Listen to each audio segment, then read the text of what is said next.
All right, everyone.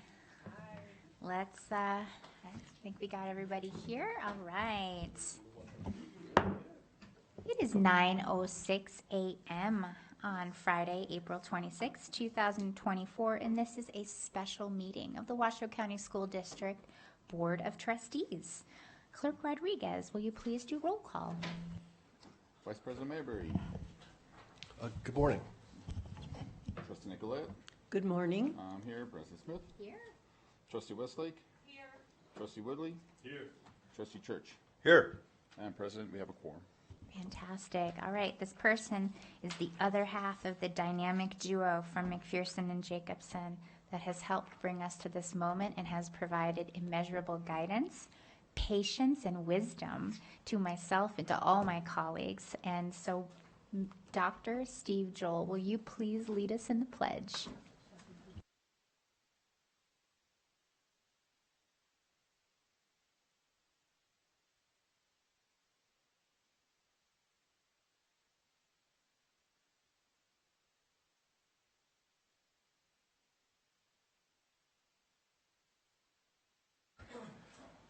All right, that brings us to item 1.04, our land acknowledgement.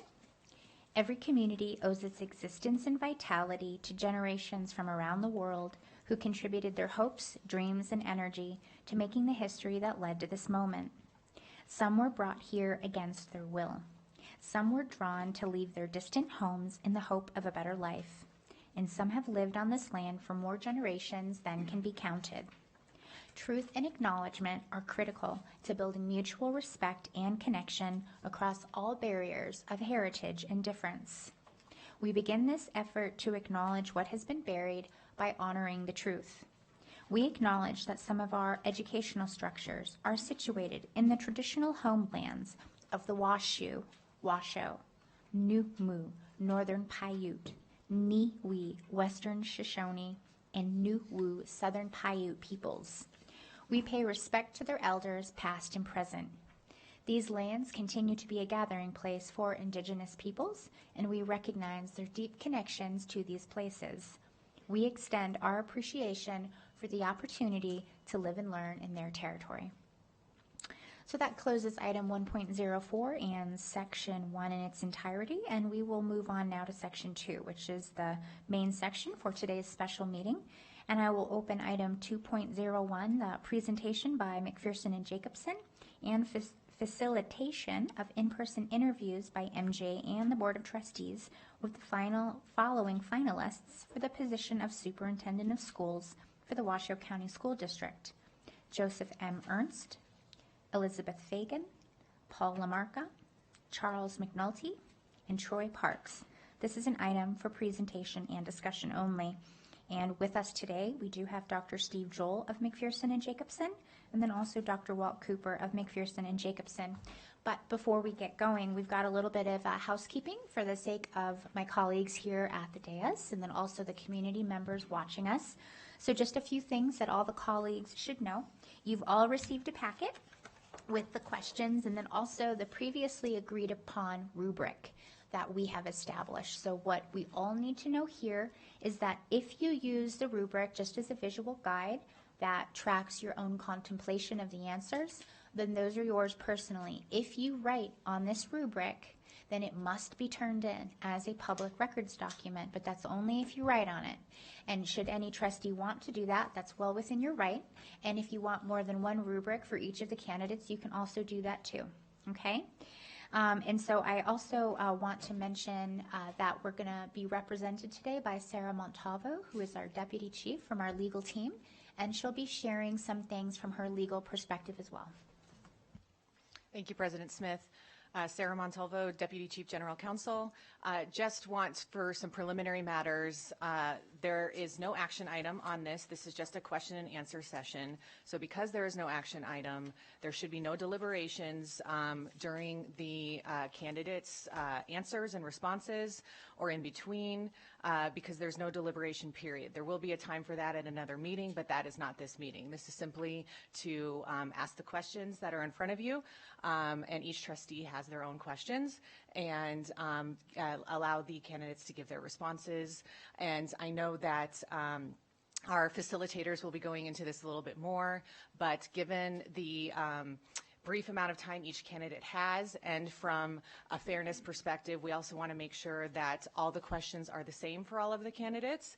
So when each trustee asks their questions, that will be limited to the trustee asking the questions, and if there is a follow-up based on the question, nothing different than what the question is, that individual trustee can follow up on it, but the other trustee should not be following up, because we don't want to take away the candidate's time from veering away from the questions.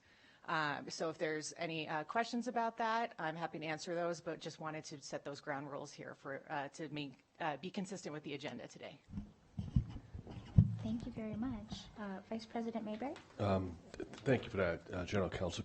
Once again, I may have misunderstood you. Could you just repeat the procedures for a follow-up, please? Yes, and sorry, Steve, I think I kind of jumped in on this, or excuse me, Walt. So each trustee is assigned the questions and will ask the candidates the question. Within that time period, that trustee who is asking the question can do a follow-up based on a similar topic if perhaps they want clarification on their question. But you should not ask a brand new question, because we need to make sure all candidates have the same questions. And also, other trustees will not jump in on your time for your question. Okay? And now we will welcome Dr. Walt Cooper to also provide some guidance and to kick us off as well. Okay. Thank you, President Smith. Thank you for the nice introduction. And clearly, Dr. Joel is both the patient and the wise one of the two. So you got that right, too. So just very quickly orient you to the packet in front of you. On the left-hand side of the manila folder in front of you is the master copy of the question script. You are prompted to your question by the bold print that precedes each question. After President Smith's introduction and introductory comments by the candidates, which we will not time. Candidates have been asked in advance to limit their comments to 3 minutes, but we're not going to run the timer on that introduction. Trustee Nicolette will ask the first question, and from that point we will move around the dais from the candidates left to right. And then as you will see the prompts, as I said, before each question, and then Trustee Westlake will ask 2 questions in a row, because we will then reverse around the dais, and the final question before President Smith's closing will then land with Trustee Nicolette. You also have on the right-hand side of your packet a master copy of the scoring rubric, and those of you who have asked for additional copies should have additional copies in front of you. Ms. Montalvo did a very good job of explaining the protocols. Candidates obviously can see the 4-minute timer per question in front of them. You can see it on the back wall, and JJ will run the timer for each question. And again, within that 4 minutes, that's question asked, question answered, and if there is available time, follow-up question. But we really want to, in terms of the most equitable hiring practices, we want to make sure that each trustee remains within that 4 minutes, and that it's that trustee's 4 minutes only.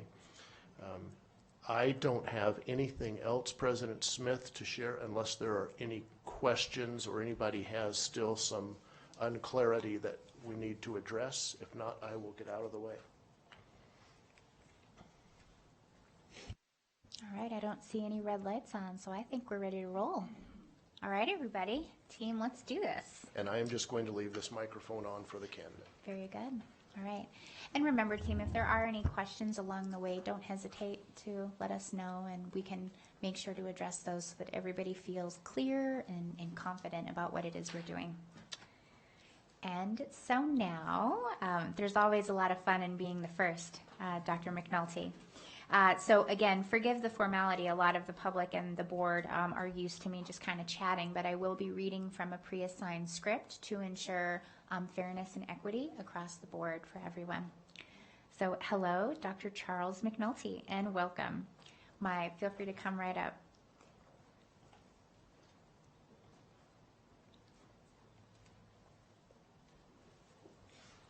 Good morning. Good morning. My board colleagues and I are so appreciative to have this time with you today, and we're looking forward to hearing more from you in response to our questions.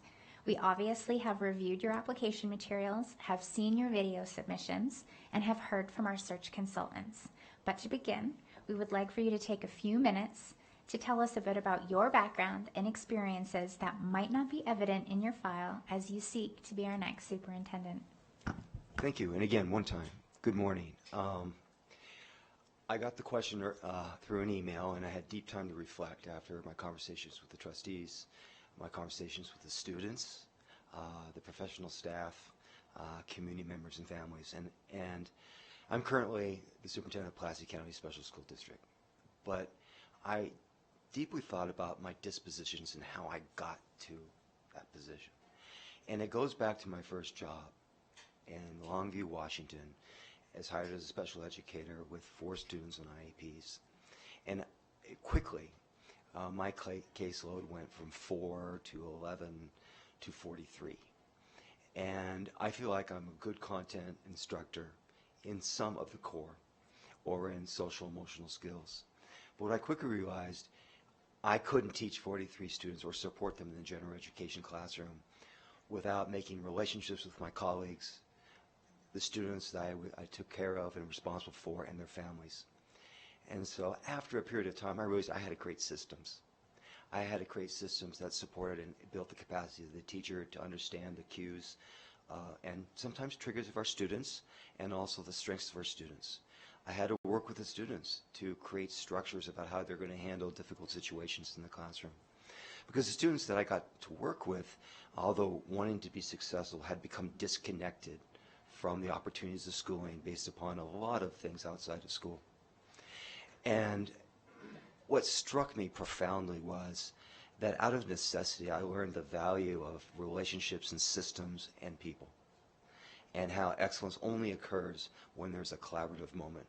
And that collaborative moment is around student performance outcomes that the teacher can connect to.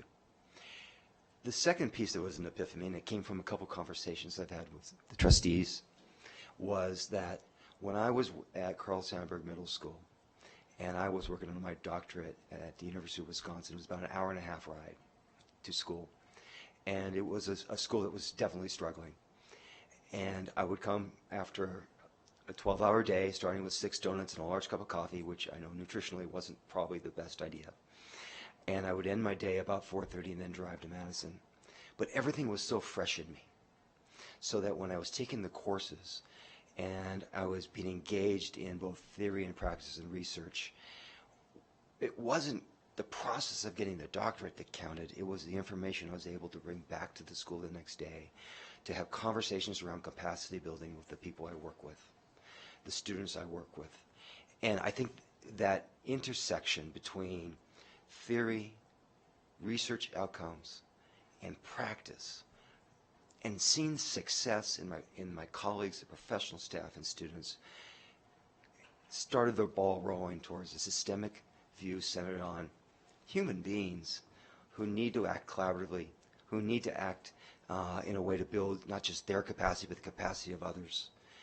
That teaching and learning is the foundation of what we do. Technology helps. And that finally that we're going to have to build systems that create foundations of innovation. That I didn't necessarily represent in my packet, but it came back to me strong through the conversations I had during this process. Thank you so much. You're welcome. We appreciate that. All right. Trustee Nicolette, please lead us off. Good morning. Good morning. Question 1. Washoe County community has made it very clear that they need and want a Washoe County School District Superintendent who is ready and willing to successfully navigate all roads. What will it take for you to commit to the long haul, and what obstacles could interfere with that commitment? Well, I think the commitment to the long haul is, first off, transparency, honesty, and the ability to listen. To say that I am committed deeply to student performance outcomes, not just in our highest performing schools, and I'm deeply committed to those, but in schools that have yet to achieve their potential. And that type of commitment happens every day, and is in every interaction that we need to have as professionals.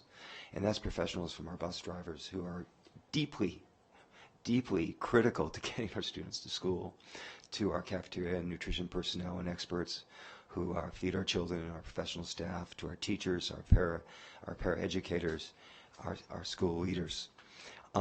That's a commitment that is a day in and day out process, and that it grows. Now, the opportunity of the roads and the pathways that are evident, and some are very evident. Some are evident through a data analysis and looking at pathway streams of here's longitudinal outcomes that we've had across the district. And you're going to see key indicators of success, and you're going to see key indicators of we can do better. And when I've done my career, sometimes the obvious actually becomes, it leads us to roads that are less obvious. In other words, sometimes it's a lack of coherence in a school at the start of the day that leads to fragmentation throughout the day that we don't see necessarily until we start unpacking conversations that we didn't expect. So my response to you is there's going to be clear evidence that we're going to have to reach down and to reach schools that haven't performed like we would. But we need to remember that the success of the county is based upon the success of all students, not just the highest performing students. It's all students, and it's an elevation that needs to happen. And those pathways, I think as we venture down those roads and we look at how we're going to have data discussions based upon the strategic plan in local schools with local stakeholders, we'll open up new doors and new pathways. And if we create a collaborative system and we build that capacity that, listen, if this is something we can't handle today, we have expertise in this district that can solve that problem if we bring that expertise to the moment. Thank you. So in the final minute, you mentioned coherence within the school. Right. Can you just describe what that looks like? Sure. Coherence in a school building is a natural process of welcoming the children into the building the first day. Actually, having their first experience on the bus, where they're welcomed by the bus driver and there's a smile, there's that connection, because we have had these conversations with our transportation department that you are the most important people in the start of these young people's lives as they ride the bus, because the smile does everything.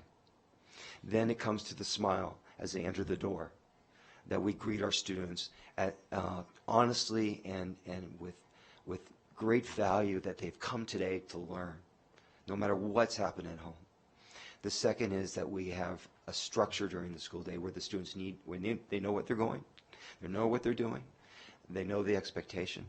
And then our professional staff have laid out an instructional plan that's going to allow targeted objectives, strong lesson plans that are collaboratively built, and most importantly, feedback that says the plan went the way we expected it to go.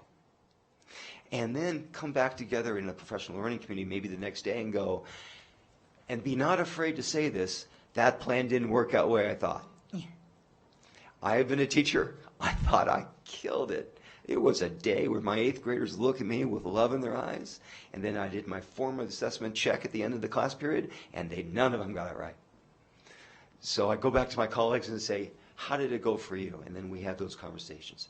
It's a natural flow. And then we end the day by saying goodbye in a very valued way. High fives, connections, making those physical, emotional connections to students so when they leave our day, they are ending a day to start a new day. You're welcome. Vice President Mayberry, before you go, it also occurs to me, I believe you have the questions in front of you as well. So feel free to look down at those, because I recognize, and we all recognize, that as we're verbally telling you a question, some of them have multiple parts. Feel free to refer to this as well. And then you'll also notice that we have the timers around the room too. So for anyone watching from home, please know that each of the questions has a rough time limit that's associated to it. And both the board and the finalists are able to see that as well.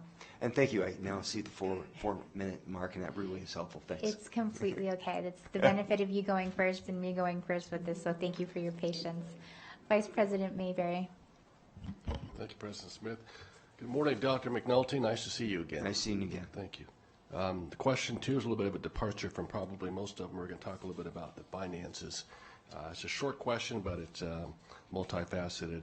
How familiar are you with the budget and financing structure and the fiscal condition of our school district, and how would you describe it?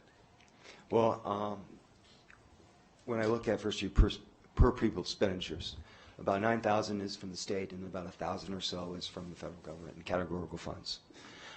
So you're heavily reliant on state and local taxes. When I see the initiatives that are being taken forward, and that what you do is you look at your strategic plan and you tie monetary budgets to those plans, it means that you're actually using your budget to feed your values of the district and what you want to occur. So you're planning the budget and budgeting the plan. And sometimes in districts, and this is a hard shift, is that what happens is you look at last year's budget and you create last year's budget for this year's budget. However, the needs of the school district, the context of change, should inform us that we have to reshift our focus in the budget. As far as I can tell, that you're in fiscally good situation, that you've been able to support your professional staff in a dramatic and I would say profound way that provides value and momentum to continue to engage your students at a high level. And in my experience in budgeting, started as a rural superintendent where I did mostly everything with a $6 million budget, to being on the budget committee in the Waterloo Community School District and in the budget committee of Pulaski County Special School District. So from all indicators, you are in a good shape, both with your general fund, your fund balance, and most importantly, your facilities fund. Thank you. All right. Dr. McNulty, can you please give an example from your experience where you worked to successfully address equity issues in the educational setting, and what strategies you would employ to ensure support and respect for students from underrepresented or marginalized communities, including children who are people of color in our Washoe County schools? Sure, I would say I've had 4 amazing educational opportunities to address opportunity gaps with students of color. That was beginning at the McCoy Academy charter school, where it was 90% African American and 10% Hispanic Latina. Then I would say Carl Sandburg Middle School was a very diverse student population with a large African American population, Anglo population, and a small but growing Hispanic Latino population. Waterloo Community School District was probably my diverse district. You had immigrant newcomers from Latin, South and Central America, from Africa, from Europe and Bosnia, plus a historic African American community and an Anglo community.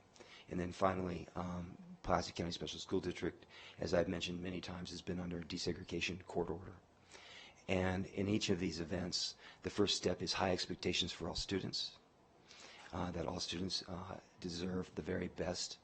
And at that level, you then look at a curriculum and an instructional approach and a scope and sequence that defines a rigorous core that includes writing across curriculum, where that we are able to look as professionals what our expectations truly are, because we're using a rubric to evaluate a student piece of work. When you remove the name, you can have some interesting and discourse around how with the name on there may be one grade, and with the name off there may be another evaluation. I will say that all students need to see themselves when they walk into the school district, that who I am and my identity and my culture needs to sit in front of me in my textbooks and how I'm represented with the professional staff, and most importantly, how my family is welcomed, because the student and the family go hand in hand in the culture that they bring. I will say I've been blessed with great professionals who are willing to be deeply reflective, who've built their capacity in understanding difference, but also holding rigor and high expectations. And that because of that, we had dramatically reduced or eliminated the achievement gap between African American and their white peers in Carl Sandburg Middle School. We have dramatically reduced the achievement gap between African American and their white peers in the Pulaski County Special School District, to the point that we were released from federal court supervision in academics and in discipline. And we are now resolving and mitigating through a $35 million facilities budget. And what I want to point out is, when you have high expectations for all students, it is a collateral effect and not a singular effect. In other words, is what is good for a student who comes from lower economic opportunities in their lives, for a student who comes from a more wealthier background, you're going to get the same results. You're going to get achievement of both ends. But what you'll see is the addition of rigor and high expectations and collaborative work and assessments that are high yield. In other words, they inform us of the student work, of the professional staff work, of what to do next, and how the district can support that. What you get is exponential growth with our minority students.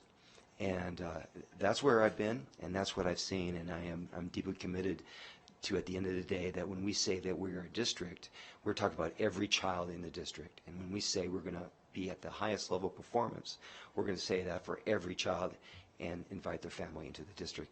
And I have a little time left. Thank you. It's actually going in the other direction. Yeah, I now, saw but that. That's completely okay. I very much appreciate your answer. Thank you. Okay, thank you. Good morning. Good morning. Good seeing you again. The current Board of Trustees and the leadership team have worked together to increase staff salaries and build a positive working environment. How will you help us continue to build and foster a positive working environment and to help recruit and retain staff? You know, I think that recruiting and retaining staff is a national issue, and it's just not limited to Nevada. We last year probably had the hardest recruitment year in our district. We had a career fair where 6 individuals showed up last year. We outnumbered the principals and the teachers who were showing up to help almost 20 to 1. This year we have 300 candidates that we hired on site, and that we have a few assistant principal positions open, and I have 35 valuable candidates for maybe 2 or 3 positions. And what that says is that we have been doing a great job of sharing our celebrations, that we as a district are a great place to work, that we as a district care about our professional staff, from our bus drivers, our lead custodians, our custodians, our certified teachers, our principals. And how we care about that is we have opportunities for voice. We do weekly surveys or bi-weekly surveys to see how we feel emotionally. And I have said this a couple of times, that we know that in education there are glorious moments of the school year where we all feel really good, and there are points of the year which it's tough. But I'll say about our HR department and a new leadership there is that she will reach out we have green, yellow, and red when we survey a staff member. We will reach out to that staff member and we will say, are you okay, and how can we help if it's red? The other thing we do is we work with a software system that monitors student comments on Google platform. So our counselors and our central office get acknowledgement of key words of safety. For example, suicidal ideation. Sometimes, very rarely, homicide ideation, but typically it is crisis in the family. And we reach out that day. It's a 24/7 software program. So we're continually engaging with our community in our conversations. And then finally, and I've mentioned this before, what's going to recruit people is the success of our professional staff and our students to start seeing achievement grow. That's what's been helpful for us. We have seen, and we are noticed that we're district on rise, and people want to work for us. And that piece, success breeds success, and word of mouth is a powerful thing in education. Teachers talk to everybody, and they especially talk to people in outside districts, and they want to know how we're being treated or how I've been treated during a difficult situation. And I think the other piece, and it's worked well, is our professional staff in the buildings and our district office work hand in hand together. We are on the same journey, and we spend our time in the schools. And when our teachers see us in the schools, when I'm picking up milk cartons as I walk down the hallway, and my back isn't nearly as stiff from a bad night's sleep. It's easier to have a conversation with a nutrition specialist. It's easier to have a conversation. So I want to say that this is where we're going to bring professional staff back, is first celebrating the success we have, because sometimes we don't do that enough. Second is our knowing and we care about every professional, and they see it in what we do every day. And third is, another word of mouth, is go the extra mile. When I get a call from a parent and they're asking, you know, how do I register, or how do I get my child into this sports program in another district, because we kind of have the Wild West now in sports, I don't push it off to somebody else. I say, hey, I might not have the answer, but I'm going to find it for you, and I'll give you a call back. Or maybe the person who's going to explain it better is going to call you back, but I guarantee that's going to happen.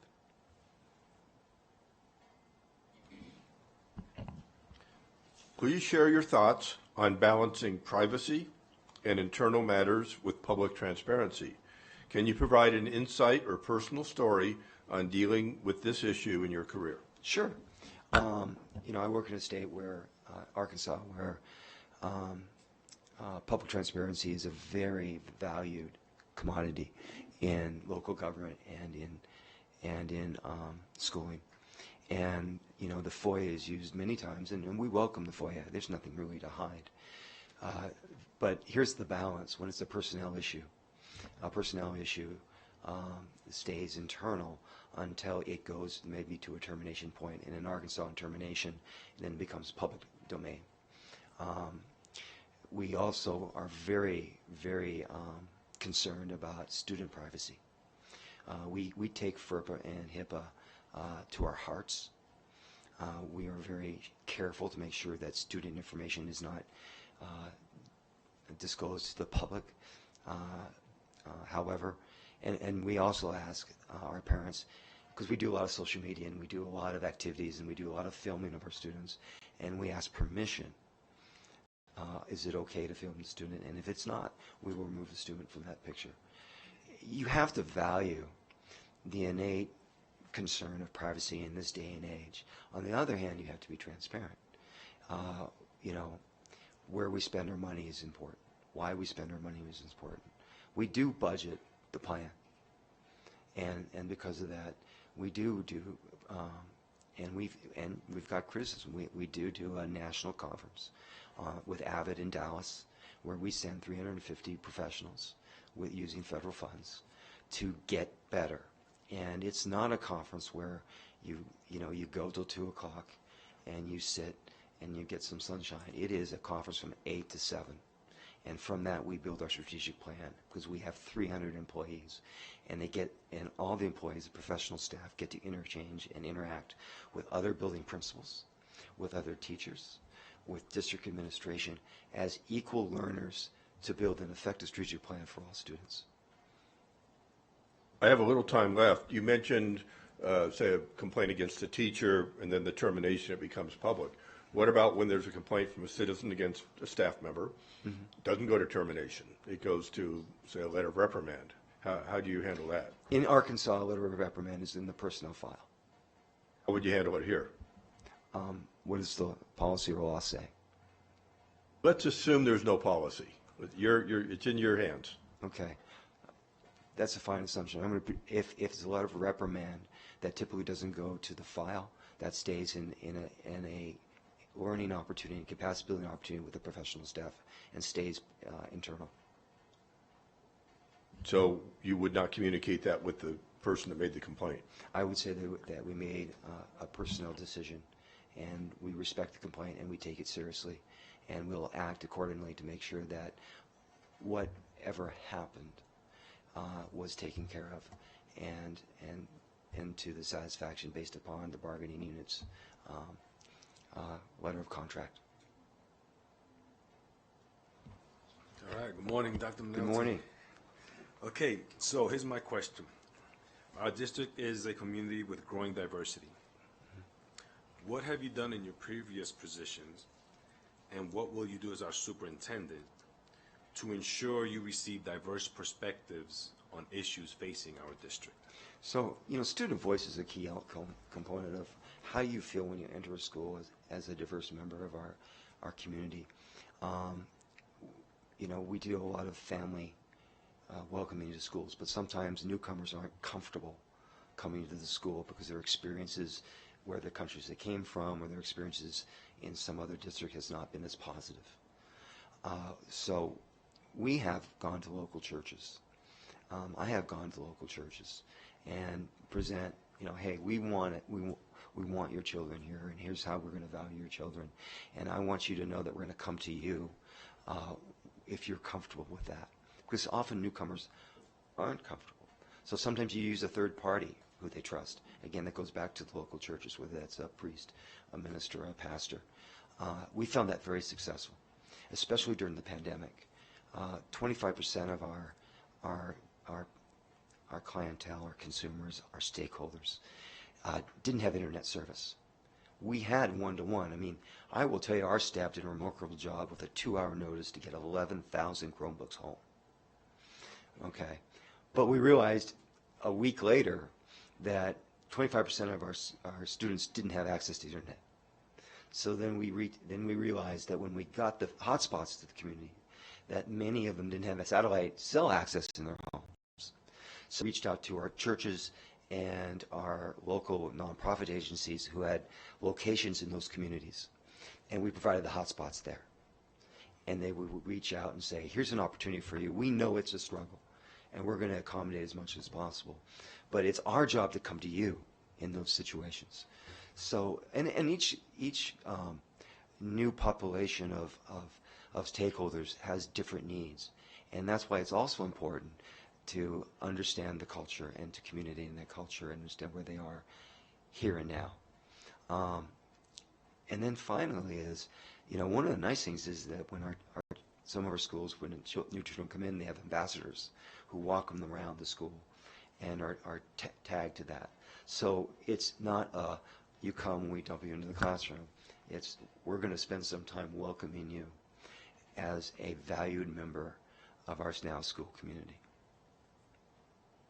You're welcome. Hi, Dr. McNulty. Good morning. Good morning.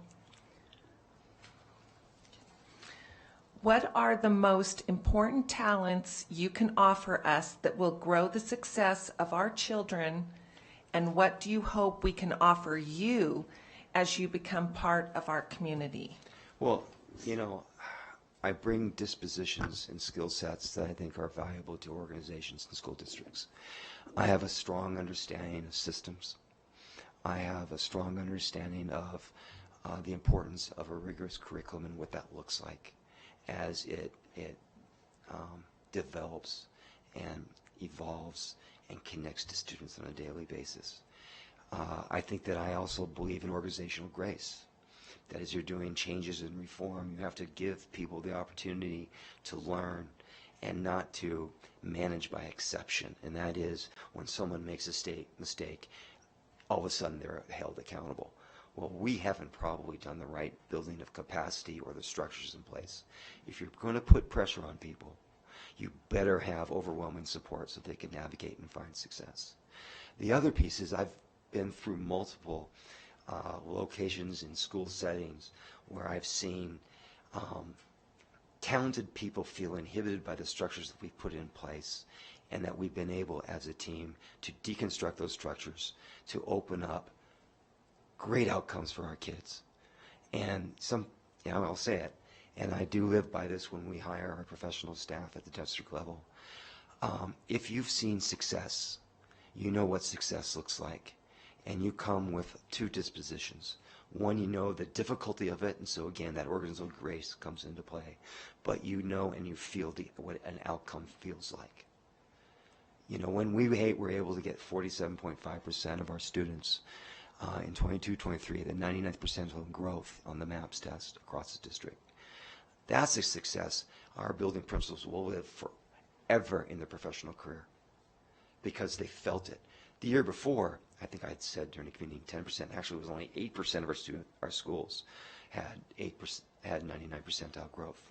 So they knew what they did and the changes that we made that impacted the opportunity for students to grow. Growth is a key component to eventually mastery. You know, sometimes we look at growth and we say, well, we have 50 percentile growth on the national level, but that's not going to bring some of our students with some skill deficits to mastery. They have to have growth above and beyond the national average. Now, I will say, when I said that in 2022 to 23, watching maps fall to winter, I only looked at the 99th percentile. We had many at the 70th, the 80th, the 90th, and honestly, we had a few in the 30th and the 20th. But those weren't ahas, we got you. That is, look at what your colleagues are doing, and let's share some of our practices and what we do so that we build the capacity of each other. Learning from each other when communication is valued is the best way to accelerate achievement. Thank you. The second part of the question, though, what can we do for you? Okay. What are you looking for in a district that would be good for you? Well, you're already doing some things that are good for me, and I think that's probably why it was easy not to answer that question. You know, I was new to balanced government, but in an effective balanced government board practice, 75% of your discussions are around instruction, which tends to then work towards your building leadership, where 75 to 8% of their day needs to be instructional, not managerial, which tends to work towards your central office staff, where you spend your time in schools unpacking and reflecting upon information on student performance and the instructional practices, and sometimes the new programs we bring in. You know, I've been in many conferences when they bring in new programs, it is like it's going to solve everything from doing my dishes at home to driving everybody's student achievement. But the truth is, the implementation sometimes isn't what is, the integrity of it wasn't done well. And sometimes when they tell you something, they're not telling you the complete truth. So what you've given me as a leader is a great opportunity to take what you've already started and make sure that lives in every classroom.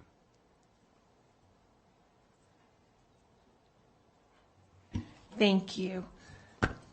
So question 2. What would be some specific steps you would take in starting to reach out to the greater Washoe County community to begin building relationships with our families, district employees, and community partners? You know, it is so important to be visible, and sometimes, you know, you enter a community and you have yet to start to work, but you know that there's a community experience that's going out there, an outing, entertainment, advice. And by the way, my wife and I like music, and boy, do we like food, and you have great food. And so going to either cultural events or community events and being present is the first start, because if people see you in a place, they start associating with you a place. The second piece is getting an opportunity to work and to connect with PTOs and PTAs, and having people to have honest answers to questions. And oftentimes, in my experience, those questions I may not have an answer to, but I can start asking questions in the workplace to get an answer to them. Also, you know, on the first day, going around and greeting everybody who works here is really important. And then apologizing for mispronouncing a name is also important, because, you know, my mom's last name was Giga, and that was a tough name for a lot of people in America to pronounce. But she kept going at it, and you build a relationship that way. I've done that many times. Also, being able to talk to, you know, I know I come in the summertime, but go to buildings, 100 to 306, and make sure I go to 5 or 6 buildings and talk to the custodial staff or people who are on site. And then finally, there's plenty of opportunities to meet the business community, to meet the stakeholders who have made Washoe County accessible, especially career and technical education, the municipality leaders, both in Reno and Sparks, the police departments, our police department, the police departments that support us in such a great way. And then finally, nonprofit organizations and even other charter schools. We are here for all children in Washoe County. And there are, you know, you do it together. And when you do it together, it changes. So, for example, I'm going to shout out Westlake Charter School, which is 100 wonderful students. And yes, they take some of our students, but they also do a great job with students. So we supported them in helping them get lunch to their school. Well, then, they're in arts, and I said, well, listen, Maumelle High School has a new principal who does arts across the community. Let's take a tour, because they're a middle school, and guess what? They would rather now be the feeder to Maumelle High School than to the other high school they were going to, because we offer now what they want to do.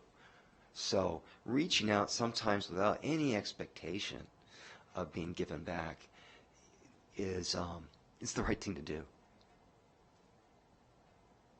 And probably donuts on the first day. And I will partake in donuts. Just a little thing that you're going to have to reflect upon in the final decision was our building principal. I started a day with 6 donuts and a cup of coffee like this, and that's why my nutrition has changed.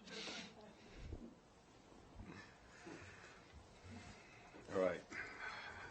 Dr. McNulty, what is your preferred approach to working with internal stakeholder groups and the Board of Trustees, and how does that align with your commitment to balanced government?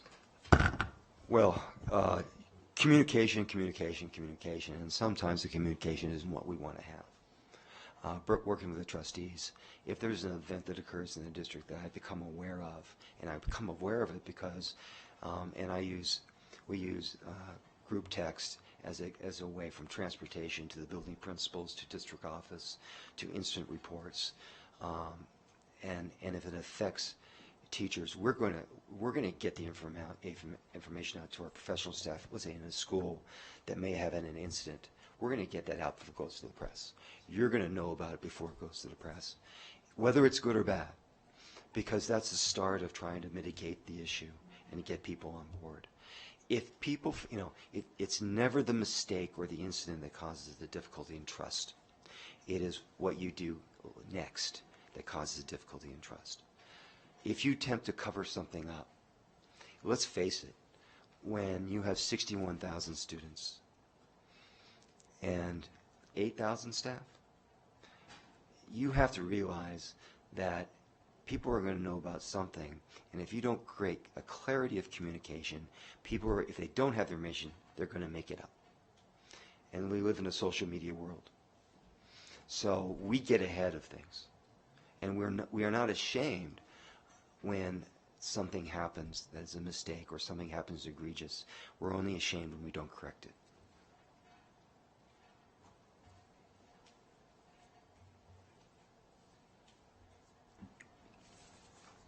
WCSD has its own internal police department.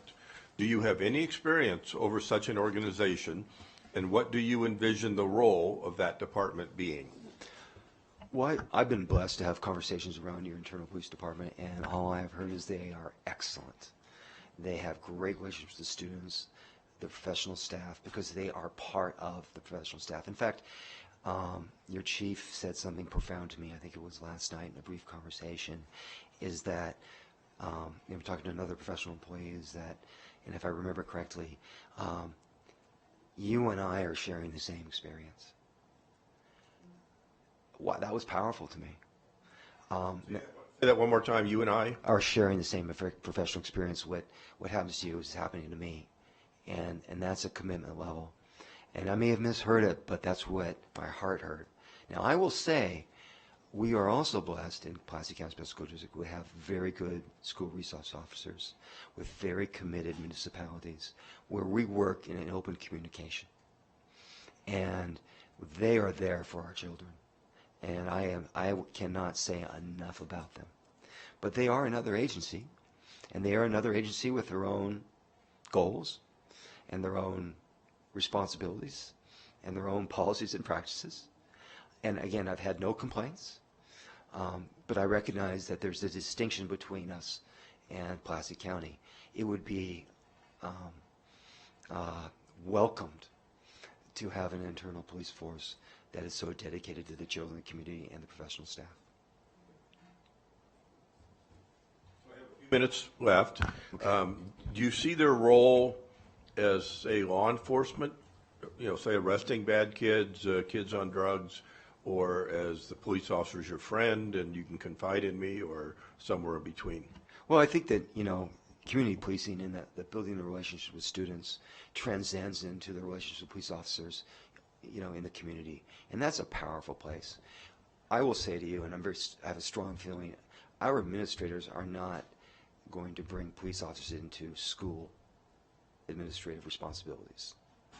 Now, there are times where an incident occurs where we need to bring the police in because it is part of a situation where the law has been broken. But, what I've been told is your officers have such strong relationships with the kids that you're not getting a lot of that us and them narrative, which really takes away a lot of the need for involvement based on criminal activity. But I do think there's a distinct role between what I would say the handbook and disciplinary action and police involvement when it's crossed that line.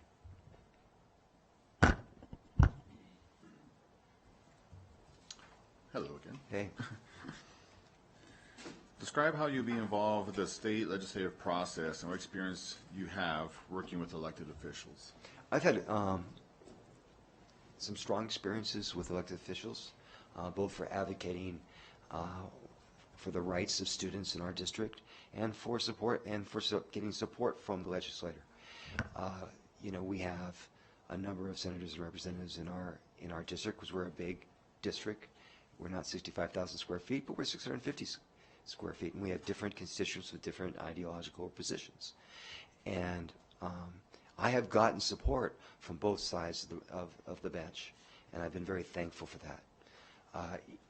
When I can see from Nevada, my role is going to be advocating for the district and also many districts in Nevada to ensure that education is a priority in the state of Nevada. Yes, I've worked closely and have conversations with governors. I do work closely with the Secretary of Education. There are times that there are disagreements. There are times that there is such a support and mutual affiliation for an end outcome that you end a meeting and you feel like, we are working in the same arena.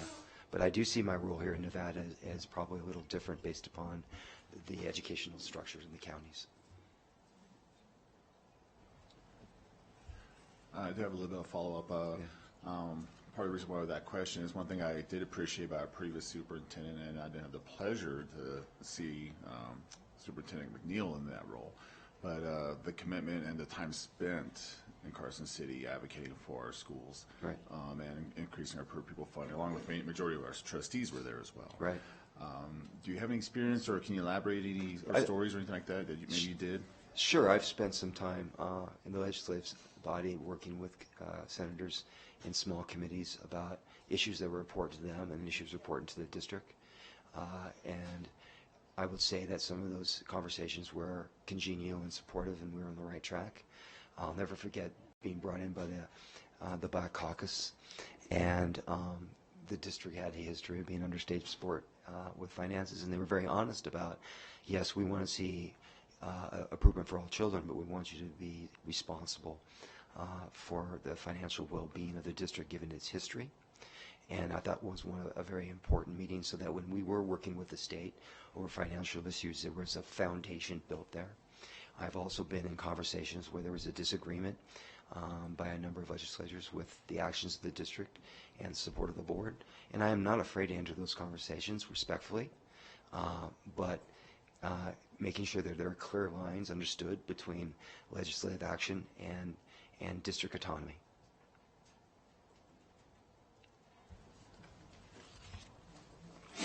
Do you want to take a minute and have a drink of water? Or? I'm going to have a sip of water. Okay. But you know I'm what? feeling pretty While good. you do that, I'm going to read over my question and just let you take that minute. Okay. Your stamina is fantastic. Thank you. All right. Yeah, we have.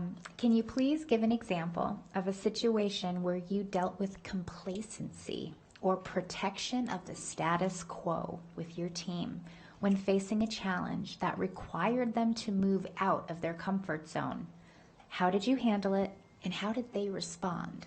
So, it will never leave my memory until my dying days. It was such a profound moment of status quo and the need for change. I was hired at Pulaski County Special School District, and my wife and I were brought in to the principal meeting in May in a celebration of the end of the year, but also a discussion of the closing of the year. And everybody was in a suit. It was at the Clinton Center, and so it was nicely catered. And everybody was sitting down. And I remember we walking in, and all eyes on us, and because I was going to speak for an hour. And I let everyone get their plates, and it was dead silence. I mean, you could have heard, well, I could have dropped my fork on the carpet, and everyone would have been much aware of the situation. And I asked, as I do, we work collaboratively in decision making. I asked them to get together and talk about what's the best thing happening in your school that connects to the district initiatives. And so there wasn't a lot of movement all of a sudden. And finally they got together in small groups, and it was silent. There was no conversation because the status quo was you come to a district office meeting, they talk for 3 hours, and we leave. And so I will say, my significant other jumped into a table. I jumped into a table and I said, you will need to talk at this point in time. And this is the way it's going to be.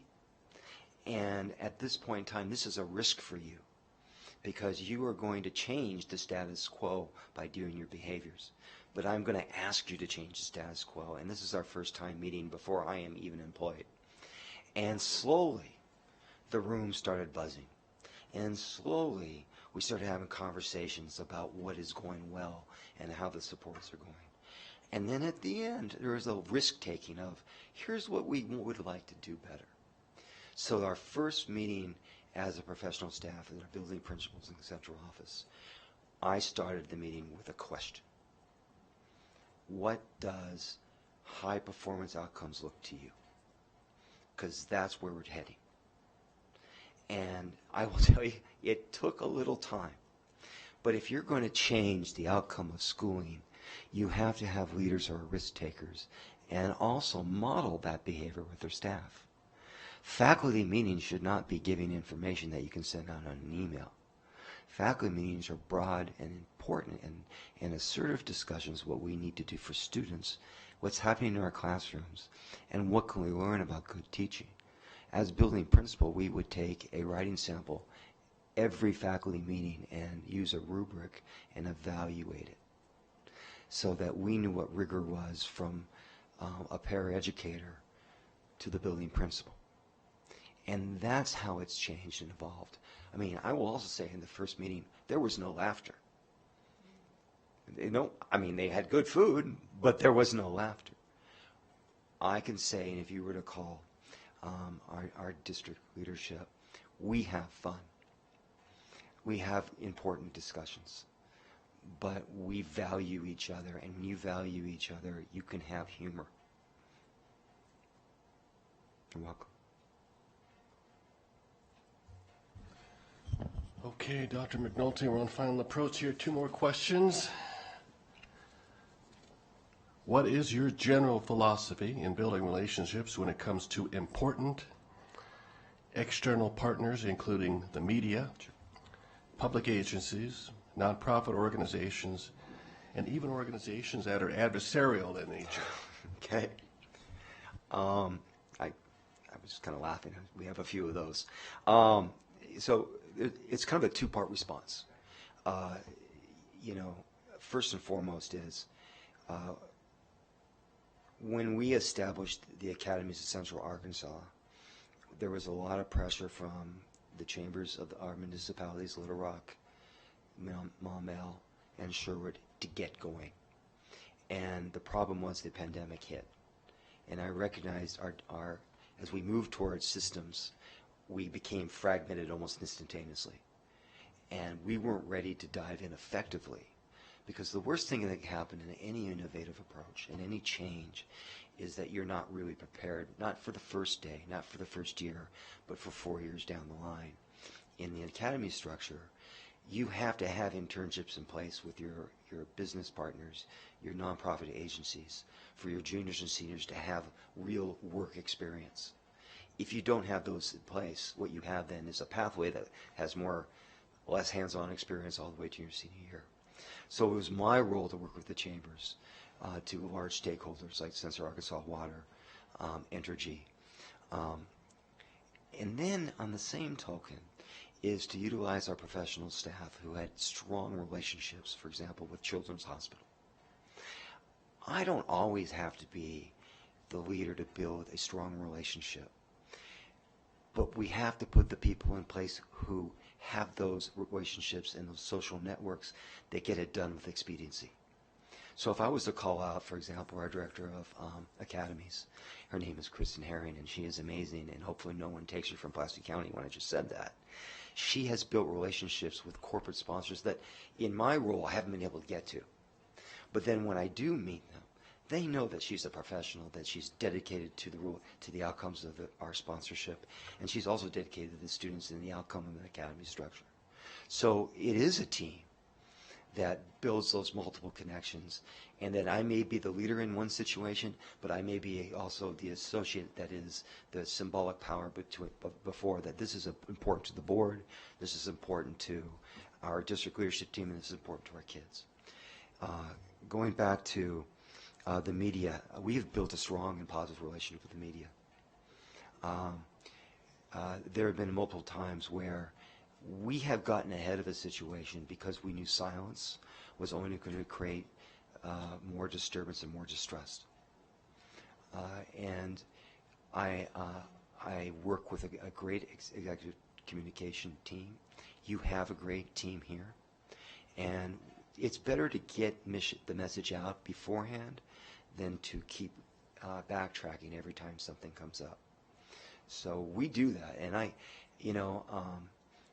end up on TV, and often when I end up on TV, it's to make a stance about a critical event that happened and where we're going to go and we're going to protect the community. When other people end up on TV, it's because we are celebrating an event that I do not take credit for, because it is a great work of our principals, our young people, our teachers who deserve that accolade. And we put forward that. You know, the old adage, you need 7 to 10 positive to deal with every negative. We do that effectively, but we do it honestly. We don't make up stories.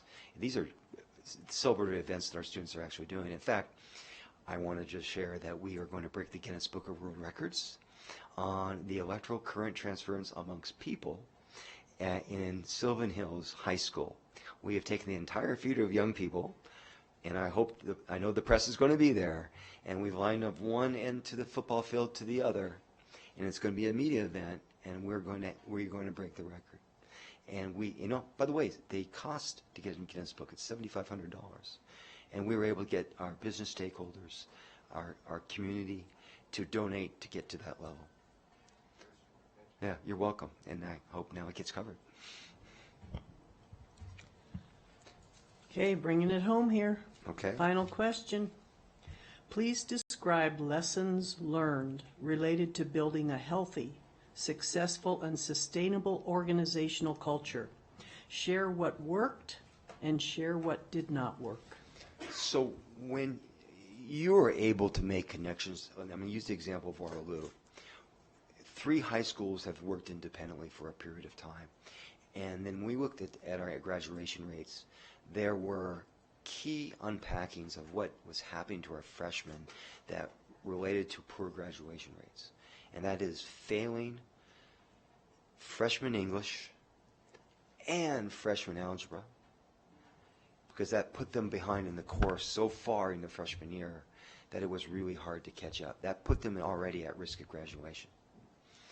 So we came together as a district and created coherence on our curriculum, on our scope and sequence, and then we brought our algebra and our ELA professional learning communities together to meet bi-weekly and to look at our common formative assessments, what was going well and what wasn't going well. The success in that related to increasing ACT scores. Because if you look at the ACT, really it's experience in courses, and the more you master those experience in courses, the better you're going to do on the ACT. So we also increased our graduation rates to above 80% for the first time, and that was not the whole story, but it was part and parcel of the story, and it was a significant element of moving the ACT score from, I think we're at 20 to 21 over 2 years. Now, systems and collaboration and scope and sequence that are brought together also come with some risks. And one of the risks was at the middle school level, we took the same approach.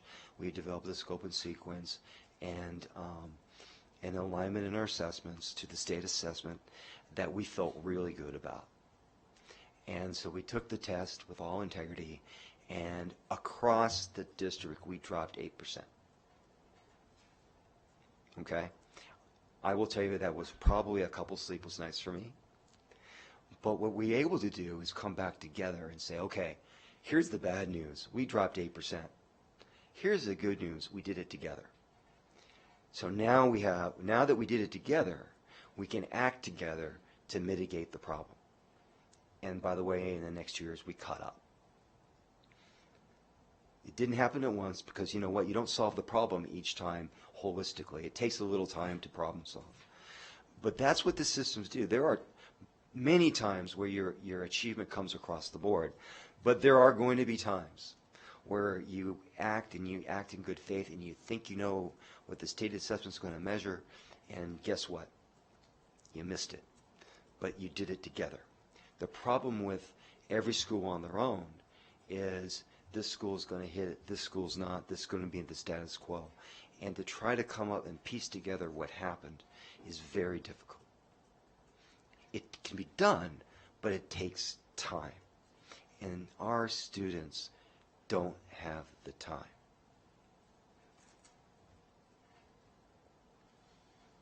Well, thank you.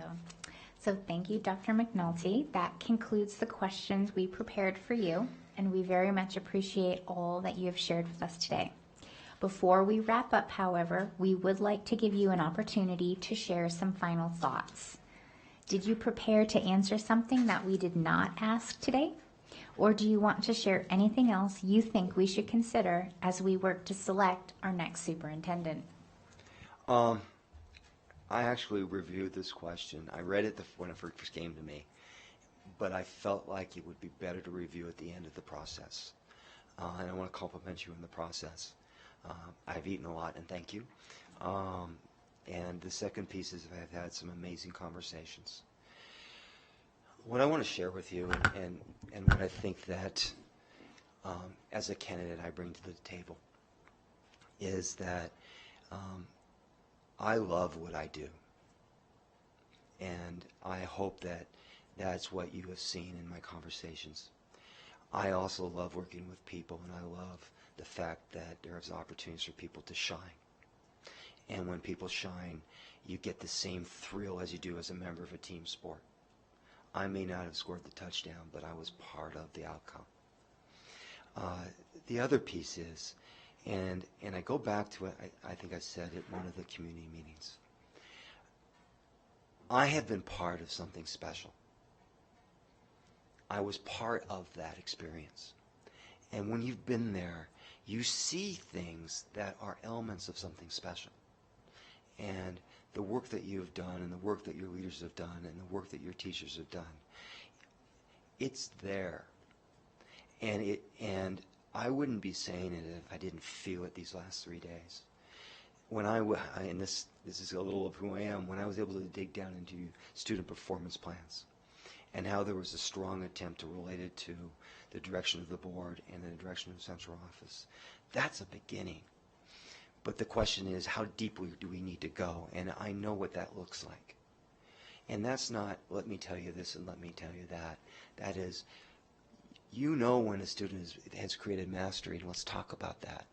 And how can we share that steps to step by step to mastery that can transcend not just your classroom, but the classroom of your colleagues, the classroom of your school, the classroom of other schools.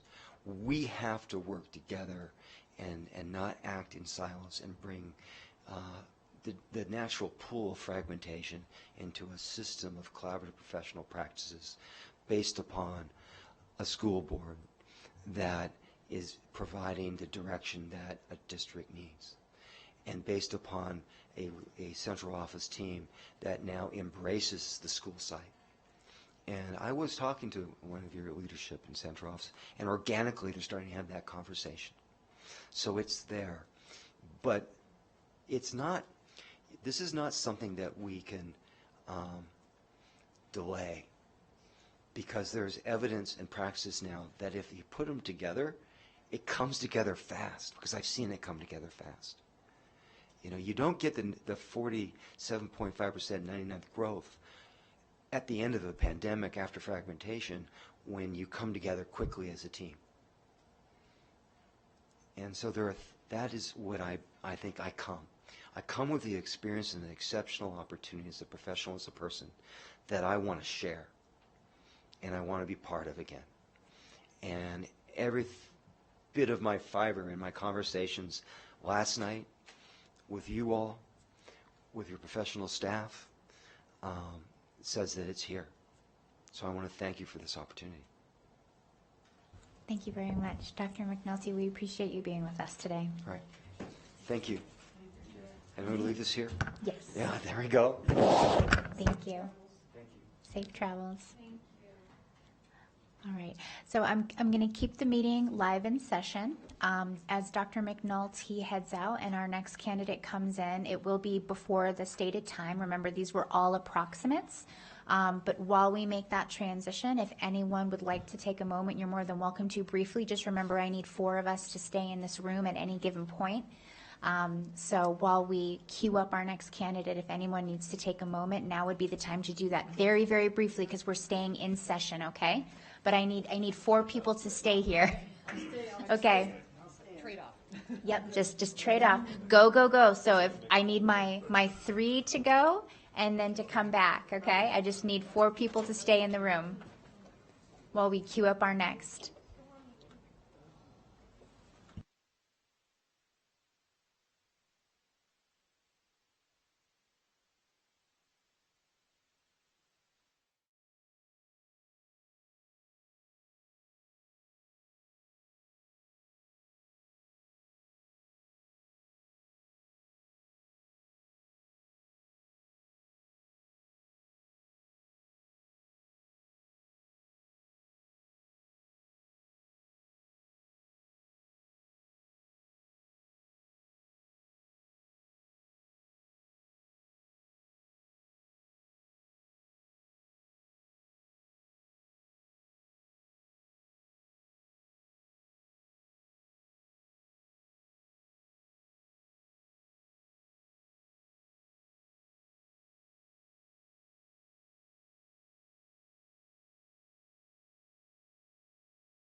All right, everyone. So we stayed in session for that item. So we're still in item 2.01.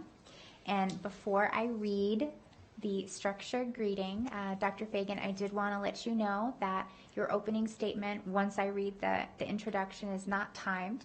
And then you'll have 4 minutes, which you'll be able to watch on the timer. And as a notice, when the clock is ticking down, that means that's the time you have left. If it starts going up, it means that we're past the time, and then that's now counting the time over the 4 minutes, okay? All right, thank you so much. So, hello, Dr. Fagan, and welcome. My board colleagues and I are so appreciative to have this time with you today, and we're looking forward to hearing more from you in response to our questions. We obviously have reviewed your application materials and have seen your video submissions and have heard from our search consultants. But to begin, we would like for you to take a few minutes to tell us a bit about your background and experiences that might not be evident in your file as you seek to be our next superintendent.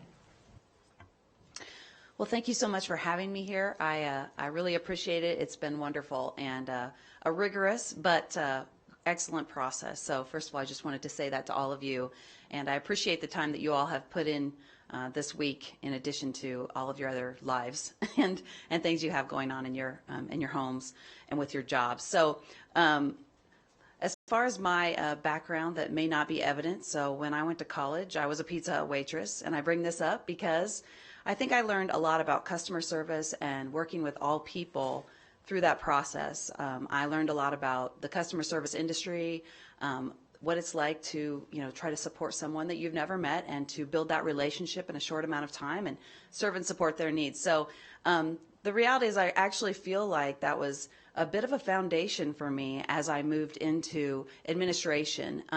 Teaching, maybe not quite as much, but then when I started working with adults and supporting teachers and leaders throughout districts, I feel like some of those skills were really helpful. Beyond that, I think you all know that I was a high school science teacher. I taught biology and chemistry. The district hired me to write the curriculum for those courses in a small town in southern Iowa called Centerville. And I really enjoyed doing that. I've always been a person who enjoys innovation, enjoys thinking about things differently.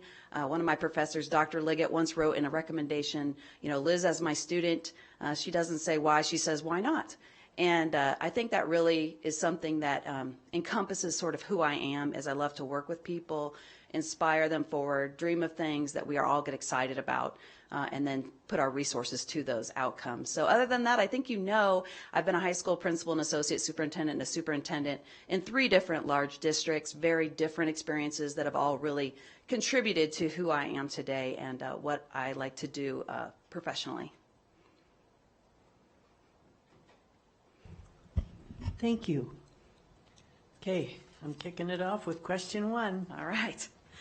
The Washoe County community has made it clear that they need and want a WCSD superintendent who is ready and willing to successfully navigate all roads ahead. What will it take for you to commit to the long haul, and what obstacles could interfere with that commitment? Well, I want you all to know, and I want the community to know, I've really made it a point as I've gone through this entire process of letting people know that, I'm a bit of a homebody and I love to be part of a community. I love my family and I love my community, and I believe as a leader, both of those things are really important. So I'm hoping to put down roots, be part of the community, invest in this community and be here. And I understand as a superintendent who's gone through a lot of ups and downs. I led Humble ISD through Hurricane Harvey, where Kingwood High School was flooded with 5 feet of absolutely disgusting water, and worked really hard to figure out all the different best pathways to put that complete high school of 3,000 students back together. The number one thing that I heard from the students and staff was that those seniors wanted to graduate from their high school. And so in the interim, we had to have them share with another high school called Summer Creek High School. We had to run 26 buses down Westlake Houston Parkway every day with all of the students, and that's a very crowded road. No one enjoyed that. But nonetheless, we made it work. We created a schedule where these two campuses, huge campuses, shared one, and the goal was to get that school back together in time for those students to graduate. That was their vision when we started down the path of figuring out how we were going to navigate this horrific situation. And I mean, it just absolutely was. So many families, so many staff members lost their homes. People were evacuated in the middle of the night with airboats. It was a very challenging time in the community. But we worked together. We built a schedule. They shared a campus. And after spring break, we were able to bring Kingwood High School students back to their home campus, $63 million later. And part of the reason we were able to do that is because we acted quickly. We had savings we had set aside for emergencies and disasters. This definitely met that. And we were able to immediately remediate that campus where other institutions chose to sort of wait for FEMA or wait for insurance. And unfortunately in Houston, when that happens, you can't pass the environmental testing because the mold, the mildew, those kind of things take hold. But still, we had to take a 500,000 square foot building down to concrete and metal studs. We had to pull the ceramic tile off the pool deck because it wouldn't pass environmental testing. And we put that all back together so that those students could return to their campus after spring break and graduate from Kingwood High School. That was their dream, and that's what we heard loud and clear from the community. So after that, we've all been through COVID and understand the bumps in the road on that, and feel very confident that I led through that as well. So in every district, there are challenges and bumps in the road. That's just part of having a lot of different people and circumstances, whether it's a housing crisis in 2008 or that damaged all of our budgets. All of those things, I have been a superintendent. I have supported the community through them, and am committed to the Washoe County School District. Whatever comes down the road, I am confident that we can come together and solve those problems together. And I believe I have a proven track record of doing that. Thank you. Thank you. Good morning, Dr. Fagan. How familiar are you with the budget and financing structure and the fiscal condition of the Washoe County School District, and how would you describe it?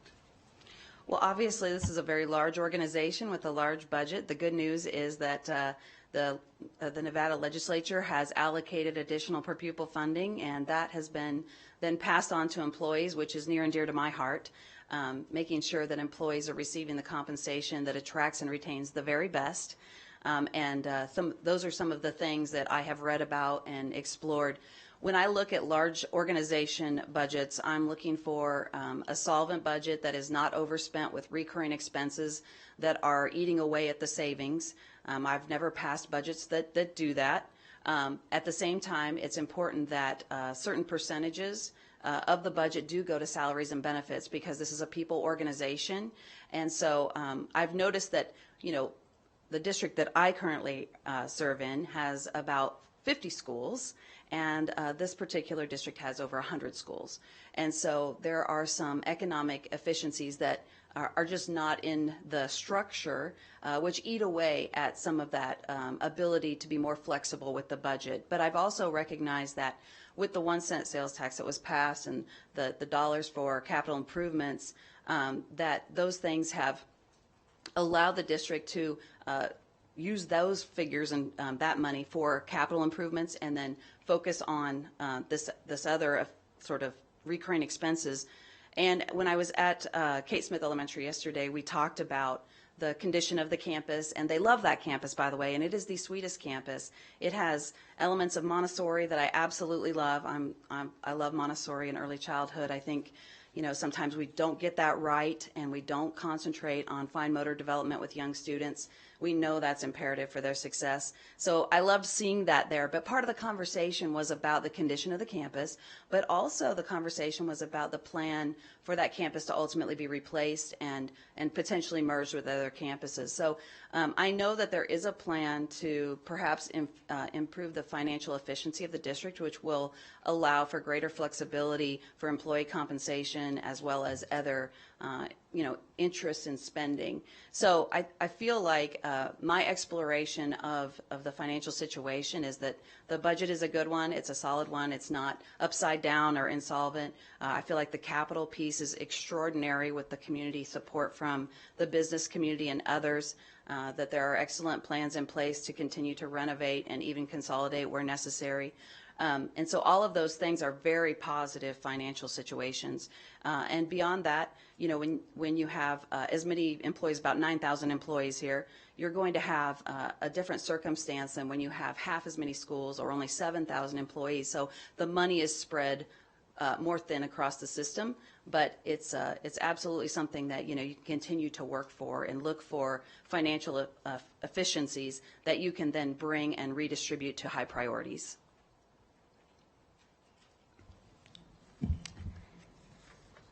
Can you give, and I should also mention that the questions are in front of you as well too. So I know it can be hard when you're listening to them, but you'll also have the words that'll stay still right in front of you. Thank you.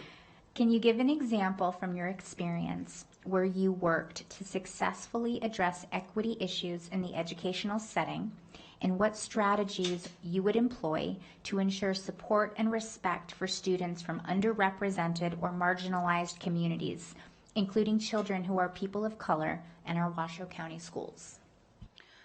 So I have two examples of this that I'll try to be efficient with. But so one of the things that has been a chronic problem in American public education for as long as I've been in it is that there are students who have significant at-risk factors in their lives, usually beyond their control, that have lower achievement and lower growth.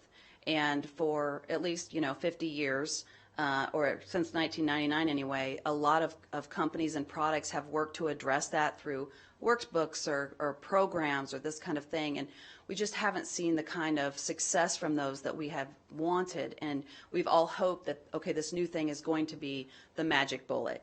But the reality in education is, if you're familiar with the research, you know that the number one impact to the student's achievement is the quality of the teacher in the classroom.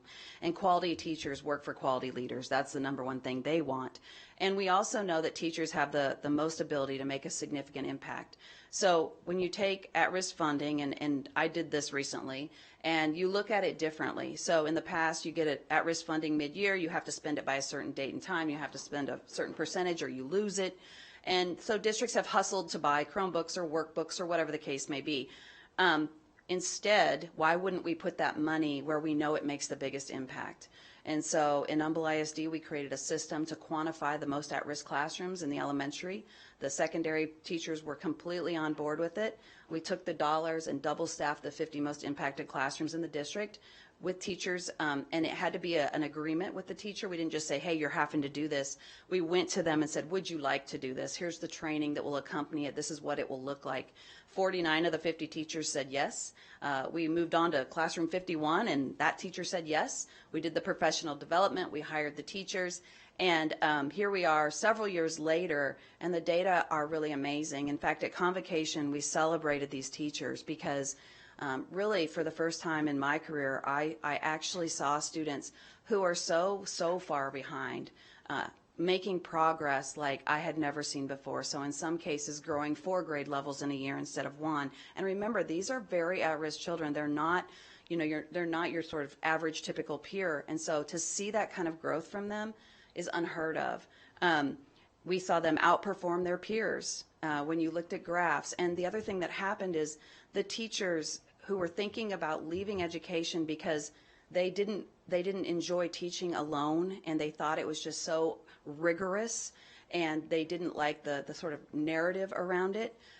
They were re-energized, and many of them said, I was going to leave the classroom or maybe be a sub.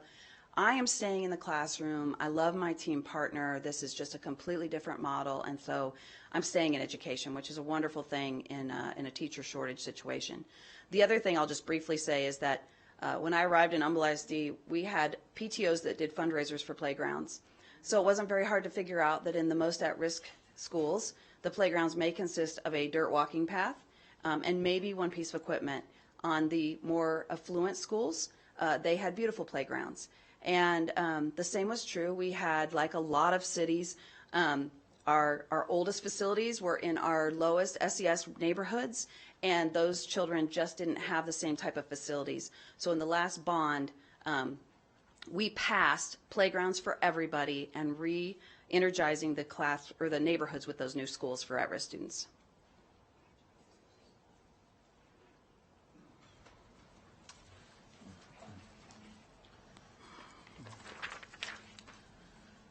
The current Board of Trustees and leadership team have worked together to increase staff salaries and build a positive working environment. How will you help us continue to build and foster a positive working environment to help recruit and retain staff?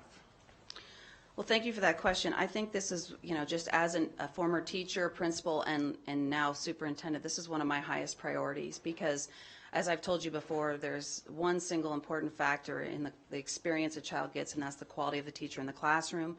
There's a national shortage. We're all trying to get the same police officers. We're all trying to get the same teachers. We're all trying to get, fill in the blank. And so you have to be a district that is a destination for those folks. And in order to be that, you have to be a destination for the people that you want to attract. For me, those are the highly competent, innovative, love their students, and high-quality educators who want to be empowered to know their students well, design quality work for their students every day, and be supported in their work by a great principal. And so I feel like when you're trying to do that, compensation is absolutely important. People have to be able to support their families. And we're all competing with other industries, whether it be Amazon or here Tesla or whatever the case may be. We're all competing with those industries for the hearts of teachers who signed into education because they wanted to work with children. But at the end of the day, they have to be able to support their families too. And so to have a compensation plan that works for them and a benefits plan that works for them, it makes a huge difference. But beyond that, there have to be opportunities for professional growth and development. They need to have voice and choice. A lot of times we say these are things we want for students, but the truth is all the great things you want for students, you should want for teachers and principals too. You should want them to enjoy their work every day. You should want them to have voice and choice in what they do and advocacy and be listened to and supported in their unique needs. And, during COVID, I think we had an opportunity to really do that because, there were teachers with health conditions, et cetera, who went to virtual teaching and students who felt most comfortable with virtual, and they went to virtual. And we really tried to match the needs and desires of the staff with the students and maximize the possibilities there. So I feel like when you create a culture, and, there's a saying, culture eats strategy for lunch, and it's just absolutely true. When you create a culture where people want to be, enjoy what they do every day, are empowered to be successful, continue to excel in their area and have a path for professional growth that means something to them, then you do attract, in my opinion, the very best of the best. And you pair that with the compensation and benefits model.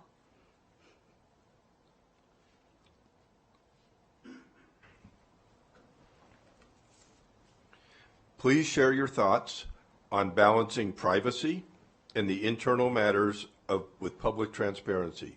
Can you provide an insight or personal story on dealing with this issue in your career? Well, I think that for all of us who are public figures, this is something that we choose. I think we all know that when you choose to be a public figure that you have a lot less privacy, and that's sort of part of the deal, if you will. And so I have always worked to build trust through transparency.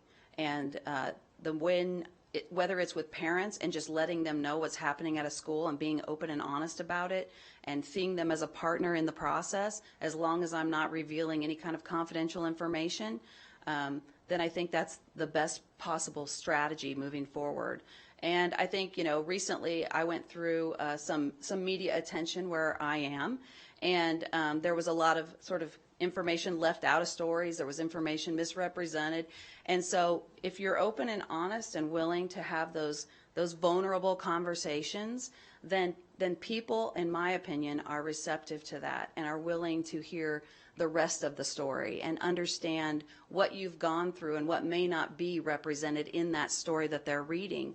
And so, when things happened and there was a complaint filed in my district and it impacted my husband, who wasn't my husband at the time, but was ended up being my husband months later, a lot of people saw things in there that weren't there. So For instance, people didn't know that I had gone to the board and asked permission to date Troy, and they didn't know that the board had unanimously approved that request, and that it had been absolutely fine. And then the state of Texas is not considered nepotism because Troy was in Humble ISD for 25 years, and I've been in Humble ISD for 8 years, and so that is not considered nepotism in that state. And then also the fact that when a complaint came in and I was surprised by it, that I simply stepped aside and handed it to my staff, and a very competent staff that had handled things where some of our closest friends had had challenges in the past. So I knew they were completely able to do that, but the board chose to handle it a different way, which is absolutely the prerogative of the board, and it took it completely out of my hands, as it should be. And so in that scenario, I feel like my family has been open and honest and transparent to the extent that we can without revealing confidential information. I believe in, staying above the fray and demonstrating grace and professionalism in all cases, but being open and honest about challenging situations. I think that's the only way you can maintain relationships and trust. Good morning, Dr. Fagan. Good morning. So our district is a community with growing diversity. What have you done in previous positions, and what will you do as our superintendent to ensure you receive diverse perspectives on facing issues facing our district? Well, I would say that, there's some sort of thing that says like management by walking around or something like that. And I'm both a quantitative data person where I like to look at reading data, I like to look at math data, I like to look at all kinds of things. But I also like to collect qualitative data. I think it's important and powerful to be out, in schools talking with teachers. Yesterday I had the opportunity, as I mentioned earlier, to be in 2 different schools. And when I was at Kate Smith, one of the students was actually doing the computer program, I believe it's called iReady. And so I knelt down next to him, and I was like, show me how this works, and I just wanted to see it through his eyes. I wanted to see it through his perspective. I know that vendors give beautiful presentations, but I love to see things from the eyes of the people who are experiencing them. And so we did 2 different lessons, one on circles and one on squares together. He did it. I did not help him. He already knew those things. He told me, he said, I already know about circles. I said, great. We got them all right. No problem. 100%, move on. And so we did that yesterday together. And then when I was at Sparks High School, I had the opportunity to visit with students who were new to the country and hear their experiences there and the challenges that they have. Love the principal there, had a great time with her. She's from Iowa, I'm from Iowa, go Hawks. And so we were able to connect on that personal level. And I think that that's one of the most important things is to get out and to be visible and be part of the community and hear what people are saying, and always be an approachable leader. I want people to say whatever they feel to me. It's not going to hurt my feelings. I want to know the truth. I do not aspire and have never aspired to be the emperor with no clothes. And so I just really want to know how people are feeling about things. And the best way to find that out is to ask them. And the students last night were fantastic. And no disrespect to anybody, but I loved that session. I have a student advisory. It's one of my favorite things I do. They have literally changed Humble ISD forever in some of the work that they have done. And these students were passionate about everything, wanting school zones in front of their schools and talking to me about how we're going to get this done. And I love that stuff, right? Because I would never know that if I were just in my office. I would never know. But to be out there and hear what people are talking about and thinking about is very important to me. Hello, Dr. Fagan. Hi. What are the most important talents you can offer us that will grow the success of our children, and what do you hope we can offer you as you become part of our community? Well, I think I have a lot of experiences and a lot of talents, but I would say that one of my strengths is to collect that data, whether it be, quantitative or qualitative data, to really think about systemic issues and concerns and to connect the dots and envision, sort of operational or whole system points of leverage that can really make a difference. And so I mentioned before the playgrounds and how inequitable they were. And on the surface, you would say to yourself, well, yeah, playgrounds, okay, great, right, recess. But COVID taught us a lot of things about health and wellness. And so we learned about the fact that sunshine and clean air is good for people. We learned that exercise is good for students. I'm sure none of the students here do this, but our students spend a little too much time behind screens. And so getting kids out and doing these things makes such a difference in their mental health as well as their physical health. But beyond that, you know, our students really want to spend time with their families and their friends. And, you know, the cul-de-sac barbecue may still exist, but this whole notion of creating these fully immersive playgrounds has drawn entire communities together. On Saturday morning, they come and they set up their lawn chairs and they drag barbecue grills out of trucks, which my Manus people don't necessarily love, but I love, as long as they don't get it near the PIP. The other thing that it has done is for students who are never able to navigate mulch, which is what we used to use because they're either in a wheelchair or they have walkers. The PIP is 100% handicap accessible, and all children can roll their wheelchair onto that merry-go-round because it's flat with the surface, and they get to play just like everybody else. And so if you think about a playground, you're thinking, yeah, recess, but that's not all that it is. It's a community asset. It drives home values up. People want to live near those playgrounds. They watch them for us at night because they love them. You know, they're like, don't be messing around that playground over there. It's dark. You should go home. You know, and you can't buy that, right? That's true community engagement and partnership. The people that come all over the city of Houston to play on these playgrounds, because they're really one of a kind. That they go to our business partners. They frequent the restaurants. They buy gas. They go to Starbucks to get their coffee to sit out there. They Instagram how amazing Humble ISD is, and then our parents Instagram, don't come. Those are ours.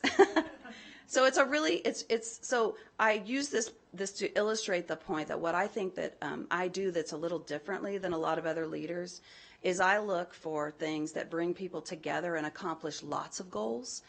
You know, improving home values and being an economic engine, having our children exercise. They don't even know they're exercising, by the way. Including all children, handicap accessibility for everyone. And bringing families out of their homes together, having conversations within the community is powerful. And all of that is possible by one single thing that we did, and that was pop this idea out to the community and say, what do you think? And people could have said, oh, no, that's too expensive. We're not doing that. They can have simple playgrounds across the system. But they said, absolutely not. We love this. We're behind it. And they spent the money, and now every single playground, all 30 of them, are unique and different. We have a map of the whole district where you can see where the space is, you can see where Inside Out is, or Encanto House, and not copyrightable things, things that are not copyrightable, and they go there, and it's become a huge asset to the community and to the school district. And what can we offer you if you became part of our, and I know you love Tahoe, but what can we offer?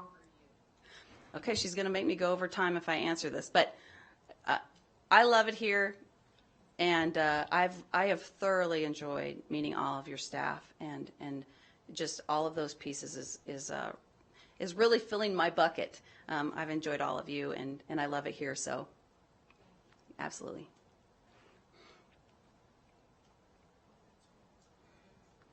That's right, I get the next one also. What would be some specific steps you would take in starting to reach out to the greater Washoe County community to begin building relationships with our families, district employees, and community partners? So this is about just being intentional, finding out every single different group that is important in the Washoe County School District, and intentionally scheduling time with them or going to their events, reaching out to leaders in those organizations, saying, how can we connect, and being out in schools. I mean, those are the visibility, accessibility is the absolute most important thing that a superintendent can do in their first year in a school district. And I have done that 3 different times, very successfully, and I understand how powerful it is. You have to build a solid foundation in order to have a quality structure on top of it. And if you don't build the foundation, you'll just be fighting that the whole time. And so to build that foundation here, it's all about making those connections and spending time with the people who are here, who are invested, who believe in the district and want to work with the district, and seeing what we can do for them and what they can do for us, and really having it be that two-way street. All right, Dr. Fagan, it's me again. So what is your preferred approach to working with internal stakeholder groups and the Board of Trustees? And how does that align with our commitment to balanced governance? So, so I'm a grinder, as they say. I'm a all hands on deck person. I've for a long time, there's this, Carl Glickman has this continuum, and it starts at, I'll start at the good side. So for high performing, executing, excellent staff, my role is support. It's like, have you ever thought about this? It's, can we take it up this level? It's just being that supportive, nurturing leader that empowers people to continue to develop their strengths. The other side of that continuum, though, is where things aren't going so well, right? And typically it's not one end or the other. But the goal is always to figure out where staff are on the continuum and then to apply the appropriate support. And if you have somebody who's in sort of in the middle, right? Things are going okay, and you provide that support and that teaching. I mean, I'm a teacher at heart. I told you I was not going to be a teacher because my parents were teachers, and as a teenager, you don't want to be anything like your parents. But when I taught that biology lab for my professor, Dr. Zaire, you know, and I did it because he paid me at the time. I hate to admit that, but you know, I was young and I was at Pizza Hut. And so I taught that lab, and I would have done it for free. I mean, if he had come in and said, look, we're not gonna pay after all, I would have said, that's fine, I want to do this, because I loved every minute of it. I'm a teacher at heart, a teacher of students, a teacher of adults, it doesn't matter. And so I love that work. And if I support somebody the very best way I know how, applying those same skills I used as a principal or an associate principal, whatever, and they're moving toward this really excellent leadership, you know, then I'm doing a good job, right? But if it starts to go the other direction, then I have to increase my directiveness and get to the point where, you know, it's, no, this is what we're going to do because, you know, I've supported you, it hasn't worked out, this is what we're going to do. And, you know, my experience is when you do that and you give people an opportunity to grow and be better, like 90% of people do. That, I mean, they really want to be great. But the 10% or 5%, whatever it is, who don't typically choose on their own to find a place where they don't have to do those things. And that's okay too, you know. One of the things our HR department says, you know, perhaps your calling is elsewhere, you know, you may find peace in a different position, but sometimes people are on the wrong side of the bus too. And it's my responsibility to figure that out also, because you don't want to say, well, you're not excelling at this, so, you know, you shouldn't just be here. But if I look for the positive in the people that I serve and support in my organization. We had a chief operating officer who left suddenly. We all divided up his duties. I took construction. My CFO took child nutrition services because he loves to like barbecue and stuff like that. He thought, you know, yeah, this will be fun, right? Something different. And we all thought, okay. And he says also they have a lot of money. So, you know, CFO made sense. And then my deputy superintendent took transportation, and we all divided this stuff up. And then my other deputy superintendent took grounds maintenance and custodial. And we thought, we're going to learn a lot in this. You know, we're going to figure some things out. Well, I tell you this story to say that my CFO fell in love with child nutrition services and him. And so he wanted to keep that department and inspire them. They now do smokeless barbecue at the high schools, and they do all this really, like these smoothie bowls, and, you know, all within the federal hot lunch guidelines. But, you know, he has really inspired them to think differently. And, you know, he has personal passions around food, and it just worked out. You know, normally that's not conventional, but it's been fantastic, and that's how we left it. He kept it.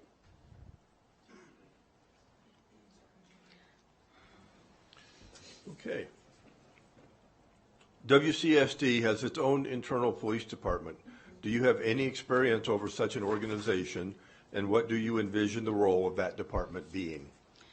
You know, for the last 8 years, I have supervised the Humble ISD Police Department. It's a very large organization, and I love them. They're amazing in what they do. Chief Cook and I have worked really closely together. They had an emergency operations center in the city of Humboldt. We renovated that, added larger spaces. We've added mental health officers. We partner with the FBI because when weird things come across social media, they have information we just don't have, and we want to resolve those things as quickly as possible. And so we have an intergovernmental agreement with them, and we have officers who do training with them. So we've done a lot of innovative things. In the last session, where the Texas legislature had $35 billion in excess, and they gave us none, they did ask us to put a police officer in every single school, which, by the way, I'm not opposed to. I love that idea. But they gave us $15,000 a school to do it. And police officers' starting salary in Humboldt ISD are $60,000, and then they get a car and a radio, and their radios are very expensive because I do all of their budget approvals. And so I know all the ins and outs of this, and it's really expensive. But you know what? We were committed to it because it's the right thing to do for students. And so we've worked our way through that. But as we've worked our way through it, Chief Cook and I are envisioning a second emergency operations center to reduce response times to some of our more remote schools. And in doing that, we're also adding a police academy because we have an issue. We compete with a lot of other jurisdictions for officers, and we want people who want to work in education. And I know that you all want that too, because a big difference. And so just attracting those kind of folks to our police department is very important to us.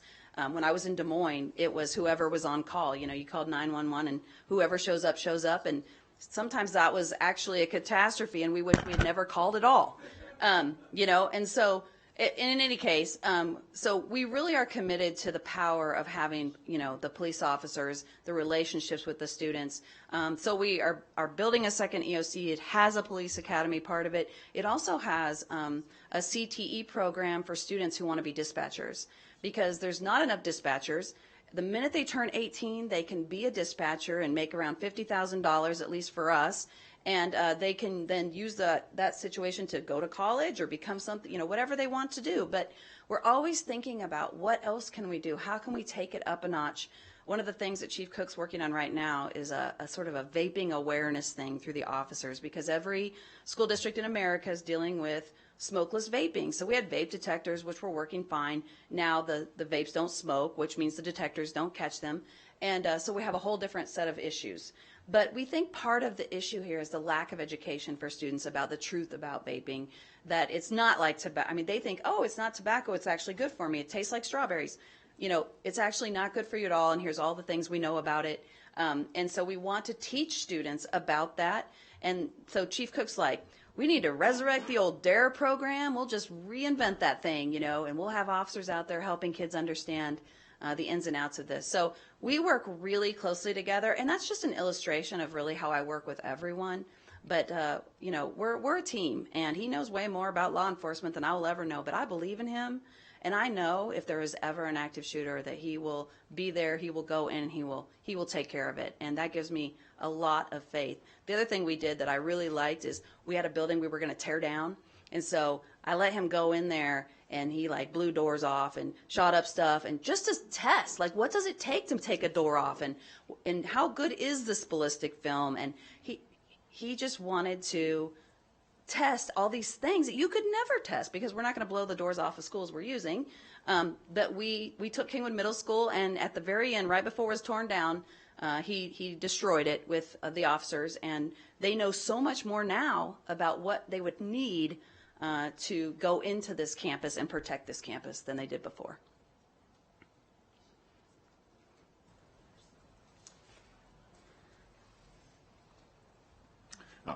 Describe how you would be involved with the state legislative process and what experience you have working with elected officials. Thank you. I've been blessed in my current position. State Representative Dan Huberty was a trustee in my district before he became a member of the Texas legislature. He had 3 children go through my district, and he is a very good friend of mine, and so he was also the chairman for House Public Education.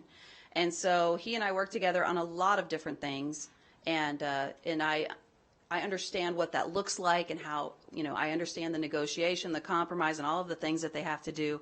I also happen to have Senator Brandon Creighton in my district. He's the pub ed or chair in the Senate. And he and I don't always agree on everything, but that's okay because we have really great open and honest conversations. And I know that because he's never been a superintendent or a teacher, that I bring him a lot of things that he's like, I've never thought about it that way. And and we have great respect for one another. When he calls me up and says, I need you to come to the Capitol and testify, and I always say, yes, and can I go first? And because I hate to be away, and it's a 3-hour drive, and you could be there all day and never testify at all. But I always say yes. I want to help. I want to be a voice for my district, for my teachers, for my students, and be there. And I have done that because I've been really fortunate to have these folks who have a big say right in my district, and we have a great relationship. Back to that foundational piece that you have to build the relationship first, and then you can work together for the good. Can you please give an example of a situation where you dealt with complacency or protection of the status quo with your team when facing a challenge that required them to move out of that comfort zone? How did you handle it, and how did they respond? So several years ago, so every year we do this big convocation at the beginning of the year because remember, I'm a culture person. And so I bring all the teachers together, and we can't all fit in one space, so we have to chop it up, but that's okay.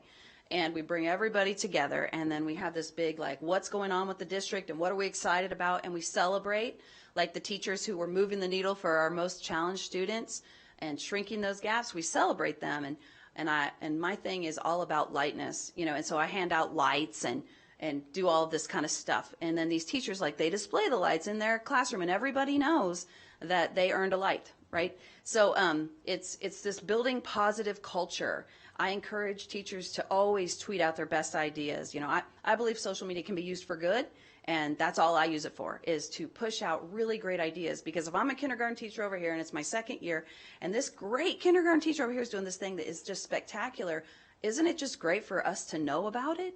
So I'm always encouraging great teachers to cross-pollinate, send your ideas out on social media, let the other teachers follow you and see what you're doing. And that's what leadership's about. And teachers actually love that. And so all of those things go to say that there's times that people are scared of change. And so I talked about this a little bit last year, but I had this convocation with all the teachers. And my whole message was this, that some of us are pioneers. We are the first ones into the woods. We're cutting down the trees. We're running from the bears, and we're great with it, right? We just enjoy it. We're not afraid of change, not afraid of ambiguity, and we like to do those things. Other people are settlers, right? They're like, let me know when there's a paved road and a Super 8, and I'll be there. But I'm not going until that is the case. And both of those are great. They're wonderful. That's how we function together as a team. And so one convocation one year, I'm getting back to my original thing, where I got up there and I said to my teachers, I said, look, some of you are pioneers, and I love what you're doing. It's amazing. Da, da, da. Some of you are settlers. That kind of stuck, right? People will tell you I'm a settler, I'm a pioneer. But it kind of stuck. And I said to the settlers, I said, just do one thing. Try one thing. I mean, literally, if it's a new lamp in your room, I'm great with it. Maybe it's a beanbag in the corner with a lamp. Ooh, and the kids can choose that for reading time, right? Just try one thing. And if you hate it, okay, all right, enough said. But maybe you'll love it. Maybe it will change things. Maybe all the bad things that you're worried about won't actually happen.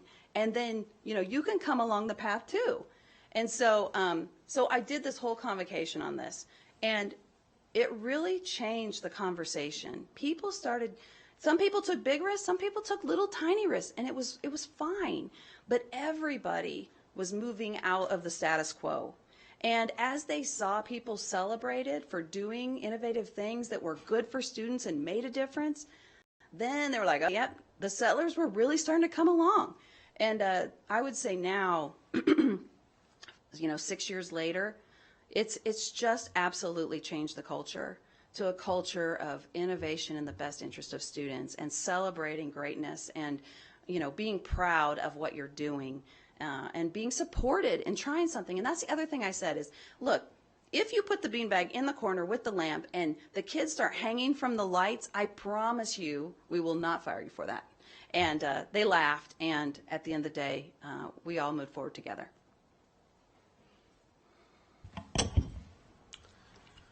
Thank you. What is your general philosophy in building relationships when it comes to important external partners, including the media, public agencies, nonprofit organizations, and even organizations that may be adversarial in nature? You know, the wonderful thing about public education is that we all want the best for students. I've never met anybody who said, I just hate kids, and I don't want anything good for them, right? I don't need anybody taking care of me in the retirement home.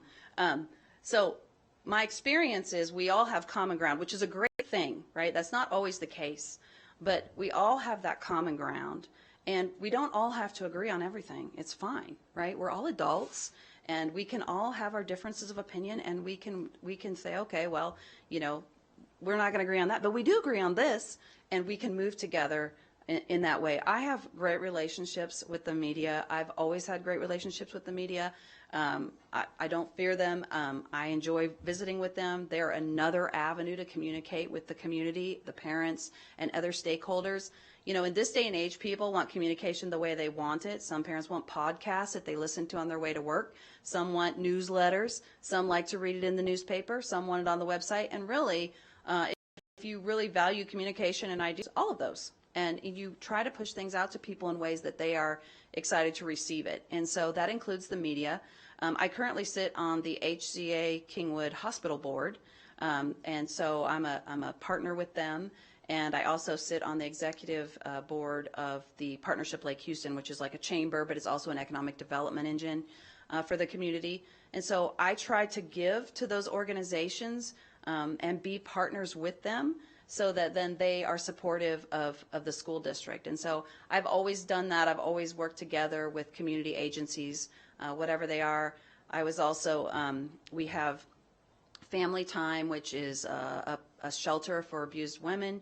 I work with them and have been recognized. They give women leadership awards, and a few years ago I won their award for being visionary. And so there's a lot of different community agencies that I have connections with and that I support, and I love just people knowing us and me knowing them, whether it's our other jurisdictions, the fire departments, the sheriff's department, the police department. We're chopped up in all these different constables, and so to have relationships in all those agencies is going to make a difference someday if anything ever does happen. So that's just part of who I am. That's just part of my being.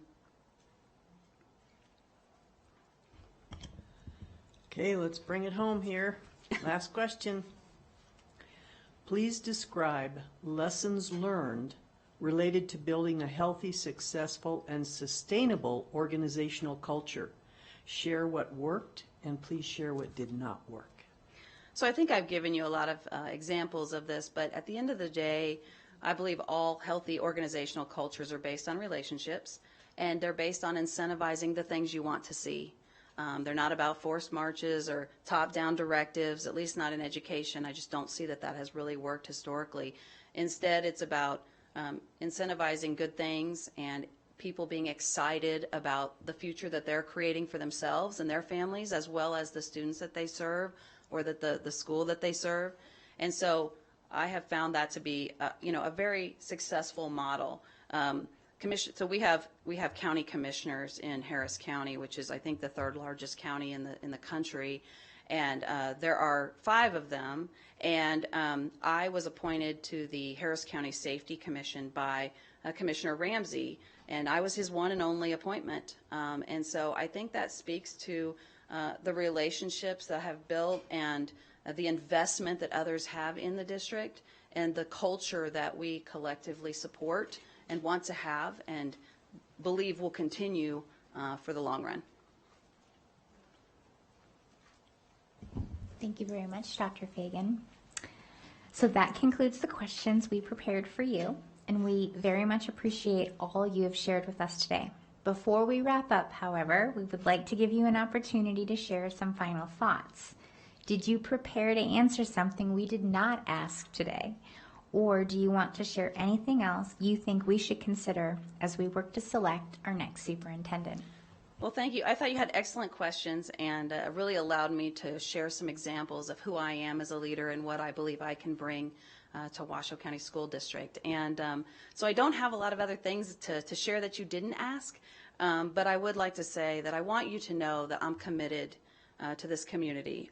One of the things that's been very clear in all my conversations, and I know this as a leader, is that when you have a lot of turnover, you can lose traction, and it can be really challenging and create some culture issues and things in the district. And so I understand the commitment that you all have to having stability and commitment and being part of the community and all of those things. And so it's important for me to have you here that that is what I want. And I have been 6 years in Colorado and 8 years in Humble, and moved my family and was integrated fully in the community, whether it was swim teams or community theater groups, whatever it is that makes sense for my family. And so that's what I'm hoping to do here, is to join all of you and create the future that we all collectively want for Washoe County School District. I have thoroughly enjoyed all of the tours, all of the groups. Everything that they have said has been so instructive. And when you come to something like this as a superintendent, you have a lot of experience to draw on, and so you know what you're looking for as a leader, what's a good fit for you, what's not a good fit for you. And so I believe that I'm an excellent fit for you, knowing me like I do, and that you all are an excellent fit for me. And I appreciate your leadership and the time that you all took to get to know me. It's really been valuable. So thank you for having me here. Thank you for this time, this experience, and I'm grateful. Well, thank you very much. On behalf of the board, thank you very much, Dr. Fagan. Thank you. All right, everyone, we will stay in session like we did before. We're still in item 2.01, so as Dr. Fagan moves on to her next location, we will stay in active session on the item while we prepare and welcome our next candidate.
All right, well, we're still in session. For everyone following along with us, we are still in item 2.01. We just heard from Dr. Elizabeth Fagan, and now we are moving on to our next finalist, Dr. Paul Lamarca. So Dr. Lamarca, before I read the organized introduction, a couple things to note. In front of you, you do have the written questions. We will read them verbally, but these words stay still, so you can always read along or refer back to it. There's also a time clock. As the time goes down for the 4 minutes for the question, that shows you the time that you have remaining. If the time starts going up, that indicates the time that you're past the 4 minutes. And we as individual trustees with our questions also owe a duty within those 4 minutes as well. So we need to stay within those 4 minutes. And so on that note, hello, Dr. Lamarca, and welcome. My board colleagues and I are so appreciative to have this time with you today, and we are looking forward to hearing more from you in response to our questions. We obviously have reviewed your application materials, have seen your video submissions, and have heard from our search consultants. But to begin, we would like for you to take a few minutes to tell us a bit about your background and experiences that might not be evident in your file as you seek to be our next superintendent. Thank you, President Smith, members of the board. For the record, Paul Lamarca, Chief Student Families Supports Officer, and I want to say thank you so much for this opportunity. I am extremely grateful to be here in front of you and have an opportunity to share a little bit about myself. You know some things about me, but you don't know a lot about me, and I'm hoping that you will. I would like to start by telling you that for me, high school in particular was extremely challenging. And it wasn't because I wasn't capable, it was because I lacked interest. If it hadn't been for athletics, I would not have been connected to the school community. If it hadn't been for 3 older sisters who were very successful academically and socially, I don't think I would have graduated. Both of my parents were well educated. My father was a physicist for the Navy.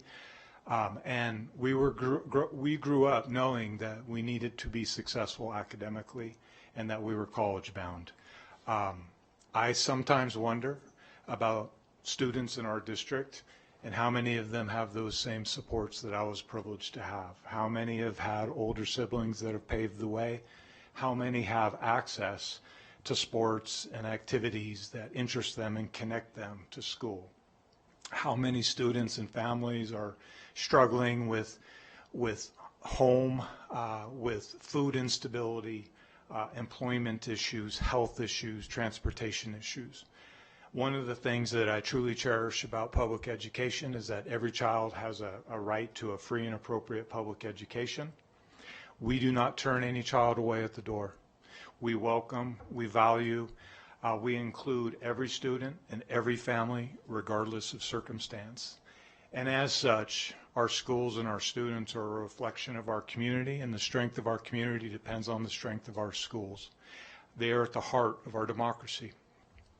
I love that educators, and I include the Board of Trustees in that, embrace these ideals.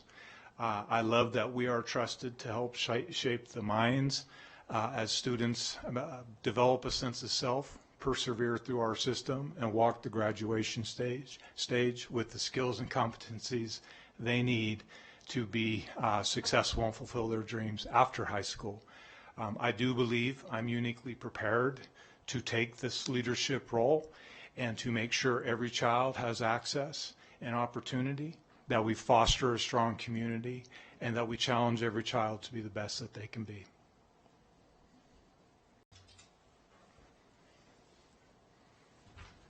All right, I'll get us started. Question number 1. Our Washoe County community has made it clear that they need and want a WCSD superintendent who is ready and willing to successfully navigate all roads ahead. What will it take for you to commit to the long haul, and what obstacles could interfere with that commitment? Thank you for the question, Dr. Nicolette. I have been in this community for a long time. It's my home. I'm committed to education. My calling, which I didn't originally know, is to be an educator. I intend to give back to this community in every possible way that I can. I'm here for the long haul. I do not foresee circumstances that will affect this. I don't have a crystal ball, so I don't know about health and issues of that, but I take very good care of myself. I do know that as the leader of this school district, I would share that with you, and I am dependent on you, and you are dependent on me, and we're dependent on our executive leadership team and all of our educators. And so I can't foresee your future. I know with the composition of this board, we can share leadership and we can move this district forward. And I do believe with changes that are undoubtedly going to occur, we will embrace that and we will figure out our path forward.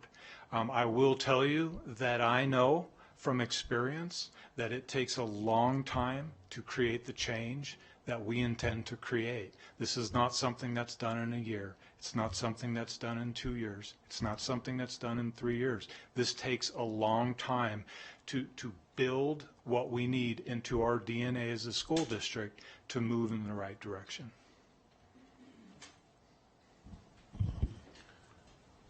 Good morning, Dr. LaMarca. Thank you.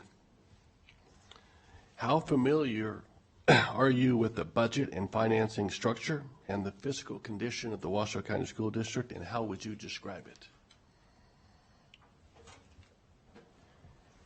Thank you. I'm familiar. I've been on executive leadership team for a long time. I think we're blessed with an outstanding chief financial officer. I have learned tremendously from him, and I will need to lean on him and learn from him going forward.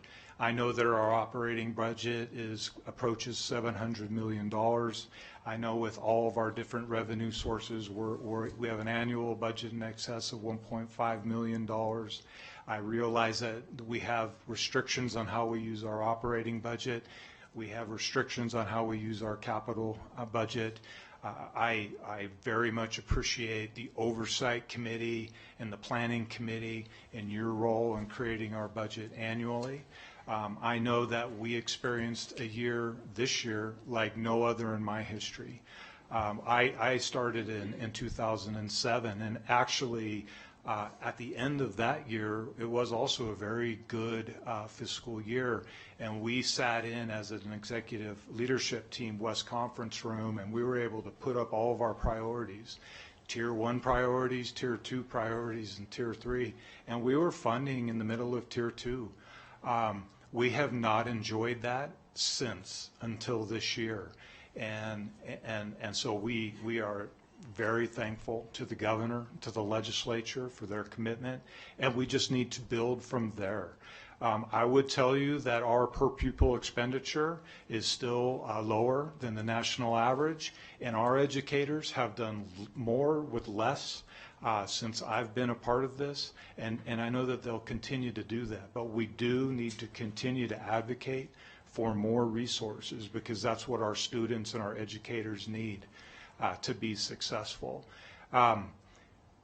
I've had extensive experience managing large budgets, but when I say large, I'm talking about millions of dollars, not $1.5 billion.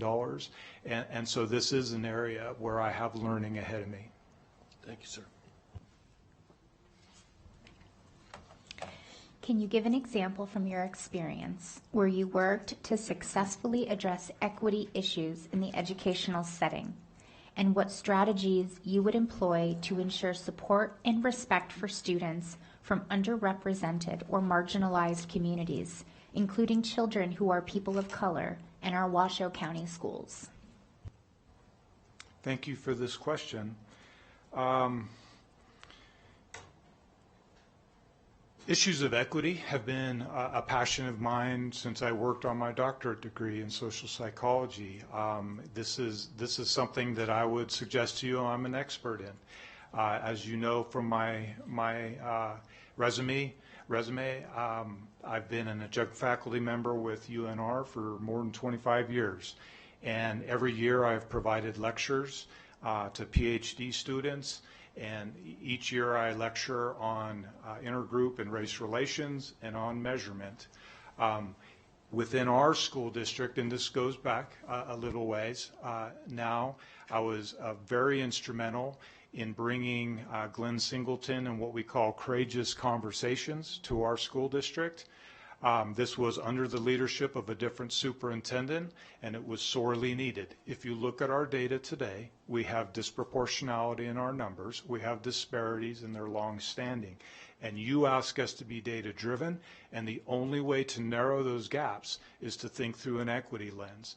Courageous Conversations helped our educators recognize this and move us forward. For 2 years, we worked very hard with our administrators through our professional learning series to provide them capacity building around equity, around culturally responsive practices, around interpretation of data and professional learning committees. And another thing that we did that was very important, and we've done this, we did this for many years, is in addition to identifying metrics, targets, absolute levels of achievement, we targeted changes in disproportionality. And for several years, in terms of graduation rate, we were able to raise the overall graduation rate, and we were also able to narrow achievement gaps. I will tell you that much of the gains we made, we lost during the pandemic. And because of what I will suggest is a lack of focus, we need to get back to that. Thank you. The current Board of Trustees and leadership team have worked together to increase staff salaries and build a positive working environment. How will you help us to continue to build and foster a positive working environment and help recruit and retain staff? This is an absolutely critical question. And again, and as we've already covered this, you know, we're so thankful for the financial investment that really just levels the playing field, doesn't overpay, it levels a playing field, and that's critical. You know, and I mentioned this to a couple of you earlier in the week, it's very difficult to talk about issues in isolation. Staff morale is very much related to what we're seeing with chronic absenteeism. It's very much related to what we're seeing with student behavior. We have a habit in education of adding more and more responsibility to our teachers and to our principals, and we're not very good at taking something away. And so that plate is constantly growing. So part of what we have to do is be very, very cognizant of the actual work demands that our teachers and our principals are experiencing. I mentioned, and it may come up later, I didn't read the questions while I was sitting here, a lack of organizational focus. I will tell you that I believe our principals and our teachers at this point in time are in survival mode. If you scan our district website, you're going to see that we have upwards of 80 departments. Some of those aren't real they're real departments, but they're different levels. But if every director of every department asks every school to do one thing, that's 80 asks. And we have departments that have to ask for more than one thing. So what is a principal supposed to do? What is a teacher supposed to do with 100 different asks, with 150 different asks, especially when expectations are not clear?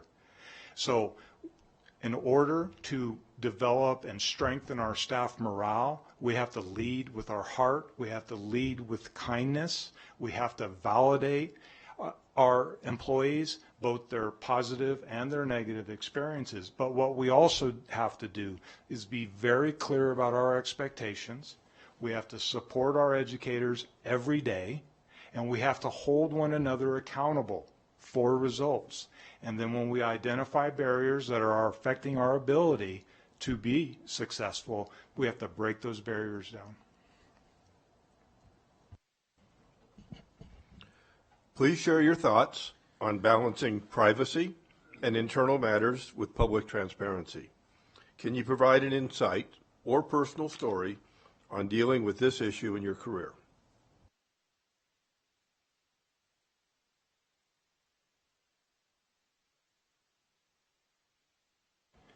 You know, a very similar question was asked last night at one of the forums, and I'm very concerned with student privacy because I'm a parent. I have 4 kids. I had 2 boys that have graduated. Through a blended family, I have a senior who will graduate this year, and I have a daughter who will be entering 9th grade next year. And so I am extremely concerned with the safety and the security of their information. And quite frankly, I'm concerned about the safety of my own information.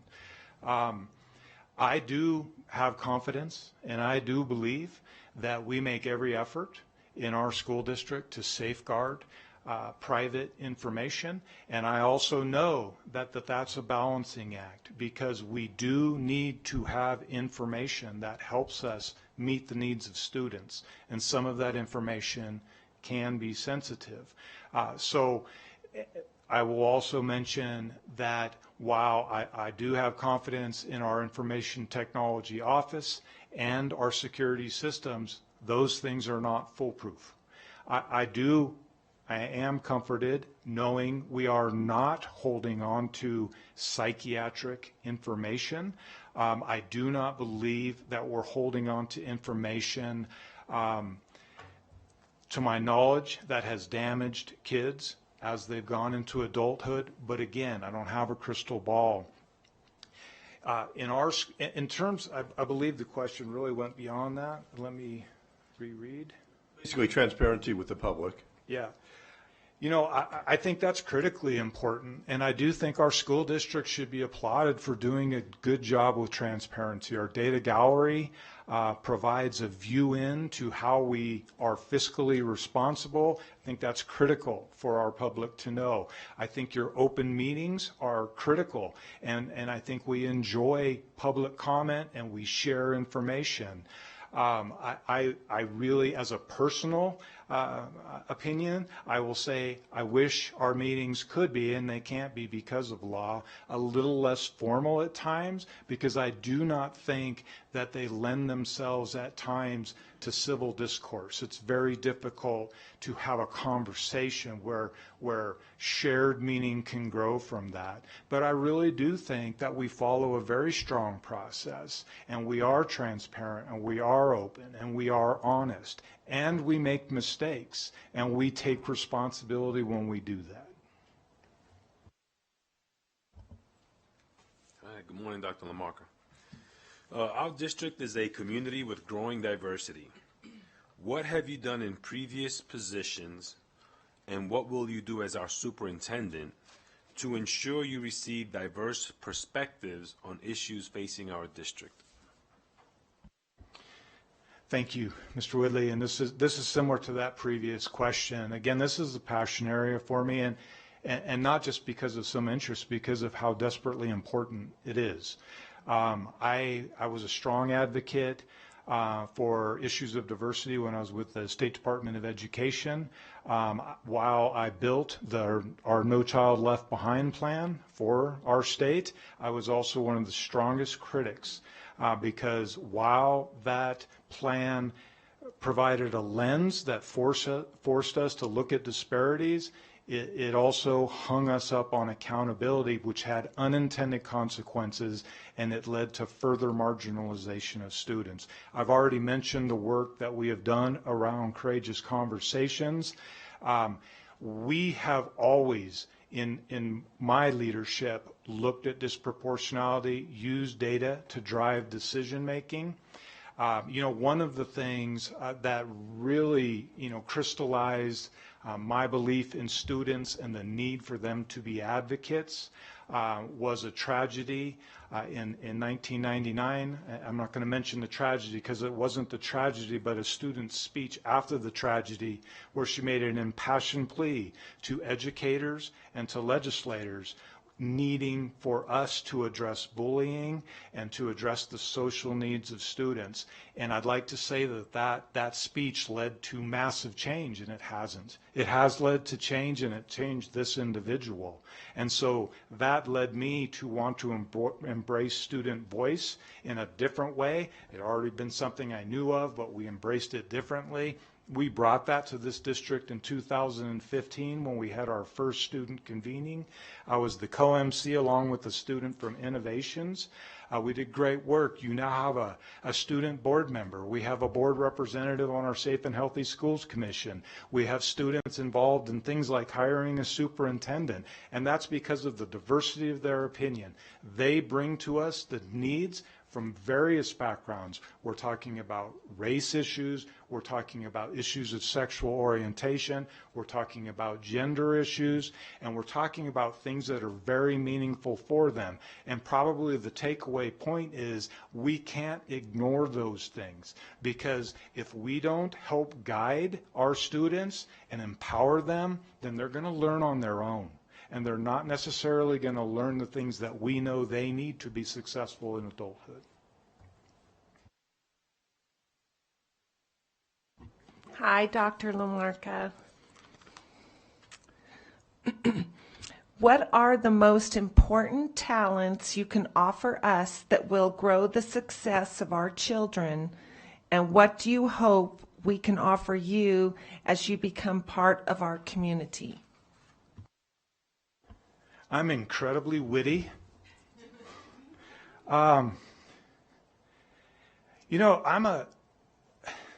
This is a really difficult question to answer.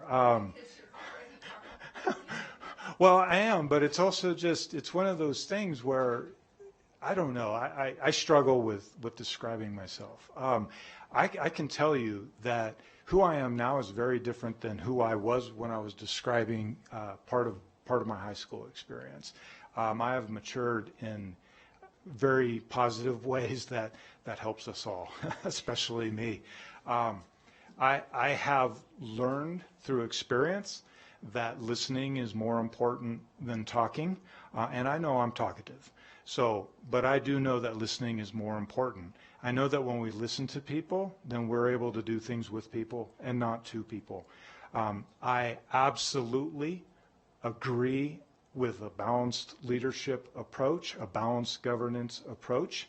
I embrace it within my own leadership. I always center relationships in my leadership, and that doesn't mean warm and fuzzy all the time, but it means lead with kindness, and then again, clear expectations, accountability, support. Communication is absolutely critical, and I do believe I am a good communicator. I know how I can think through systems. I understand implications. I like to see ahead and see where we're going when we make decisions, and I think that's part of our responsibility, because we know if we do this today, something's going to happen tomorrow, and we may have to make tough decisions, but we need to do that knowing what might occur.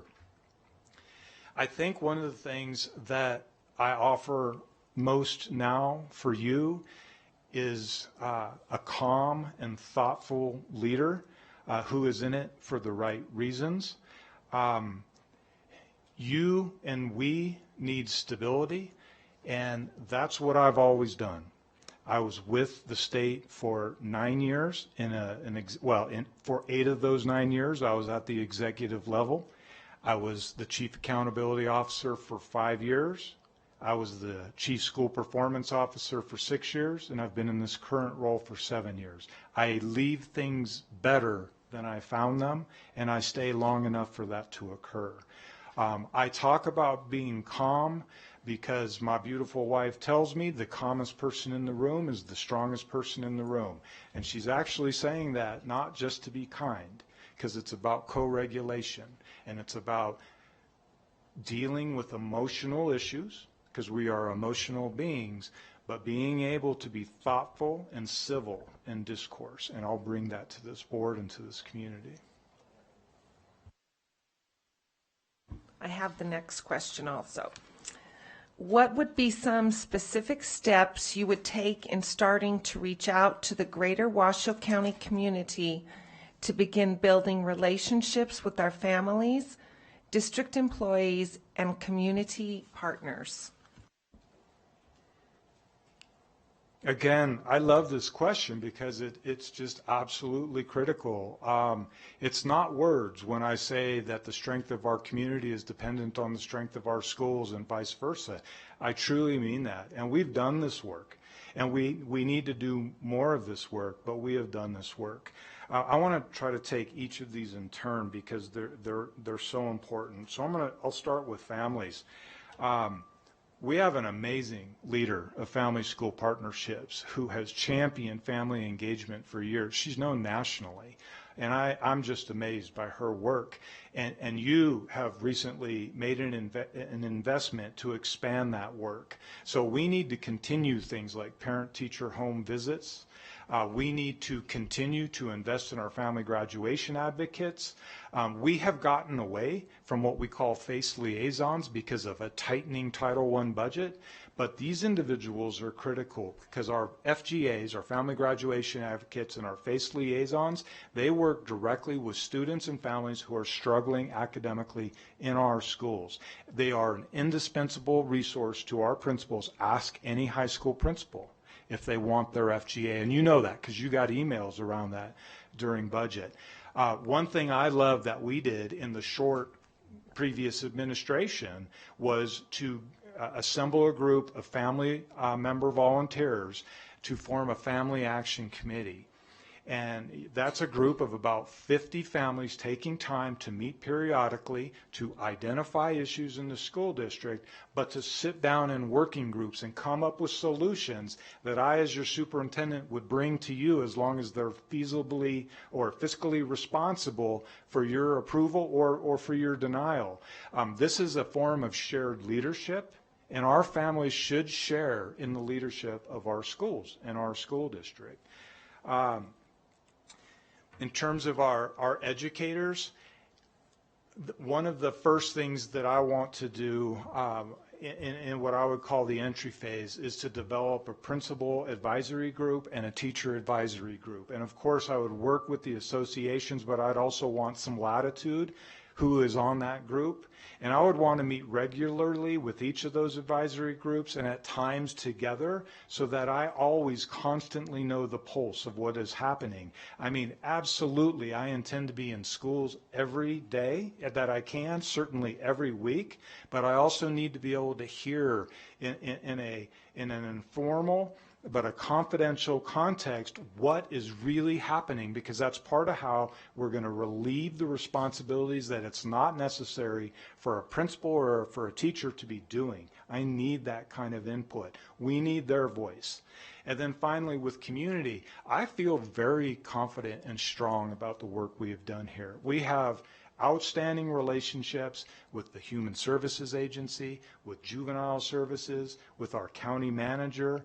I have outstanding relationships with the State Department of Education. I consider Joan Ebert, Christy McGill very close colleagues. We have, as you know, a number of very strong relationships with nonprofit agencies. We are part of a community group with Renown and with the Children's Cabinet and with the Office of Suicide Prevention. We have done a lot in bringing community into school. Community in Schools is another one of our partners. I say this, and I know that we have to strengthen this. An area I feel we want to strengthen is around our family resource centers.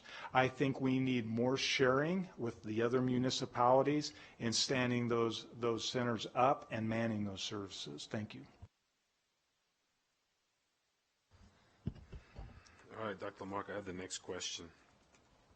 What is your preferred approach to working with internal stakeholder groups and the Board of Trustees, and how does that align with our commitment to balanced governance?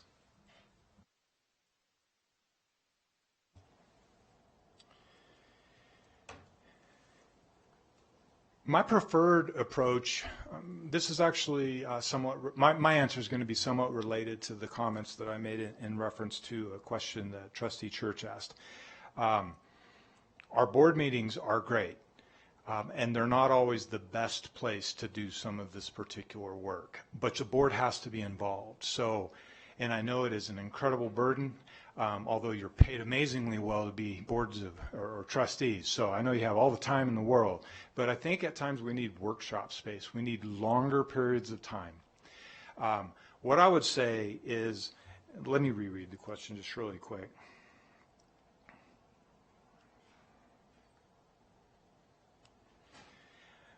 I'm assuming we're working with these internal groups to solve a problem.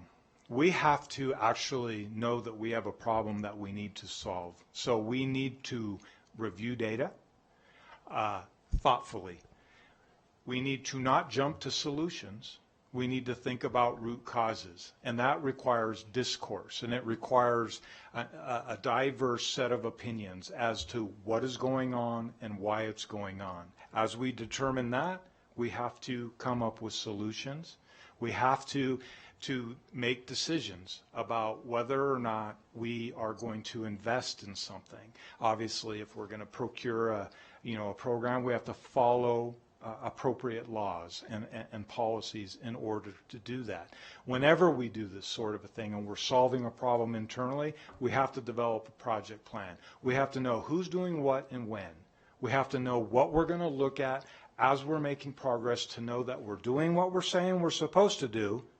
And then when we get to the end, we have to measure that. We have to bring that group back together and we have to talk about it. Because very rarely does it all work out perfectly. So then we have to talk about what were the dependencies? What were the barriers? What do we need to do differently moving forward? I would also say that balanced governance that I know that is a model for you is what we call shared leadership, and I've already mentioned that. I'm a huge proponent of that. I feel confident in my skills, and many years back when I was with the State Department of Education, I have a lot of energy, and I would do things and I'd do it on my own, and I had a back problem and I had to have surgery, and I was going to be out for 6 weeks and I had to lay on my back, and I'm not good with that kind of thing. I had no choice but to delegate. And when I came back, I was like, holy heck, these people are incredible. I was afraid, and I may have done things different, but what I learned from that experience is I can do more with you than to you. So I firmly believe in balanced governance, shared leadership, and at the same time, in a position like this, there will be times when I have to be declarative, and I will have the courage to do that, and I'm willing to take risks.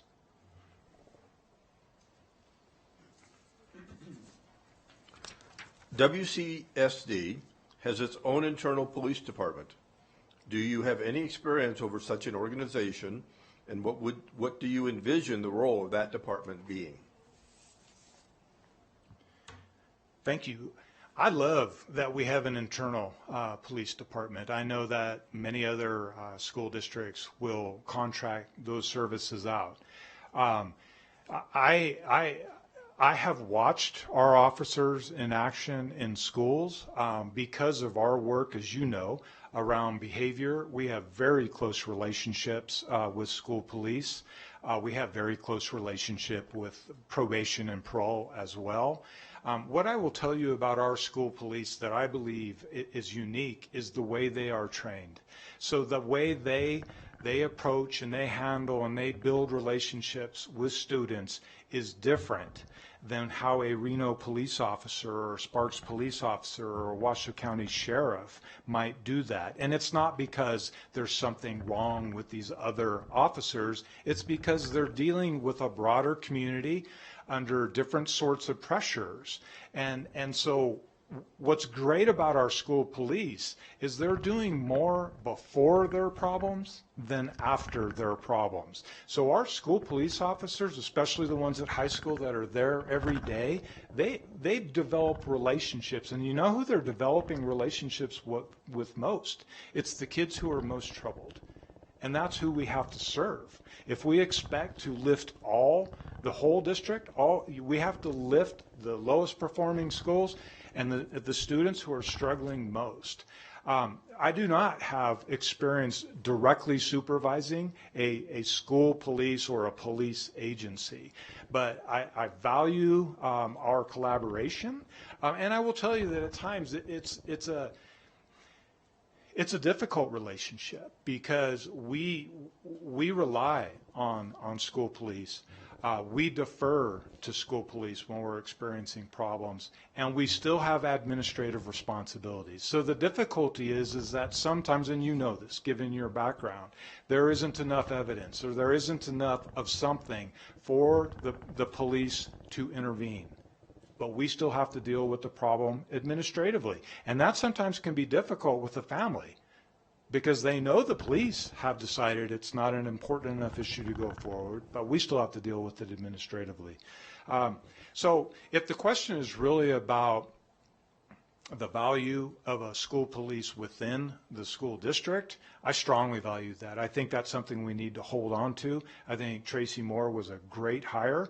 I think Shauna Baker is going to be a great deputy. I've worked with her in schools last year in a couple of instances in particular, and I love her leadership style because she is incredibly direct, and then when there's time, she's also incredibly compassionate. But I know that I'm safe when I'm around her, and I appreciate that. I have nothing but confidence in our school police.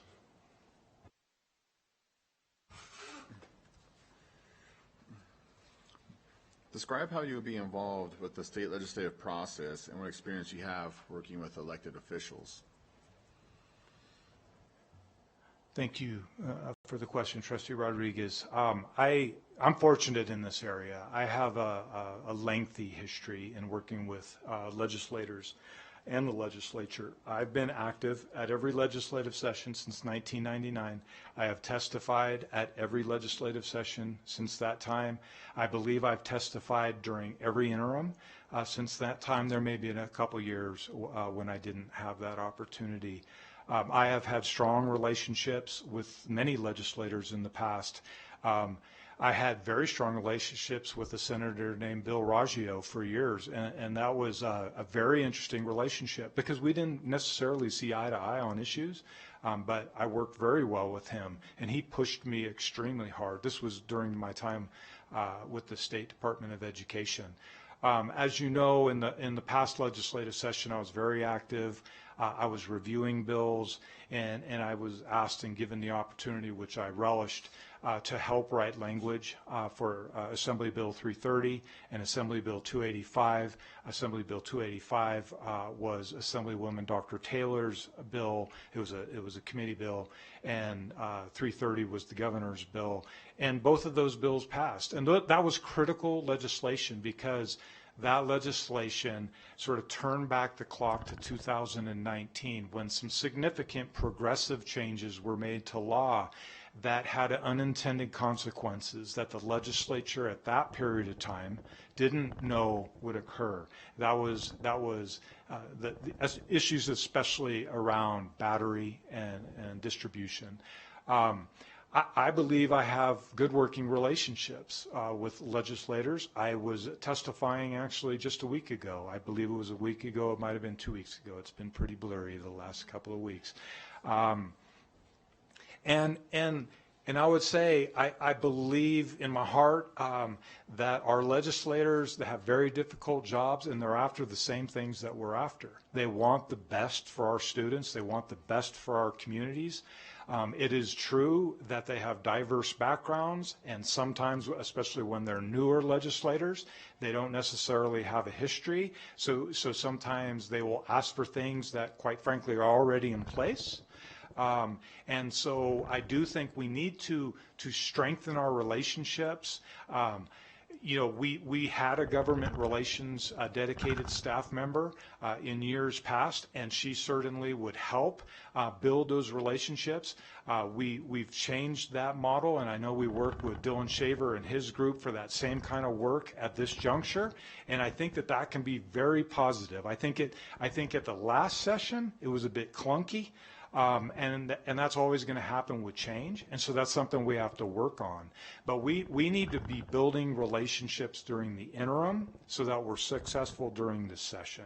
So this is an area that I wouldn't suggest that it's where I want to be, but it's a place where when I'm there, I do good work.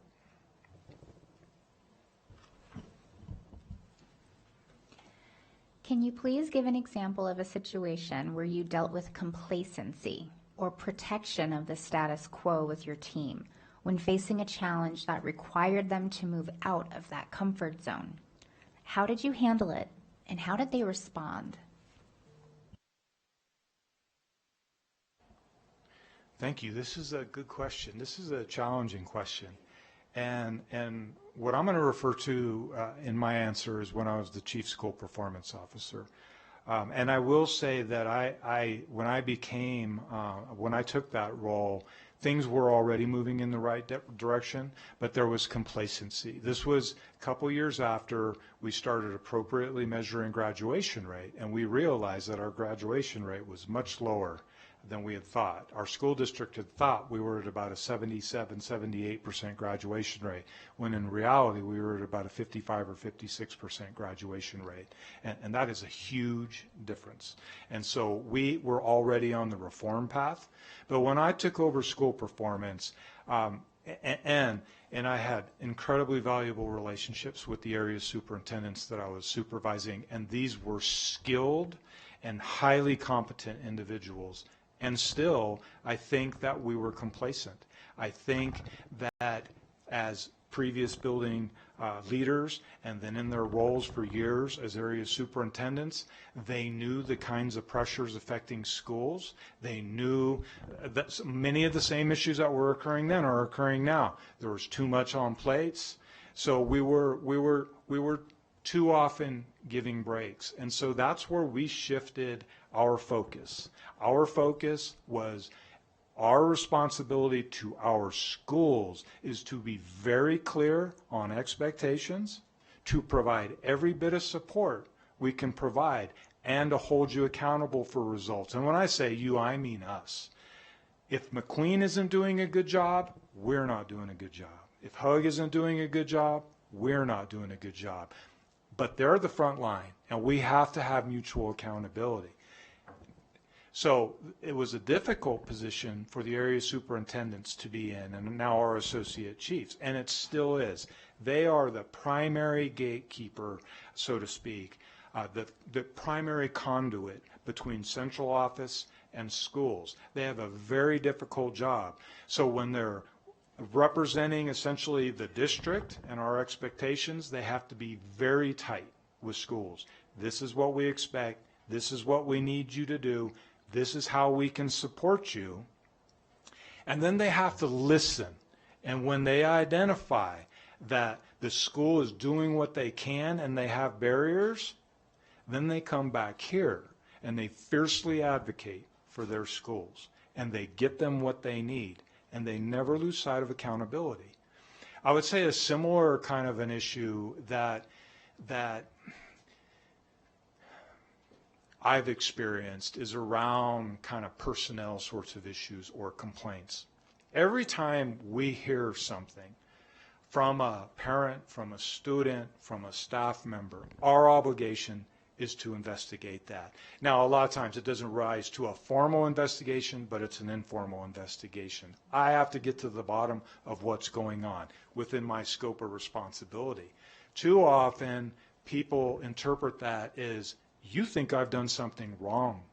And no, actually, by getting to the bottom of it, I'm going to be able to be your best supporter because I can defend that there's a misinterpretation or there's misunderstanding. The truth lies in the middle.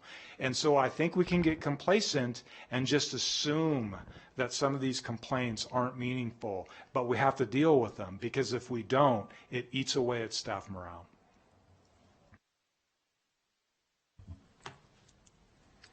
Thank you.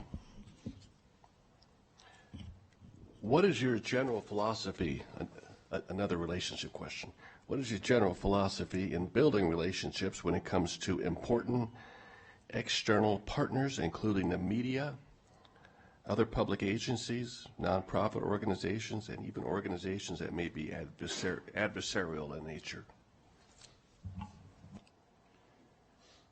Thank you. I'm going to try to kind of take these in turn as well, given some of the subpoints. You know, I do think what I will say generally, and this would apply to all of these, is, again, center relationships. Start with relationships.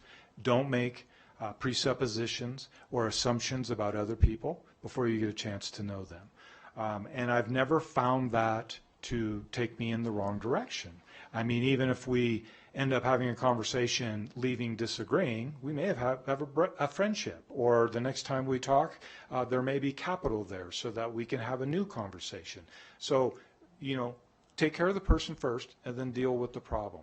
I think with our nonprofit agencies, this has been not a hard thing to do. They generally have the same goals and objectives that we have. I will say that at times our system is so big and there's so many safeguards and there's so many policies that it can be difficult for external partners to work with us, and they have expressed this to me.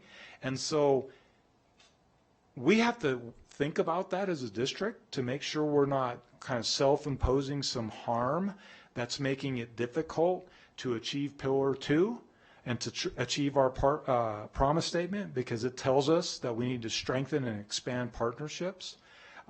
So we have to make sure we're not creating access issues for our partners when we need them to be involved. What I would say about adversarial organizations,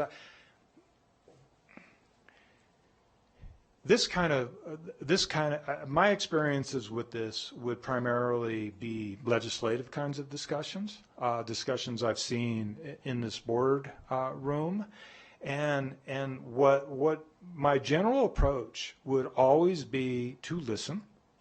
My general approach would always be to try and validate emotion and passion, and also bring the heat of the room down, so that we can actually have civil discourse.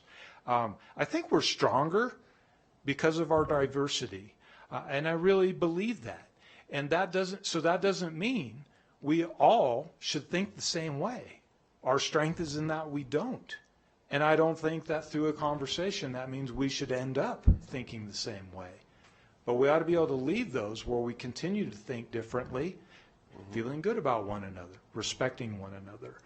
So that's how I would approach partnerships, and I do think we've been successful in that. Thank you. Quick follow-up, drilling down a little bit on the media. What's your general philosophy of interacting with the media? Thank you for that, and I'm sorry, I have a hard time seeing. I'm going to be honest with you. I've had some difficult experiences with the media. So I do media. I've done several media requests this year, for example. I always ask, and I don't always get a yes, but I always ask for questions in advance.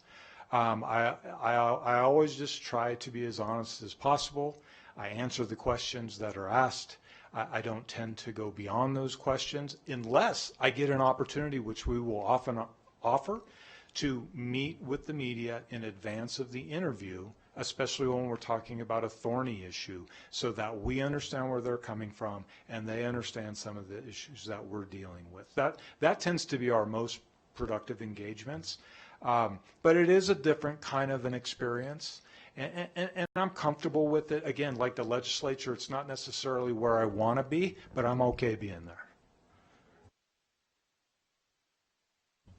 Okay, let's bring it home. Final question.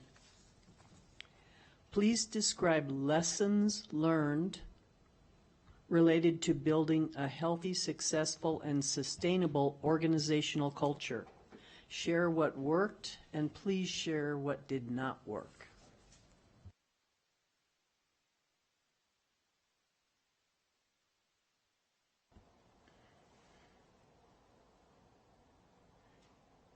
What has worked for me personally? I'm going to talk about what's worked for me personally, and that is building a strong team. And I shared with you a learning experience that really brought me to that place. Once I had that experience, there were times, and I hesitate to share this, but I'm going to share this, that when we would interview for positions, there would be times when the candidate that had, the best resume, that checked all the boxes, was not necessarily the one we hired, because we were also looking at fit with the existing structure. And so we had an eye toward building the strongest possible team, because it requires teamwork and it requires complementary strengths. Communication has been key for me. What hasn't worked for me is I in my younger years, and I do this from time to time still, I can be very hard on issues. And what I had to learn through experience is that people are tied to issues. And so I didn't intend to be hard on people, but by being hard on issues, I was inadvertently being hard on people. And so that's really what has led me around, to starting with relationships and centering relationships. Because we're still going to be hard on issues, and we have to be hard on issues, but we have to build that relationship and that capital so that we can recover from those conflict situations. And not doing that, it is not okay to just tell someone, I didn't intend for that to occur, because they're still hurt. And so you have to take care of that. And I've had to learn that the hard way. I will tell you that I think autocratic leadership does not work. I will tell you that in our history in this school district, we did have a very successful superintendent who led in an autocratic fashion. Our board meetings at that period of time lasted 35 minutes on a couple of occasions. 45 minutes, hour and 15 minutes. How many board meetings have you had like that? There was no conversation. There was no debate of issues. There was one way to get things done. And we actually made a lot of progress, but it was in a short period of time, and that is not how you sustain change. And we also lost that superintendent, and we didn't have that superintendent for long enough to create that sustainability. So I don't think that works, and I don't think it works because this is a very complex organization. I'm going to rely on Mark Mathers. I'm going to rely on Chief Counsel. I'm going to rely on operationals or operational chief. I'm going to rely on associate chiefs. This is not something one person can do. And these are, quite frankly, very talented people who have something to say. And so my job is very much as much listening as doing. And so autocratic leadership, my way or the highway, that's not going to work for us. We need to roll up our sleeves and know that we're going to be working for a long period of time, climbing a very steep hill, and it's going to be tiring, and we're going to stub our toes, and we're going to twist our ankles, and then we're going to get to a false summit, and it's going to be a beautiful view, and we got more to go. And then we get back on the trail, and we continue to hike, and that's how we do it. We do it together. Thank you, Dr. LaMarca. That concludes the questions we prepared for you, and we very much appreciate all you have shared with us today. Before we wrap up, however, we would like to give you an opportunity to share some final thoughts. Did you prepare to answer something we did not ask today? Or do you want to share anything else you think we should consider as we work to select our next superintendent? I was hoping we could thumb through the Nevada Performance Framework Manual. It's only like 64 pages, and yeah, no, thank you, and sorry for that bad humor. I probably made a mistake and tried to over-prepare, so I did sit on my bike this morning, and worked hard, And I had a timer going, and I thought about Dr. Nicolette and what she might ask, and then Mr. Mayberry, and Ms. Smith, et cetera. And you've asked all completely different questions. So unless you want to take another 45 minutes so I answer all those, I'm not going to do that. So I'll just make a couple of closing statements, if that's okay. So what I want to leave you with is that I love this community. This community has been my home for more than 30 years, for the majority of my life. I didn't necessarily expect to stay here, but I fell in love with our community as soon as I arrived. I raised a family here. I met my beautiful wife here. I have developed meaningful, deep, long-lasting relationships here. This is my home. This community has afforded me so much professionally. You have my resume, so you know these things, but I'm going to state them. I got my doctorate degree in social psychology at the University of Nevada, Reno, and I remain attached to that university, and I will as long as they'll have me. I was an executive administrator with the Nevada Department of Education, and so I commuted from Spanish Springs to Carson City every day for 9 years, nearly a decade. And then I've been here in 3 different executive positions for 17 years. So this community has afforded me so many opportunities. I'm privileged, and I know that. And I know everyone doesn't have that same privilege. I'm indebted to our community, and I intend to give back as long as I can in every way that I can. I do believe that I have the competencies and the skills. I believe I have the passion. I believe I have the thoughtfulness to lead this organization. And so I know you have an incredibly difficult decision to make. I know it is, if it's not the most important decision that you make as a board, it is certainly one of 2 or 3. And so I ask you for your trust to allow me to lead us with you so that we build the school district that our students and our families and our community deserves. So thank you so much for this opportunity. Thank you so much on behalf of our board. Thank you, Dr. LaMarca. No, you're going to leave that there. All right, everyone. So on that note, we will actually take a break now at this point. So we will take a recess for just over 30 minutes, and we will reconvene at 12:50 p.m. Thank you.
All right, everyone.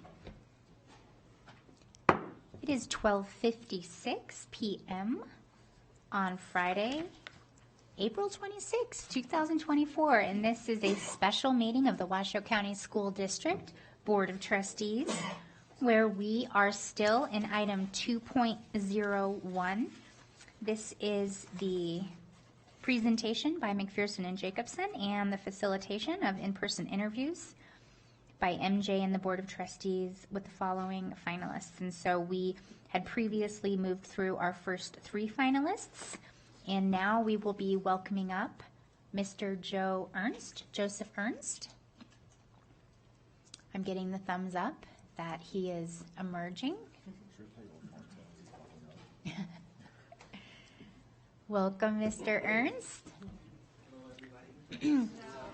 Hello, welcome. Feel free to make yourself comfortable.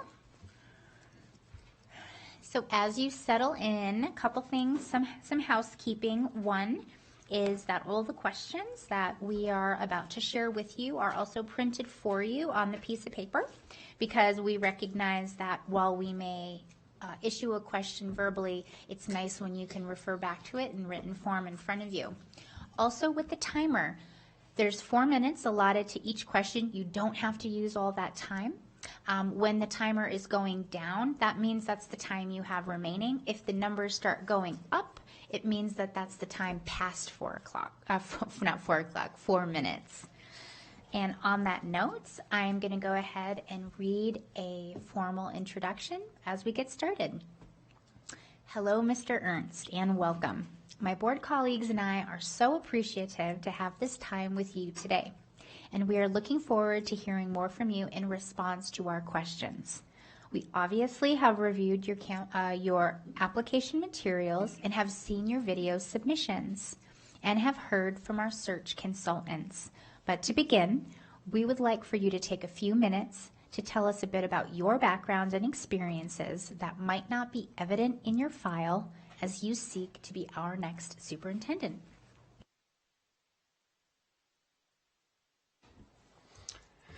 Thank you, President Smith, members of the board. My name is Joe Ernst, Chief Continuous Improvement Officer. In thinking about this question, I think it's important to share with you why I have come into education. When I was very young, my best friend had some challenges in school and had some troubles when he was reading.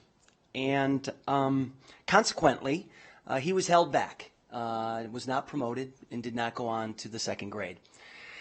And being his best friend, I saw the impact that this had on him, and was a little bit bummed that he wouldn't be coming on to 2nd grade with me. So from that point forward, I also knew that he was very smart, and he had a lot of strengths. And so the following school year began, and unfortunately, he remained a grade behind. And each day, I went over to his house after school, and I worked with him, and I tried to help him, and I tried to build on the strengths that he had to help him become a better reader. Really, this is where my passion for education began. From that point on, I knew I wanted to be a teacher, and then that belief drove me as a teacher to build on students' strengths and do everything possible to help them succeed. I held this belief as a building principal, and this belief still drives my leadership today. At one of the schools where I was principal, we had a student that was significantly impacted in many ways. And the demands of school put great duress on this child. Understanding the unique needs, our entire school needed to support him. For his own safety, we always had to have a line of supervision on him in all situations throughout the day. It required a total team effort with his mother and our teachers to ensure his safety and his academic growth. I'm proud of the incredible efforts of our entire staff to rally together to support him. I really felt it was the embodiment of collective efficacy. So, one of the most gratifying moments that I've had in my career was participating in his graduation as an area superintendent. Before the ceremony began, we had a chance to talk. And I was so pleased to see how his confidence had grown and his sense of accomplishment in graduating. We talked about his soon-to-be pursuit of criminal justice. And then once the ceremony began, I saw him walking out to receive his diploma. I jumped up politely in front of one of our board of trustees, and I asked for that diploma. And I looked him in the eye. I handed him that diploma with great satisfaction, seeing him overcome the many challenges in his life. He was proud, and I could not have been any more proud. I've seen firsthand the power of education to dramatically impact the lives of our students. And I will tell you that my leadership is fueled by an unwavering hope and belief in what students can do and what they can accomplish. And if I'm fortunate enough to be selected, it's important for you to know as a board of trustees that this is what will drive me as superintendent of Washoe County School District. Because when we work as a team with total commitment, this is what is possible for all our students, and this is why I came into education.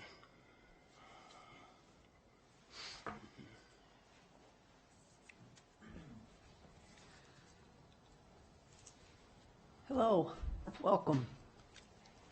Let's continue to build on all this, okay? All right, question number 1. Our Washoe County community has made it clear that they need and want a WCSD superintendent who is ready and willing to successfully navigate all roads ahead. What will it take for you to commit to the long haul, and what obstacles could interfere with that commitment? Thank you for the question, Trustee Nicolette. So I think I'd like to begin to start with a demonstrated commitment to Washoe County School District. Having worked in our school district and lived in our community for over 25 years, I believe that I have demonstrated a major commitment to our school district. And I've had a chance to do that in many different capacities. As a teacher, principal, area superintendent, in my current role as Chief Continuous Improvement Officer. And I think when we look forward towards navigating all the roads ahead, I think that those experiences will be incredibly helpful in navigating the role as a superintendent.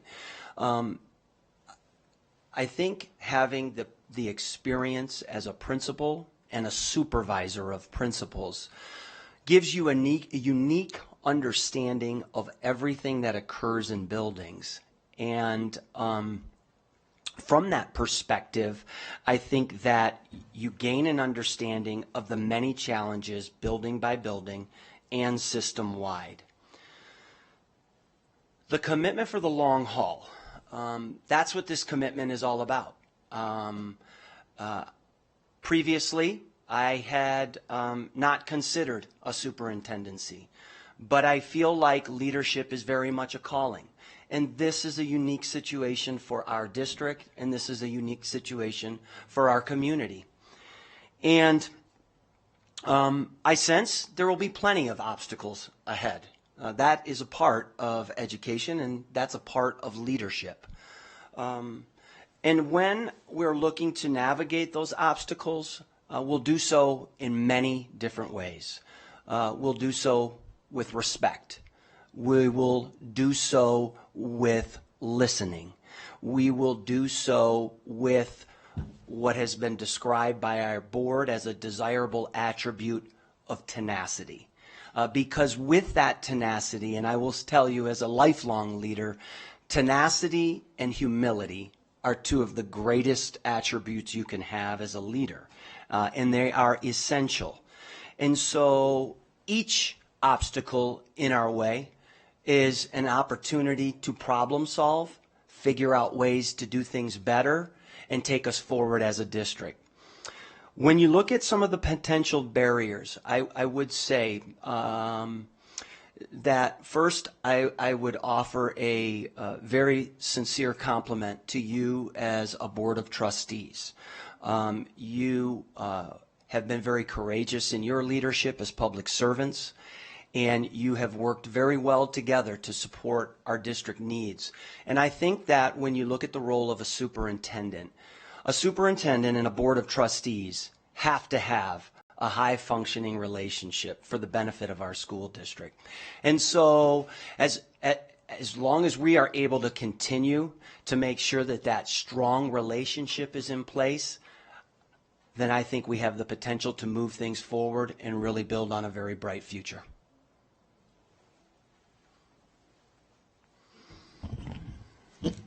Thank you. Good afternoon, Mr. Ernst.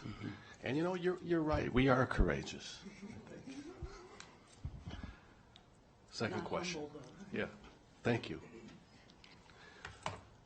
My question is a little bit of a departure from the other questions. This is a finance question. How familiar are you with the budget and financing structure and the fiscal condition of our district, and how would you describe it? Thank you for the question, Trustee Mayberry. I think I am intimately acquainted with our financial structure and financial stability within our school district. And that comes in a variety of ways. First and foremost, we have seen in Washoe County School District resources that we had not seen before. And that has come as the result of the efforts of many to bring considerable resources into our school district. And I am very happy to say that we have seen that result in additional compensation for our hardworking staff. Over the past 3 years, a part of my supervision has included a grants management team. And in that, we have had the opportunity to manage the largest grant in the history of the United States, largest educational grant in the history of the United States. Over the past 3 years, that equated to approximately $500 million. And that also comes in the form of, we manage approximately 280 to 300 different grants every single year. And each one of those has different parameters of which you must operate within to fulfill the requirements of the grant. And I'm very proud to say that in leading those efforts and working in combination with our superintendent and our board of trustees and stakeholders, because a big part of this work was reaching out to our community stakeholders, conducting meetings twice a year to get their input and report on the progress that we were making, and seek feedback from them about additional ways of which we might address needs that were surfacing in those meetings. And from that, I'm very proud to say that as a school district, we allocated approximately 75 to 80% of these resources directly to our schools. And I thought that was a fundamental position that we took right from the start, recognizing the unique circumstances of being in a pandemic and coming through a pandemic. So I think that's something to be proud of. I'll also tell you that our grants team, we work closely with our finance team, and I think most recently have demonstrated one of the stronger examples we have in Washoe County School District around looking at our general fund and then looking at our grants and using those to maximize the value of all resources we have in our district, from positions to programs, etc. And as a leadership team, we worked hard to match our resources to our strategic plan.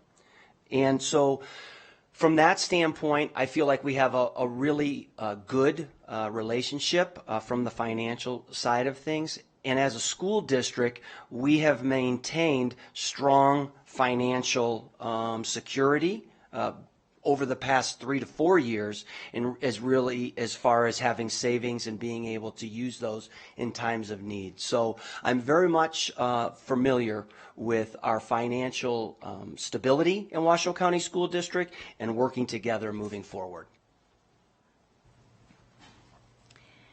Can you give an example from your experience where you worked to successfully address equity issues in the educational setting? And what strategies would you employ to ensure support and respect for students from underrepresented or marginalized communities, including children who are people of color in our Washoe County schools? Thank you for the question, President Smith. So the first example that comes to mind takes me back to the pandemic, and we were in immediate distance learning. And I think many of us who are remember that there were some challenges with connectivity and actual devices. And so in this situation, we took an account of all of the laptops that we had district-wide, and we did this by area. At that point, I was area superintendent overseeing 24 schools. And what we did is we took an account of all of the laptops that we had in the entirety of our area at every school. And then we were able to redistribute those laptops to where the most acute needs were. And so when we had schools and we had families that needed these devices, we took them, and this was outside of standard practice because innovation was necessary to address a complex problem.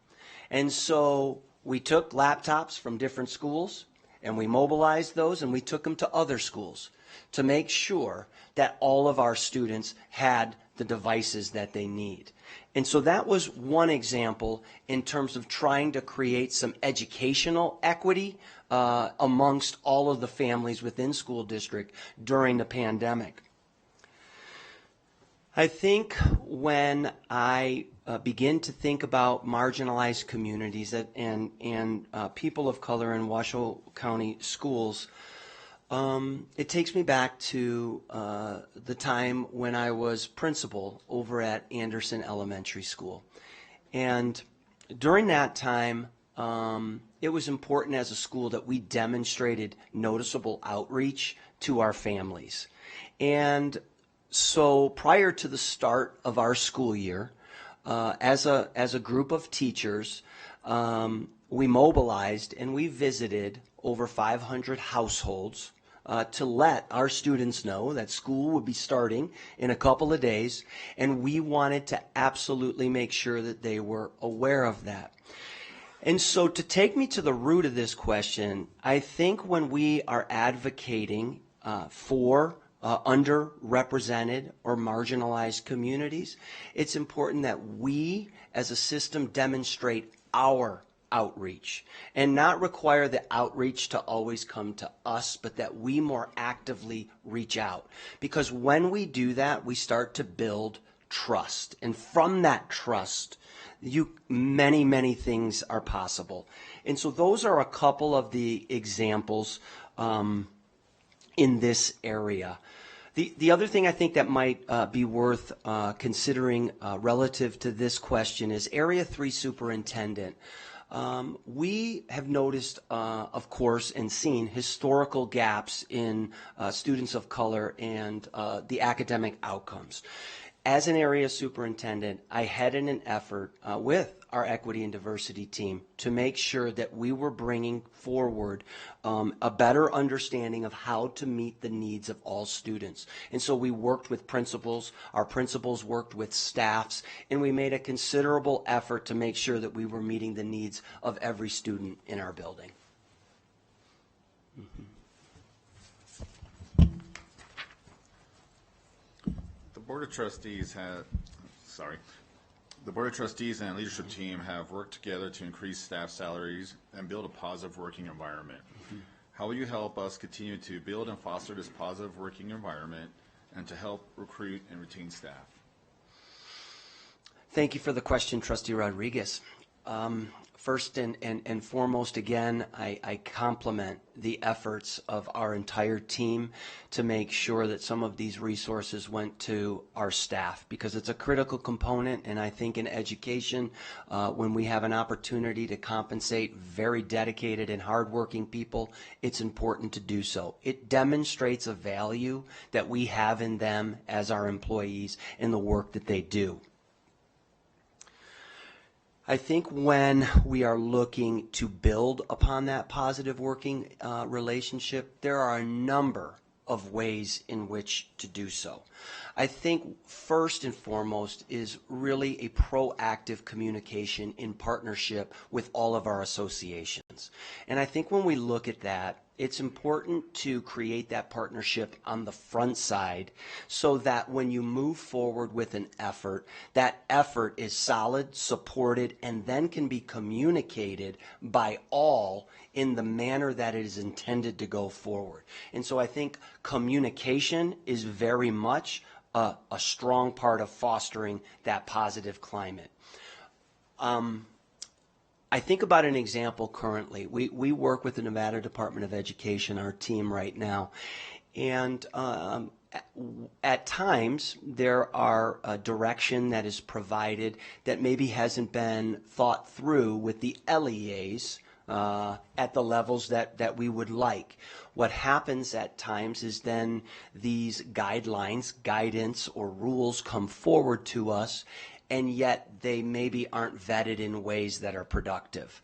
And so what we have to do is then work backwards in the other direction to help inform and then make change from there. At that point, that becomes a much more difficult endeavor. And so the example here that I'm drawing on is that we have to make sure that we're doing this in partnership on the front side and communicating throughout.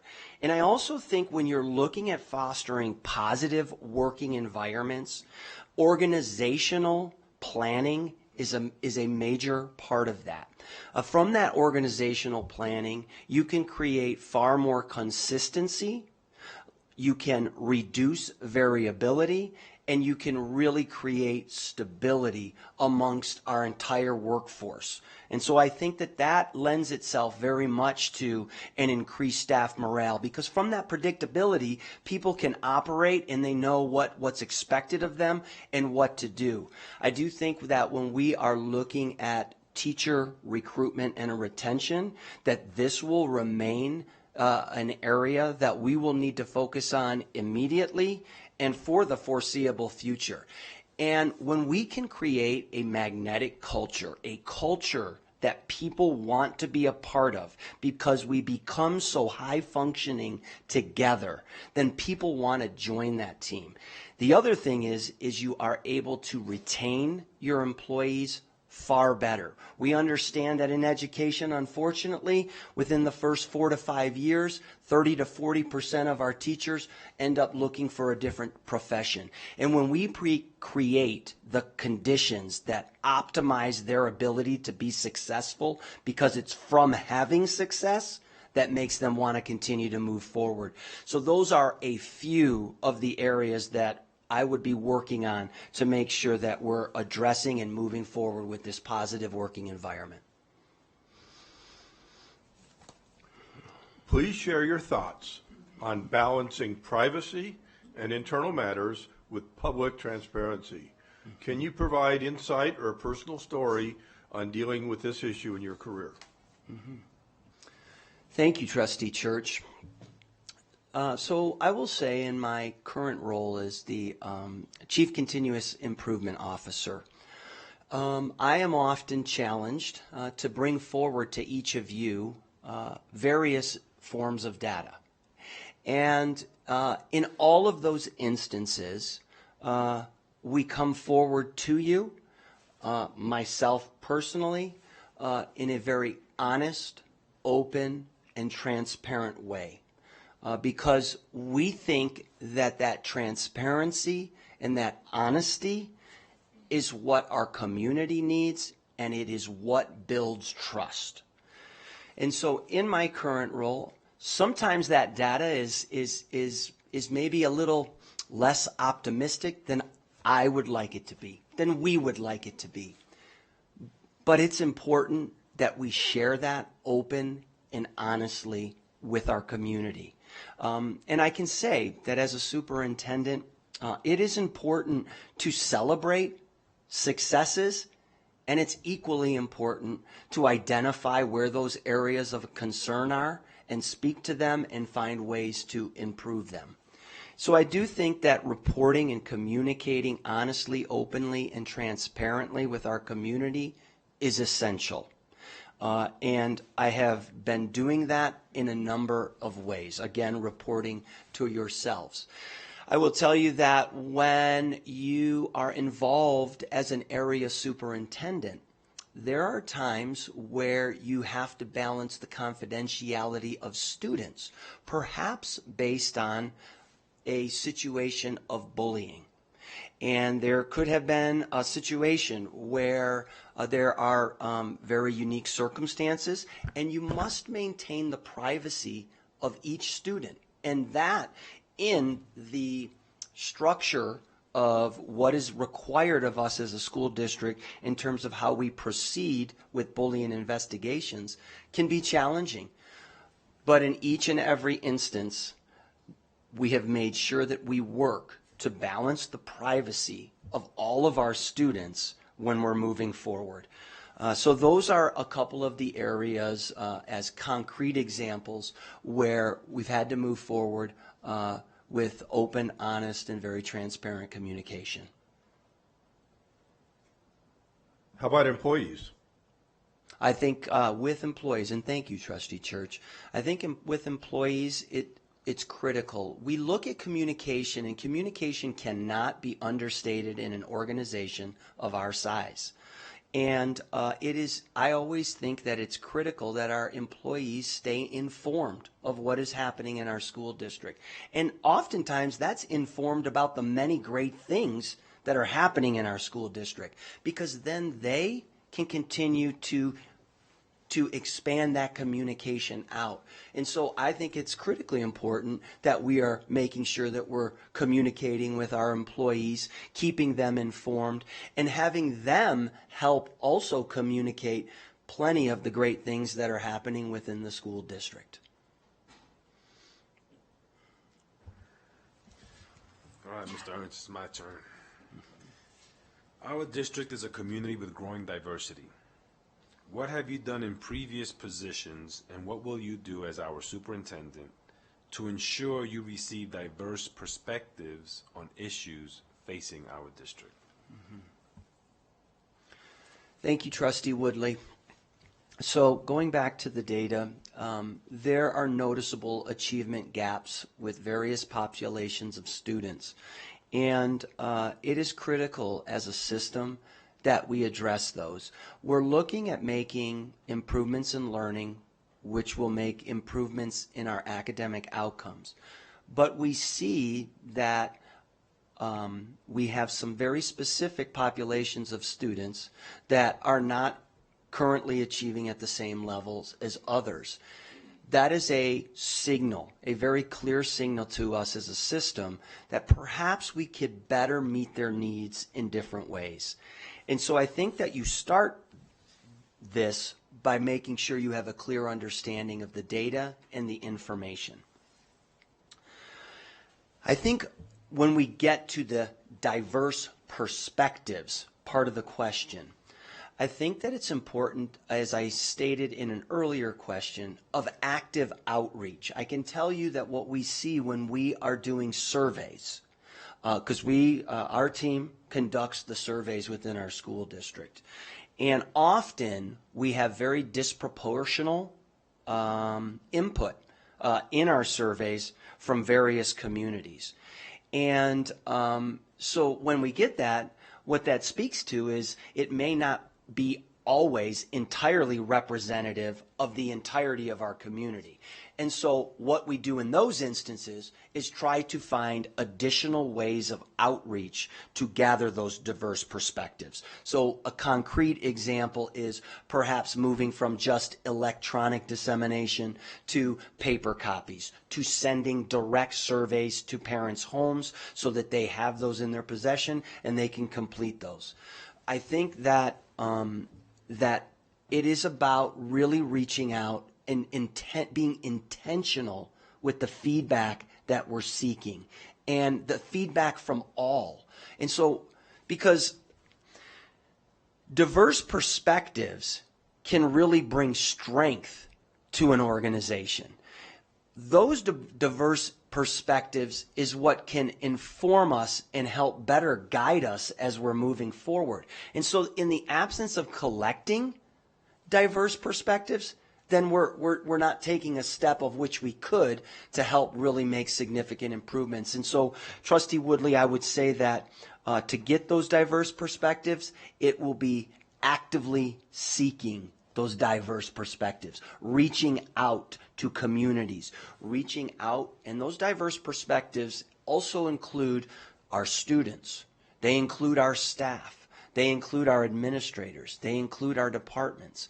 And they include our families, and they include our communities. So it's really about being very intentional to get that feedback, and then from that feedback, being able to move forward in a constructive way.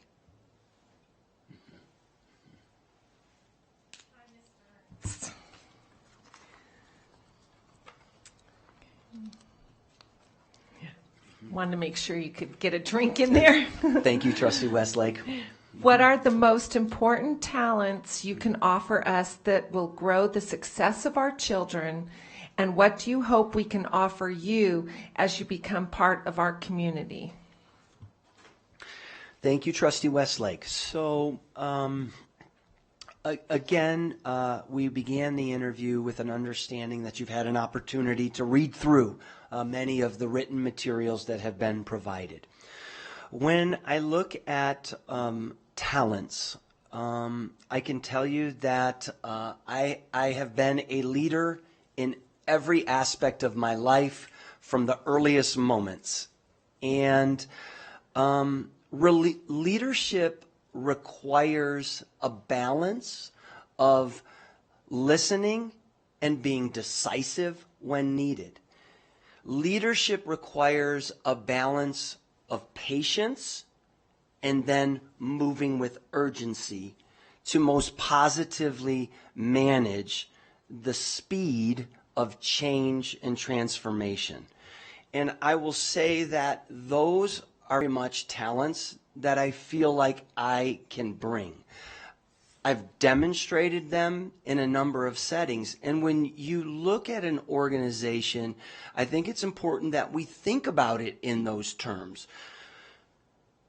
We may have the very best intentions, and we may want to move.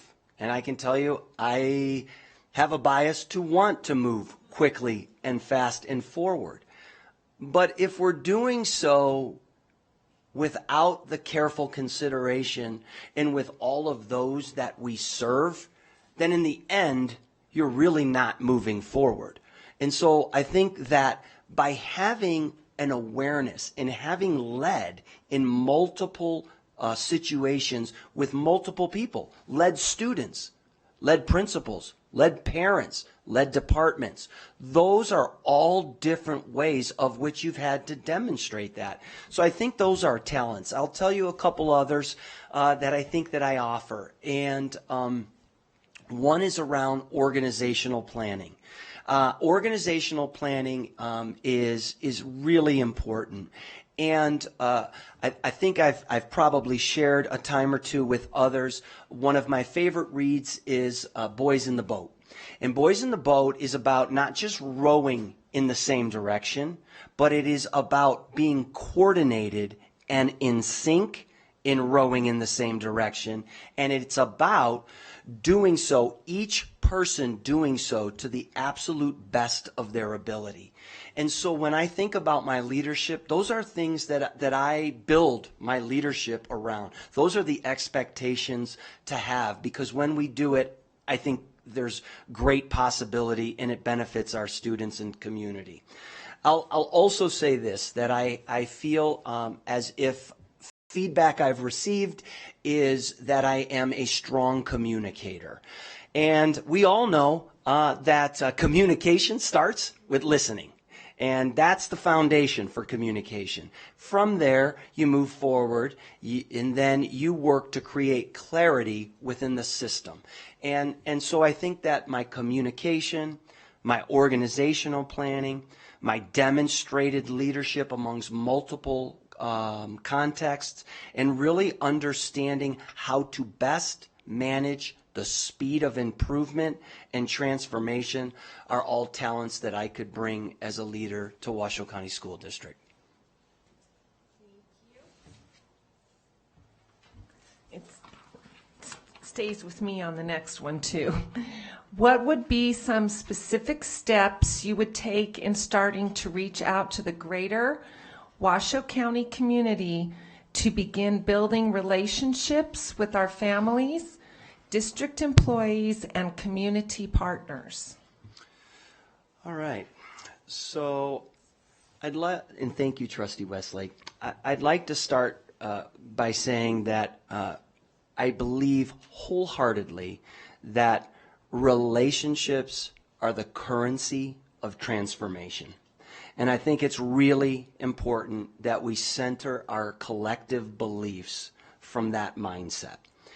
So in doing that, I think that reaching out to the community is, it has to be done in a number of forums with a number of audiences. I gave the example earlier of some of the outreach that we did as a principal of Anderson Elementary School. In the role of superintendent, of course, as an ambassador of our school district, that is an important function of the role. And so speaking in multiple forums with multiple audiences, and again, with very intentional outreach, I think is an important aspect to that. We have some structures in place right now that we can tap into, and I think we can augment as well. From meeting with our special education parents advisory group, from meeting with our gifted and talented parent advisory groups. I think parent advisory groups are really a critical function and structure within the organization.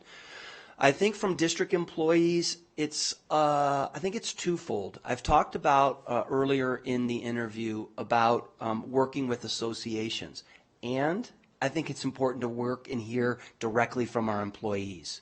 And so you have to take the time to be willing to do that. Just yesterday in visiting schools, I had an opportunity to visit with teachers.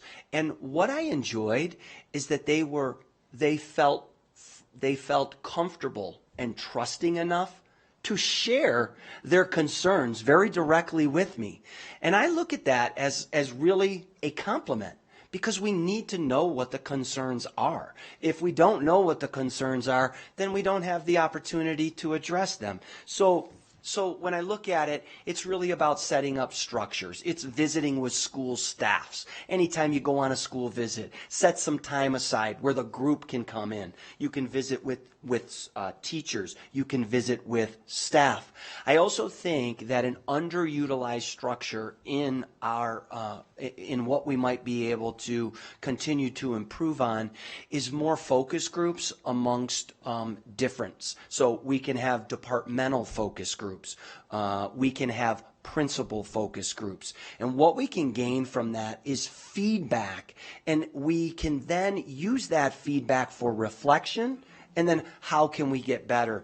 So I think those are part of it. And the final thing I'll say is I've really been excited over the past few months to have an opportunity to reach out more directly to community partners. And what what I've learned is something I believe I've known even prior to it, that we have a community that is incredibly supportive and willing to lean into partnerships in untapped ways. And I really look forward to deepening those partnerships, mentorships, internships, and really it's going to take the entirety of our community to move the education of our students forward.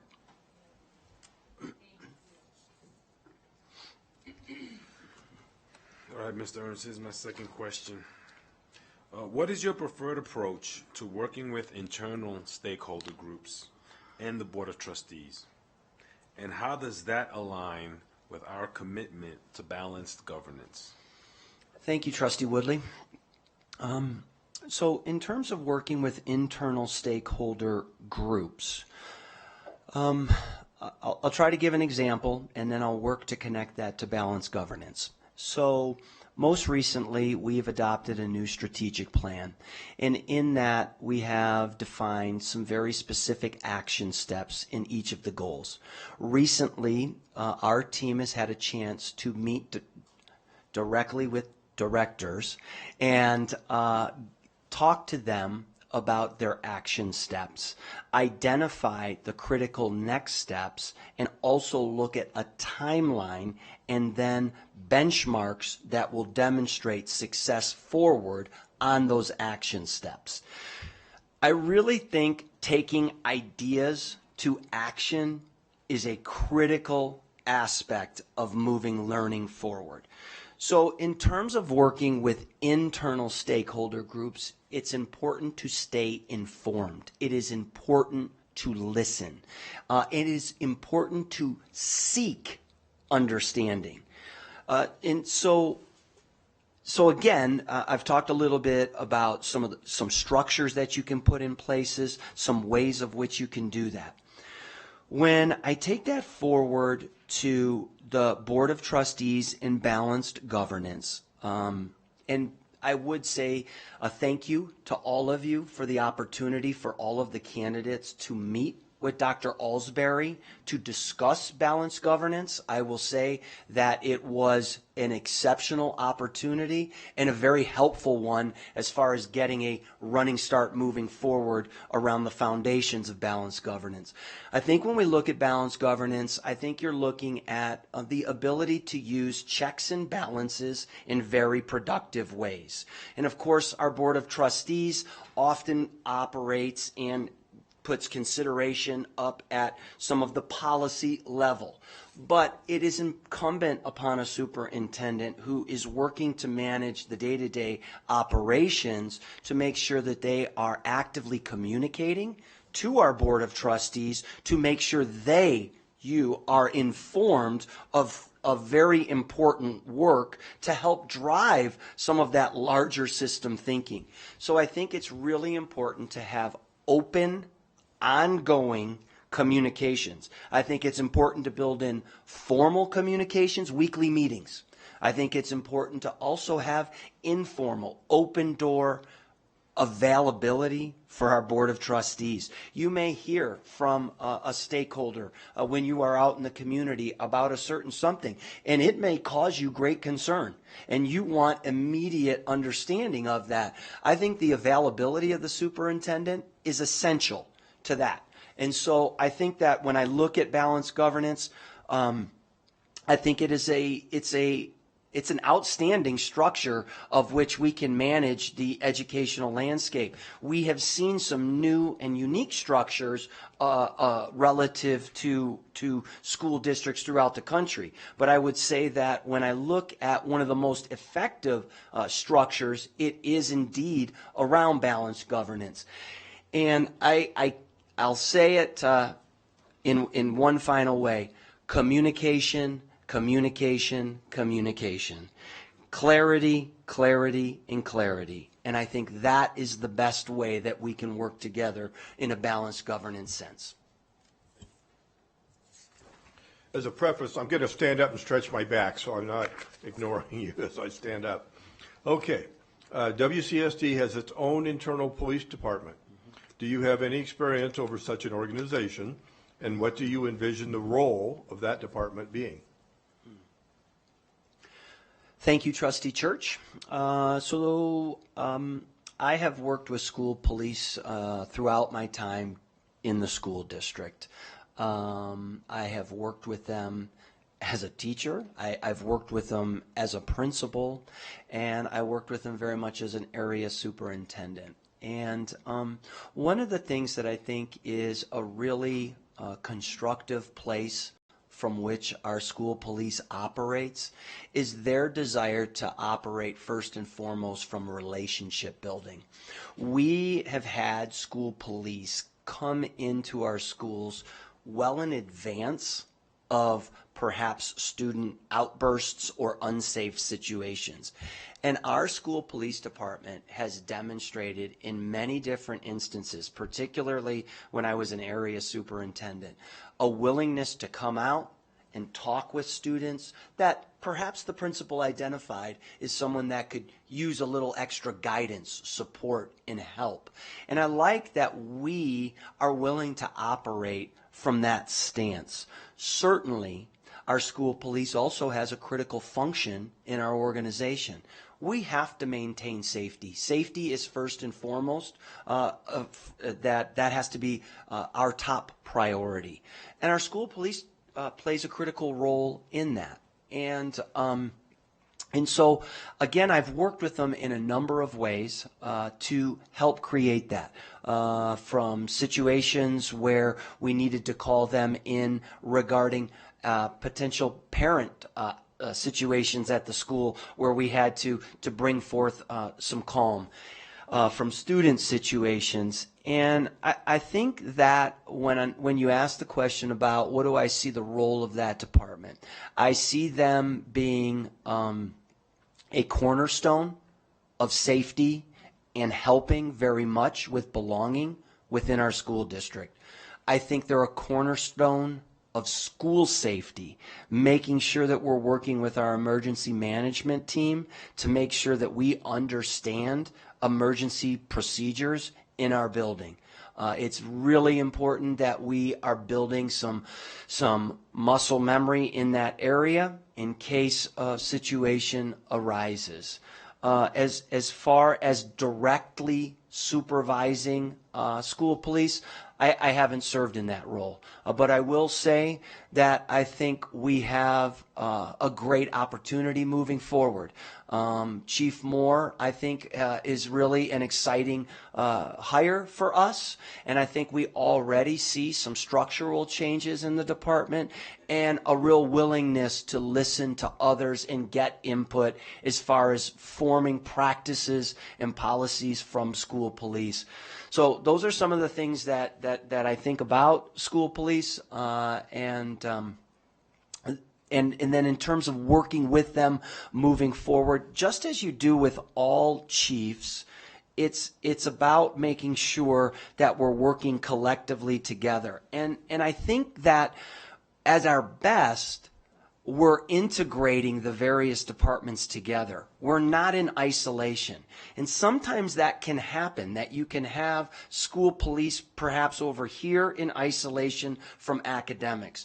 But I would say a very intentional effort to integrate all of our departments will serve us well going forward.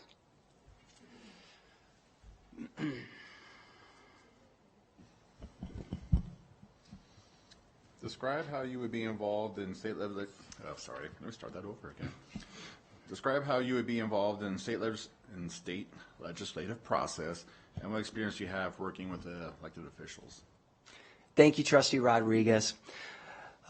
So state legislative process. So I currently have a pretty interesting window into it in my current capacity as Chief Continuous Improvement Officer. And that window is through the Nevada Department of Education.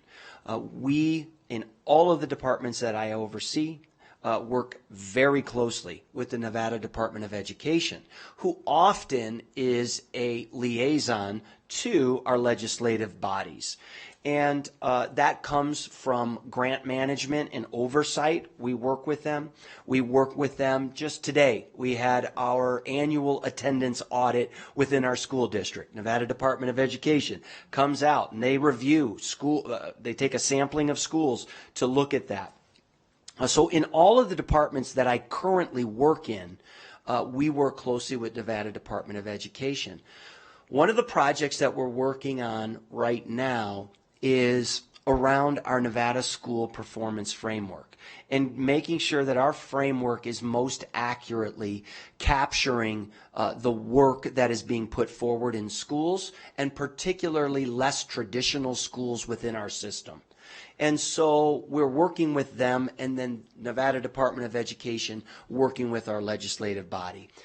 I'll say that also in my role right now, we often are the ones that provide. So as we begin our legislative platform in developing from Washoe County School District what we want to focus on with our BDR moving forward, that we over the years have played a critical function in gathering the data. And that data, sometimes people are asking for it in really quick ways. And we provide that data so that people have the information they need to help make informed decisions. Last year I had the opportunity to go down and visit with some of our state representatives. And it was really an interesting scenario. This was around instructional time. And I will tell you, as a former teacher and principal, instructional time is everything. And the more time that teachers have to teach, the more students are going to learn. In this instance, our legislative body was asking to put parameters in place to make sure that we were protecting a certain percentage of instructional time every day. Great intentions.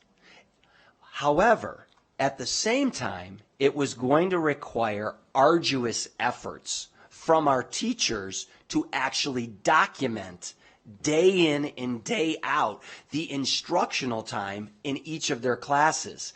And so what we were able to do, and I thought arrive at a very positive solution, was we were able to balance the intention of the effort with the implementation of it coming via policy and some of the unintended aspects that could come from that. And so in that instance, it's really about ongoing dialogue and helping. Just as we want to get information from our teachers who are closest to our students, that's equal to a legislative body wanting to get information from an educational system to better understand their platform, their initiatives. So I've had opportunities to work with elected officials in that way, and I think really it's about making sure we have good communication and that policies that are coming forth are matching the intentions of which they come from. Can you please give an example of a situation where you dealt with complacency or protection of the status quo with your team when facing a challenge that required them to move out of that comfort zone? How did you handle it? How did they respond? Thank you, President Smith. So I think a tangible example on this is I'll start with an overarching statement. I think there are wonderful things happening within our school district, and we have opportunities to move forward in important ways. An example that I would draw upon was when I was appointed principal at Anderson Elementary School. It was a very unique circumstance which you may not be altogether familiar. This was during the acceleration zone, and in this situation, the staff was told that their principal was going to be removed and that they would have a new principal and they would not have any input on that new principal. And so I had that opportunity to work with that staff. And I think when we're considering status quo and we're thinking leadership, I think understanding context is essential to successful leadership. So in this instance, to move forward from status quo, perhaps even from a place that was less, that thought even less than status quo, it was about first coming in and developing trust with the people you were working. And this was a difficult scenario to do that. And so we had to take the time to make sure that we were listening to all of our staff. This is also a staff that was told that they are not doing for children what we wanted them to do. And that maybe isn't always what our educational force wants to hear. And so what we had to do is we had to understand that good things were happening in the building, and that great intentions were in this building, and that we were going to build from where they were at. It was not going to be a complete reconstruction. Because if you get on a change effort, when you're looking at change management, this could have been an opportunity for some, and some did, to have complete reconstruction around how things were moving forward in the building. But what I gathered in the listen and learns was that these teachers were very much committed to the students, and that the community was very much committed to our students. And so from that, really built a plan and was able to share that plan with the staff.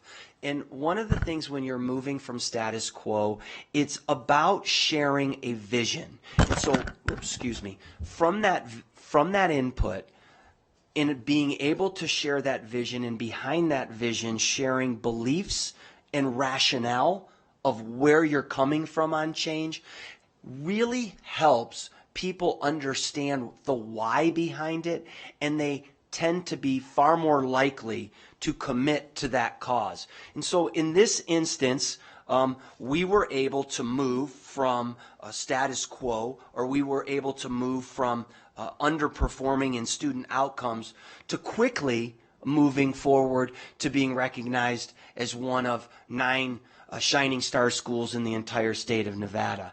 And when we did that, we did it together. And I think that is just really important. It's honoring where people are at, understanding where they're at, and moving them forward from there. And I'll certainly say, when we had instances where people weren't committed to that cause, then certainly as a leader, you had to take actions to make sure that we were committed to that cause. And so those are some of the ways that I think we can go about addressing status quo. Mm-hmm. Okay, Mr. Ernst, almost there. Another relationship question. What is your general philosophy in building relationships when it comes to important external partners, including the media, other public agencies, nonprofit organizations, and even organizations that can be adversarial in nature? Mm-hmm. Thank you, Trustee Mayberry. So my general philosophy in building relationships with external partners and all of the groups of which you have mentioned are, I think there's great benefits to active outreach and creating open channels of dialogue. I think sometimes when those open channels of dialogue are not there, or we're not able to take the time to explain things at the levels, that sometimes inference occurs, and sometimes people fill in or develop their own meaning. And so I think it's important that we are making sure that we are actively reaching out with our external partners. I look at media first and foremost. I know firsthand in this school district the great things that are happening each and every day. And I think we have opportunity to share that more actively, and I think it would be welcomed by our community. And so I think that that's one aspect of it. And I think our media partners, when they have questions, being available to answer those questions and help explain and so that they get a better understanding. Public agencies, nonprofit organizations, I think all of these are a part of the entire community. Again, I think about the importance of this job as superintendent, and it is not just leading a school district, but it is becoming a central liaison to our community, and in being that liaison, it is just going to be pivotal to make sure that communication is ongoing, because I think then we get a better understanding of potential resources. I think we get more clarity around what's happening in our school district. So I think those are some of the benefits. I'd like to speak to maybe the adversarial side of things, and I think that's an important place of which we have to learn to successfully operate. And I think divergent perspectives makes us stronger. And I think that all of us are going to have unique perspectives. But I'll tell you the critical function that I think is imperative to working through adversarial relationships.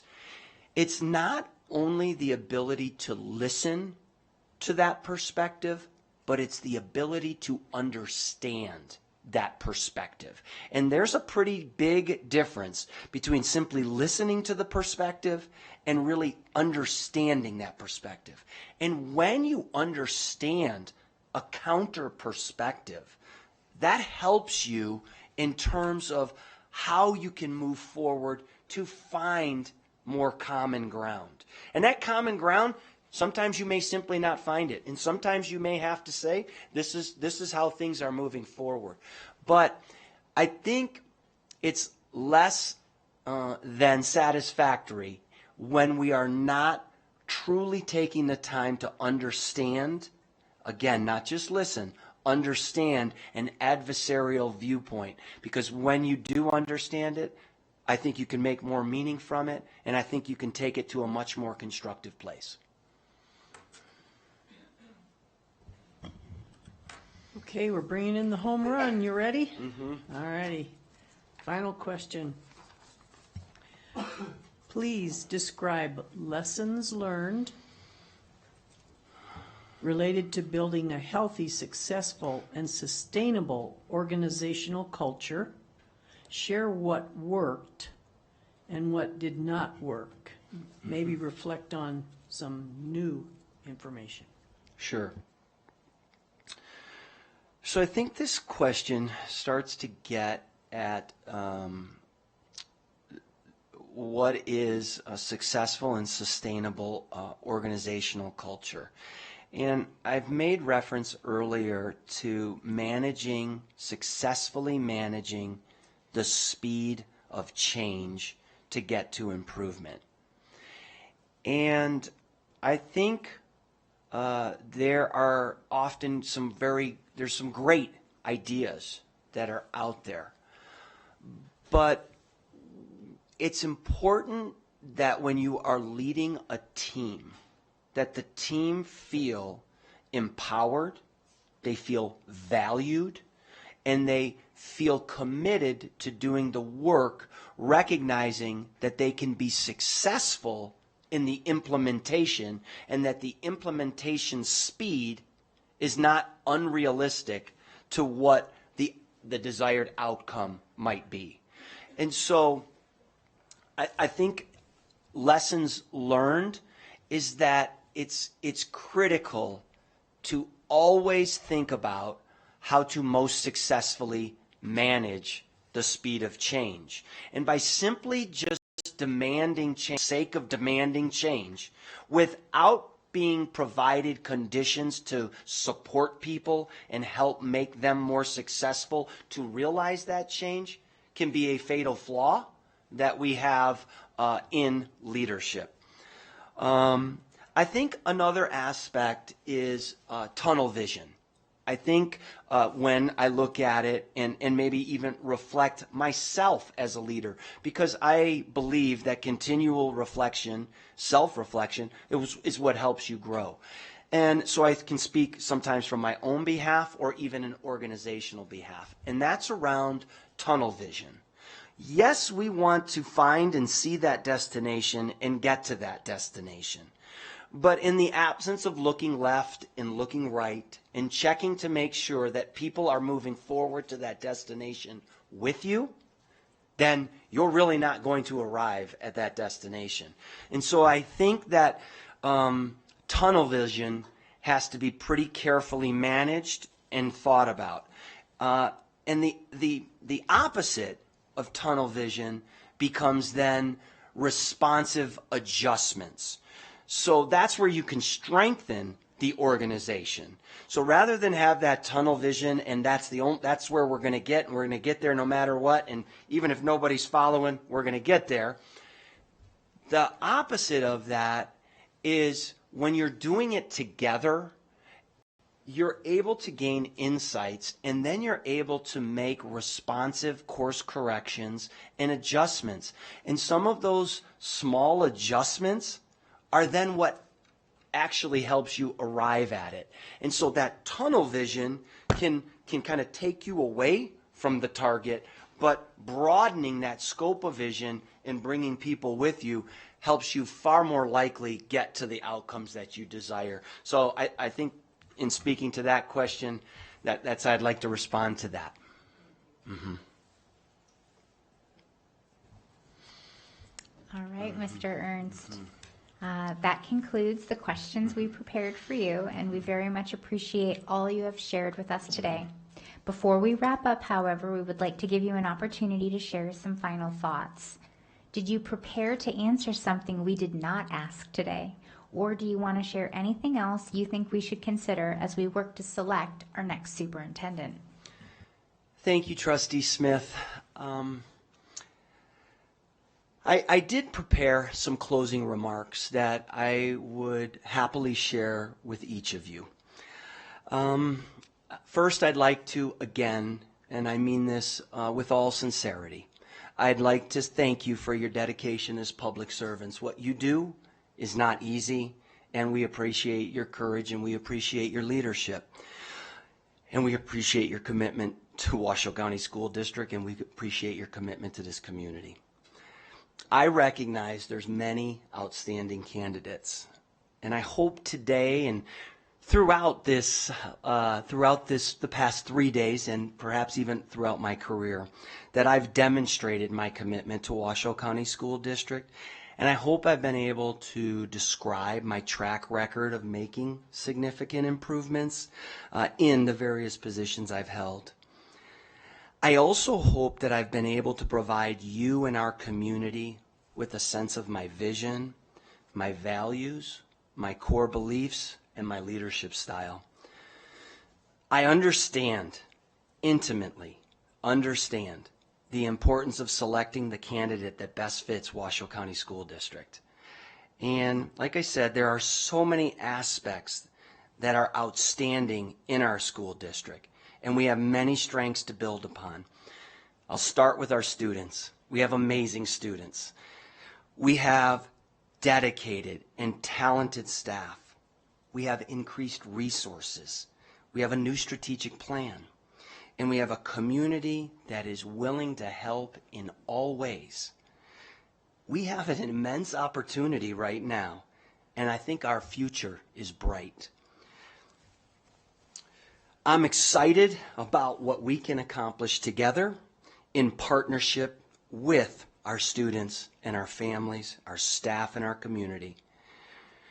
Please know that if I have the honor of being selected as the next superintendent of Washoe County School District, you have my full commitment to this district and to this community. And know that I will lead with honesty and integrity to help fortify trust with our staff and our community, working to make important progress and to help realize the incredibly bright future of our school district. Well, thank you so much on behalf of our entire board, Mr. Ernst. Thank you for giving us your time today. Thank you. All right, so for everyone watching, we're still in item 2.01. We will stay in session while Mr. Ernst moves on to his next activity of the day, and we pause briefly for our final candidate to come join us. So I will turn the mic off, but we will stay in active session in item 2.01.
All right, for those in the community watching, we are still actively in session right now in item 2.01 on this special meeting of the Washoe County School District Board of Trustees.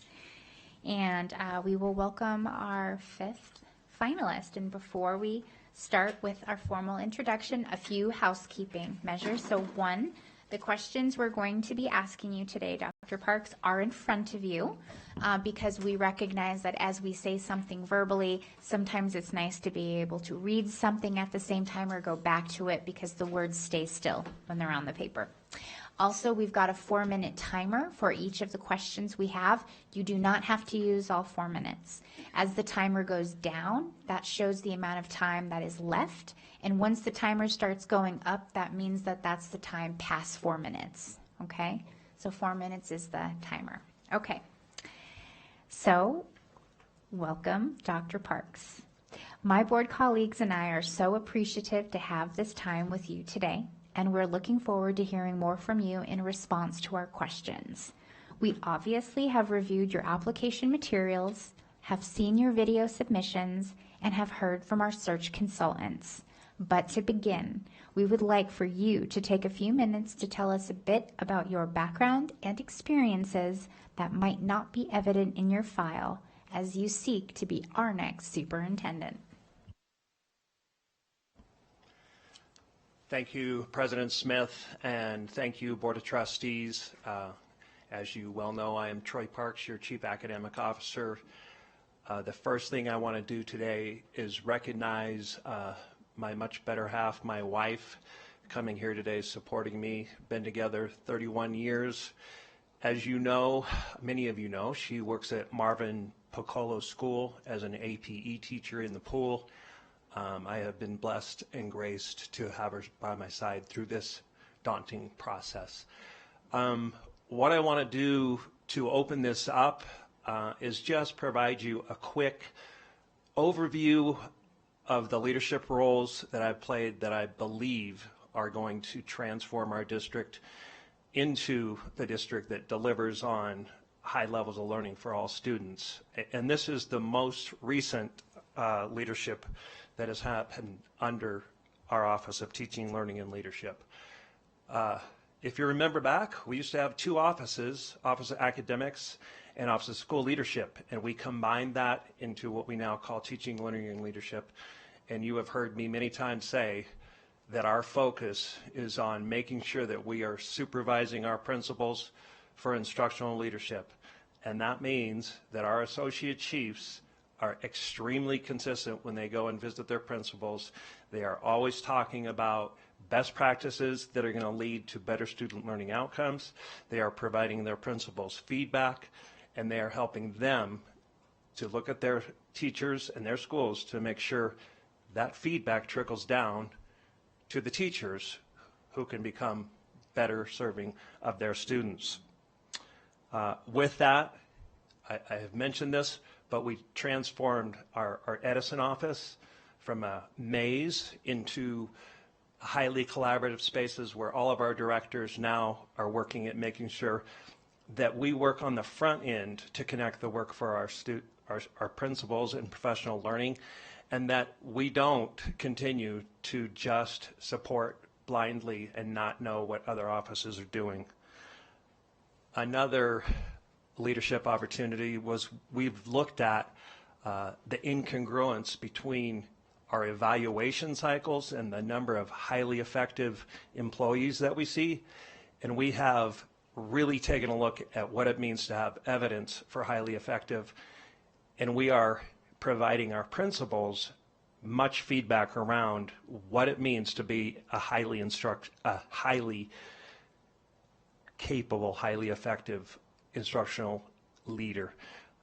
We are already seeing that this is working. I have word that our teacher evaluations, less than effective, are much more than they were last year, and our principals are reporting that they are providing better feedback, and they are reflecting on the feedback that our associate chiefs are giving them.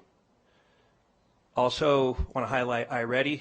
You know, this is going to be a great tool for our teachers, and we are using that data to provide real-time personalized instruction for every student, working to assure a full years of growth for every student.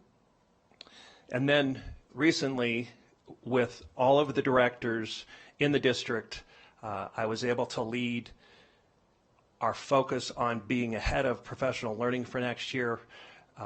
With all those directors, we have focused on what we're going to be doing at Academy, what our associate chiefs are going to be doing for scope and sequence. The scope and sequence is the Tuesday professional learning and when they do their visits with schools. And every employee group next year will have a calendar that won't be pulling multiple people out at a time. It will be very functional and focused around cohesive, coherent professional learning. And we will deliver that on May 21st at Academy. And this is the first time we will have the entire professional learning outlined and ready to go for principals so that they know when they're going to be out of buildings. So I want to just highlight those few things in the name of improving student learning outcomes. And thank you. I'm ready for the questions. Are you certain? That was just for you. Am I not leaning in enough? Okay, here we go. Question 1. Our Washoe County community has made it clear that they need and want a WCSD superintendent who is ready and willing to successfully navigate all roads ahead. What will it take for you to commit to the long haul? And what obstacles could interfere with that commitment?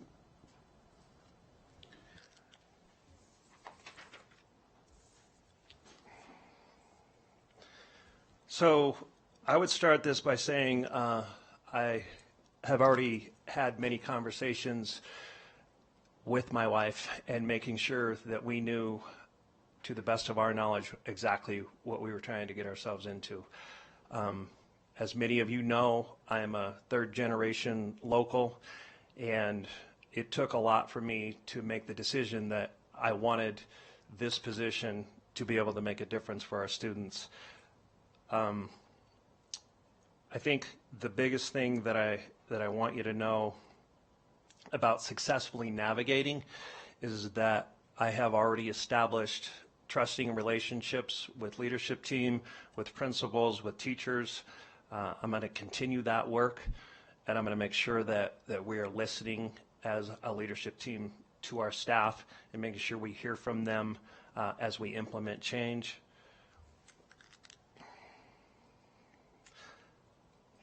So I know there's going to be obstacles. I've been in the district long enough to know things are going to try to take us off course. I'm very mission driven. I think you've heard that in my many interviews, that my purpose in becoming a superintendent is to focus on improving student learning outcomes. So I'm going to maintain that mission on a daily basis, making sure that is where my focus is, and I'm going to work to assure that our leadership team and our board of trustees join me on that.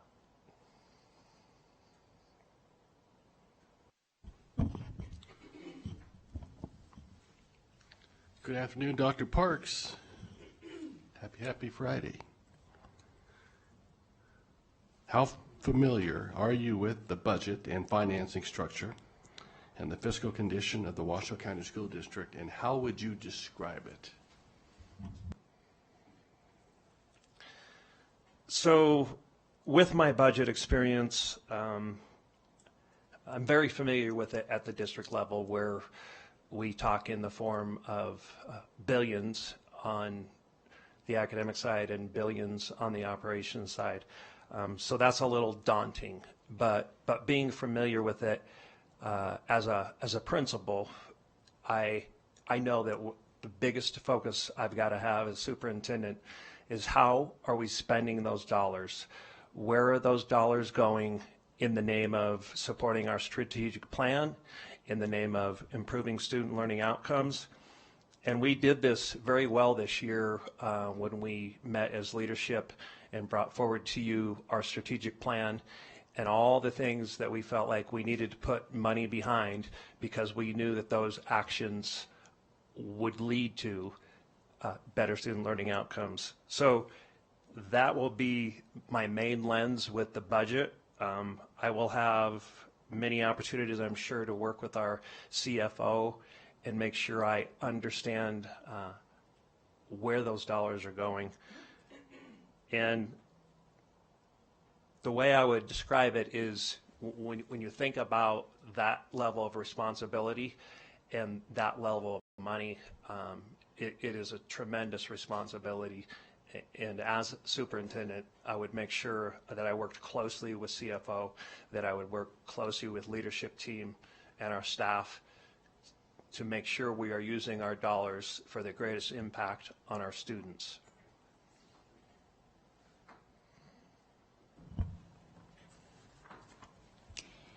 Can you give an example from your experience where you worked to successfully address equity issues in the educational setting, and what strategies would you employ to ensure support and respect for students from underrepresented or marginalized communities, including children who are people of color in our Washoe County schools?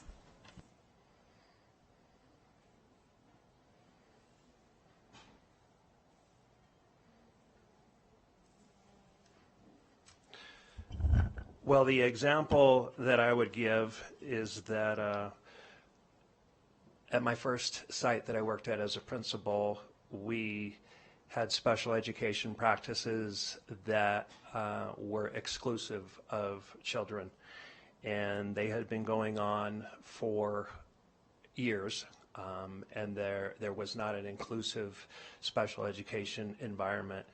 And being somebody who has a strong commitment and belief that our responsibility as public educators is to all students, I set out on a journey to change that. Initially, I tried to harbor support on the front end, and I tried to work with teachers in the special ed department. But being my first year as a principal, it wasn't very successful. And with that, I came to a conclusion that it was time for leadership at the principal level for me to be able to say, okay, I've tried working with this. I've tried getting a lot of input, trying to get insight and get buy-in, but they were so entrenched that all students needed to be pulled out for special education, which is not best practice. We want all of our students in the general ed classroom and providing accommodations there. It got to the point where by the end of that first year, I basically took charge and said, no, this is how we are going to be running special education, and came to them with a directive that we are going to hold all of the IEPs for our students, and we are going to write in inclusionary practices, and that unless they were able to defend why a student should be pulled out, we weren't going to be pulling our students out of general education core instruction. In retrospect, I wish I'd have been more adept at getting them on board, but I did have to make the decision that all kids meant all kids. For the second part of the question,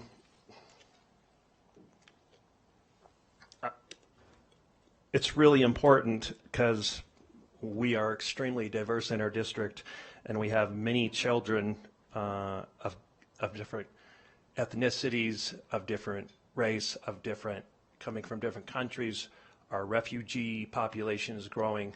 So it is imperative that we have a lens of equity, and that we make sure that we check our biases, and that when we think about educating our students, we are aware that not everyone's going to think like we do, that not everyone's raised like we do, and make sure that we are doing our very best to meet our students where they're at.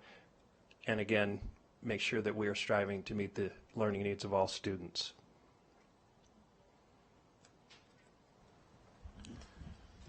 Good afternoon. Good afternoon. The current Board of Trustees and leadership team have worked together to increase staff salaries and build a positive working environment. How will you help us contribute to build and foster a positive working environment to help recruit and retain staff? Yes, this is very exciting, the progress that we've made for our employees. And I know it has taken a tremendous amount of work and collaboration across the district with all of our associations. And I think we all feel very proud and appreciative of what the legislature and governor did for us. And to get those raises is a huge shot in the arm. But it is not enough. And I know we all feel like our employees need more money. They need better salaries, and that does matter, especially now. So the way that I will work on this is with our associations. I will meet early and often, and we will have a common message when it comes time for legislature about those things that we're going to hold most important. I will make sure to work with our lobbyist opinion to understand legislative where we're at as far as what's going to be the appetite and what's going to be the budget coming in. And it will also be important that I work with the superintendents across the state to make sure that we are all ready and prepared to send the same message to our legislators, expressing the need that we're very thankful of the monies that we're given, but we know we have a lot of catching up to do for our employees. So really just engaging the entire state, our community, our lobbyists, and making sure we have a consistent message and systematic approach to doing the very best that we can for our employees during legislature.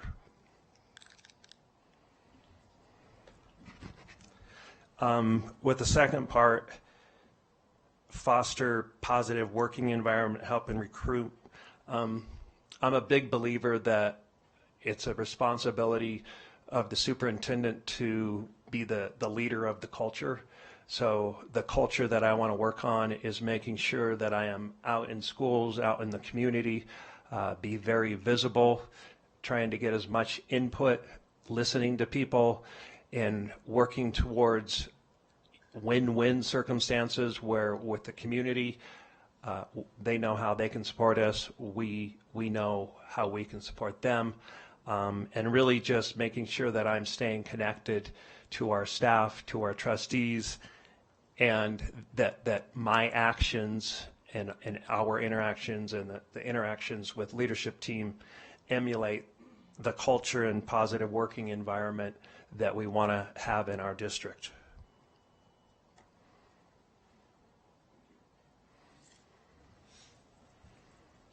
Please share your thoughts on balancing privacy and internal matters with public transparency.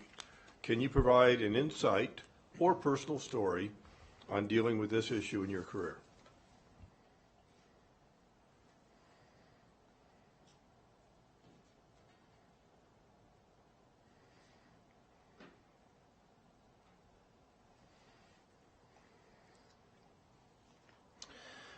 So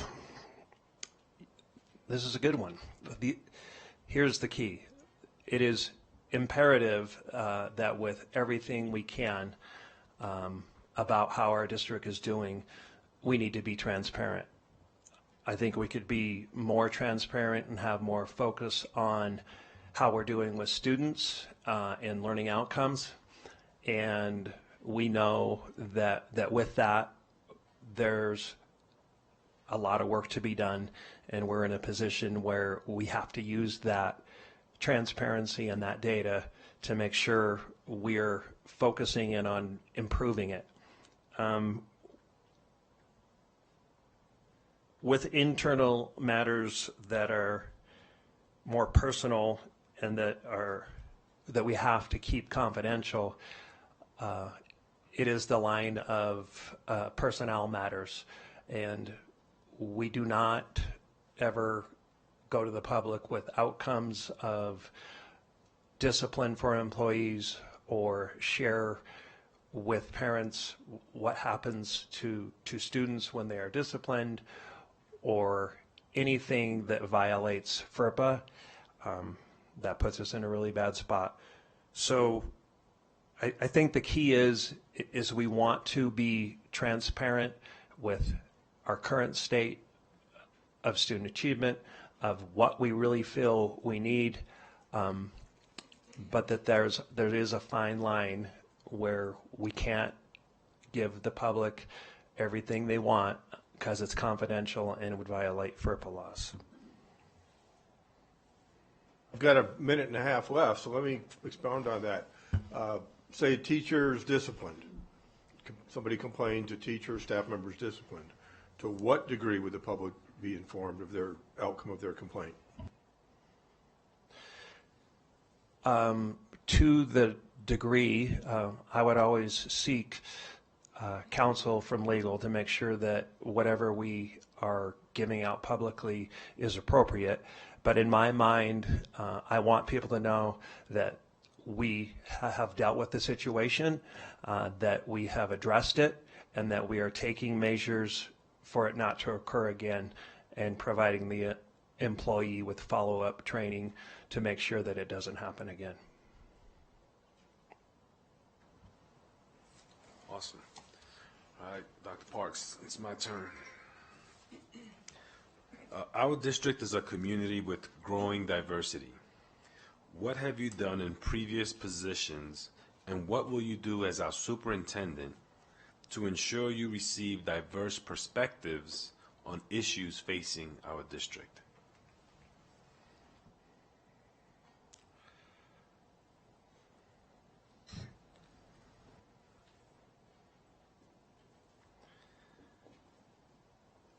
So this is one that really hits me growing up here when I reflect on the Washoe County School District that I grew up in and the contrast to the extremely diverse group of students and families that we serve.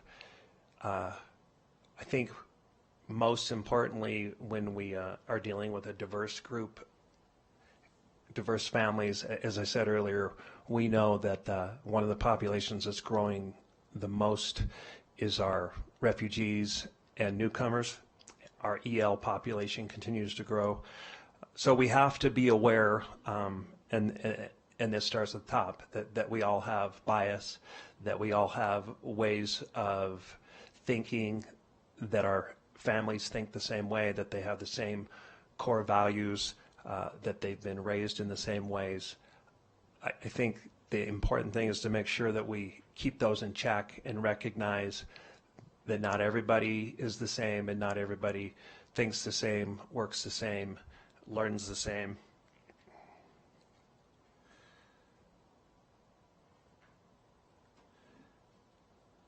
In previous positions, I've always made sure that I use the current data to guide decisions, and that best practices in improving that data, we're always looking at what is going to yield results for our students and make sure that with data, we're using it as evidence about what needs to get done for that group of students.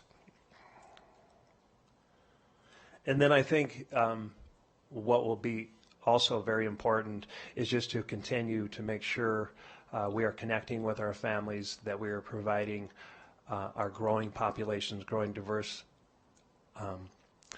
refugees, all of them. We got to make sure that we're providing resources for them in the name of wraparound services, in the name of making sure they understand our public education system, and providing them with our newcomers technology as well as the connectivity.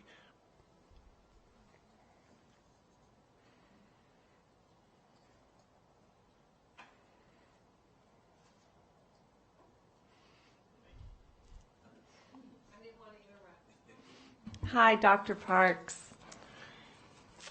Okay. Hello, Trustee Westlake. Hello.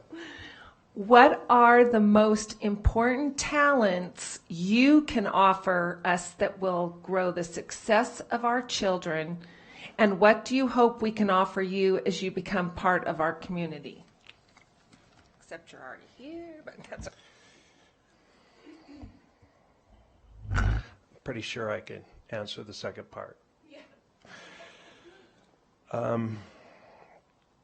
I think the most important talents, I think one of them that I would highlight is my leadership style. I say that because it's not a typical style that you might see. I'm not the leader who claims to have all the answers. I don't come from a power-based or authority place. When I think about the power of title and the power of position, having achieved a doctorate, I don't come from those places of I know and I'll tell you what to do.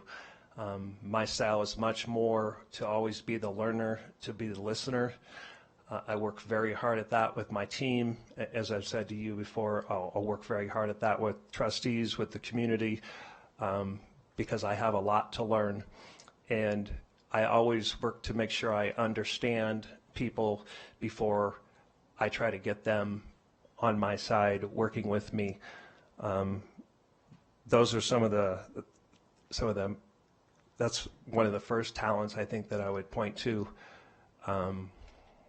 With other talents, I know from my experience, I'm an exceptional instructional leader, very focused as a teacher to making sure students were learning.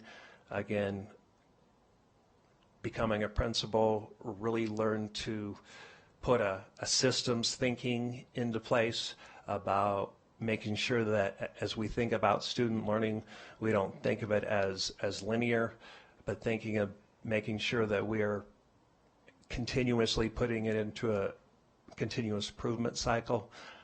Talked a lot about PLCs and how we got to make sure that we're always asking, what do we want our students to learn? How do we know that they learned it? What do we do when they do and don't learn? So on the strategic teaching and learning side, I think that is a definite talent of mine.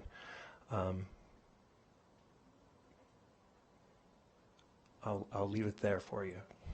Thank you. I have the next one too. What would be some specific steps you would take in starting to reach out to the greater Washoe County community to begin building relationships with our families, district employees, and community partners? So I have for you at the end of the interview a draft entry plan. So I've thought a lot about this. Even though I've been in the district for over 25 years, I've learned that when you move up, you have a different perspective, and there are many things that you get to learn that you just weren't able to see in your previous role. I've made the mistake before of thinking I knew what I was getting myself into in a new position and getting promoted, and you get the position and you were like, I should have seen this coming.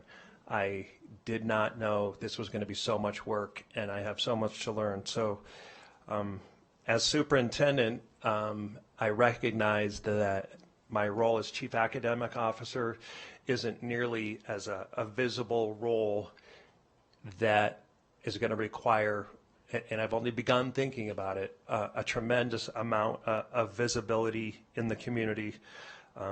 In my plan, I want to make sure in that plan that I want to connect with our trustees first, but then secondly, leadership, and then out into the community.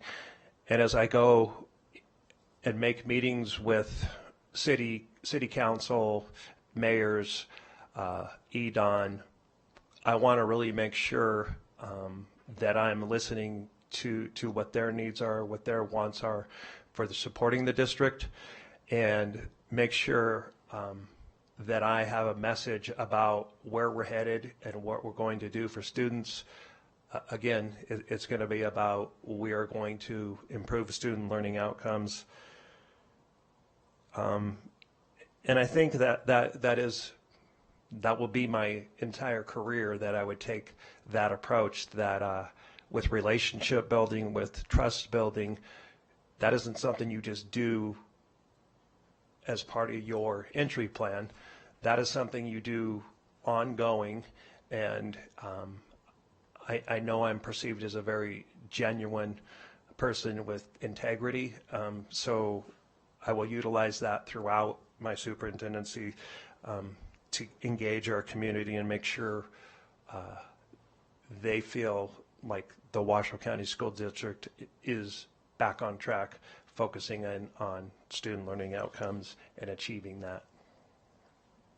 Thank you. All right, Dr. Parks, I have the next one. What is your preferred approach to working with internal stakeholder groups and the Board of Trustees, and how does that align with our commitment to balanced governance?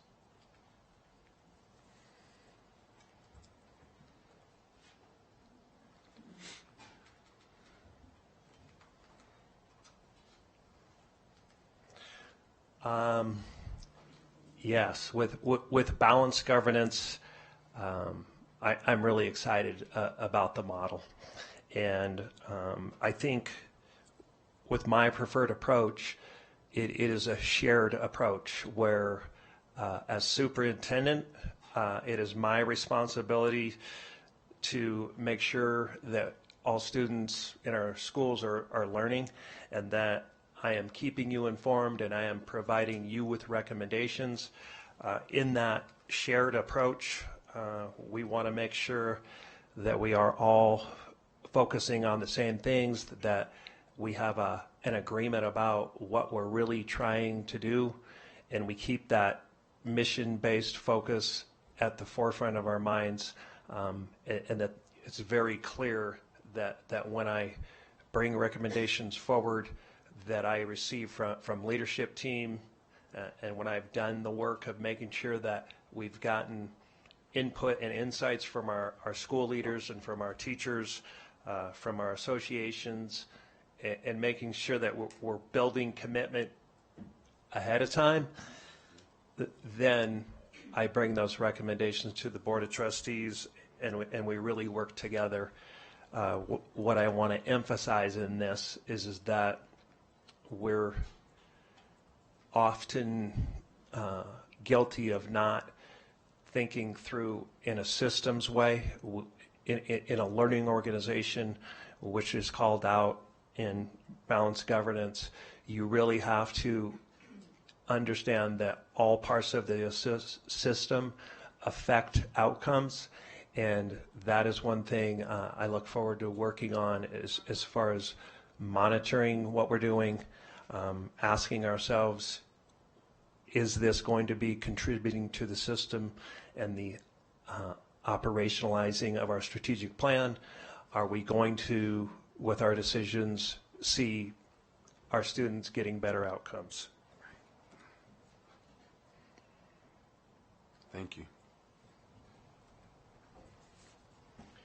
WCSD has its own internal police department. Do you have any experience over such an organization, and what do you envision the role of that department being?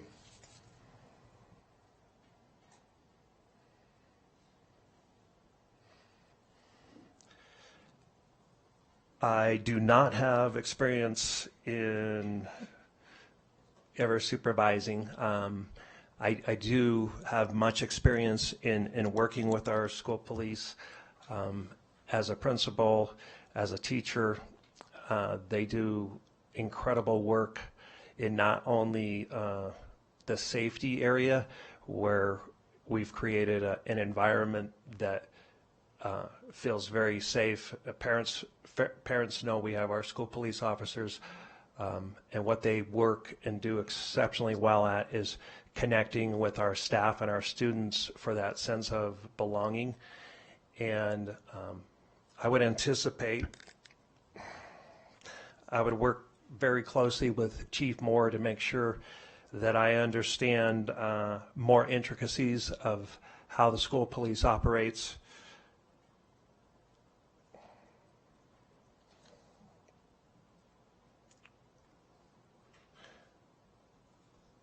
And I like it is now, I think we have an opportunity and a strength with school police that we would continue the great work that they're doing and make sure that the communication lines are open between myself and Chief Moore and looking if there was any other opportunities for us to continue to improve school police, but they're doing a tremendous job, as we all know now, and with more officers coming on, I expect that presence and that awareness of our school police in our schools to have an impact.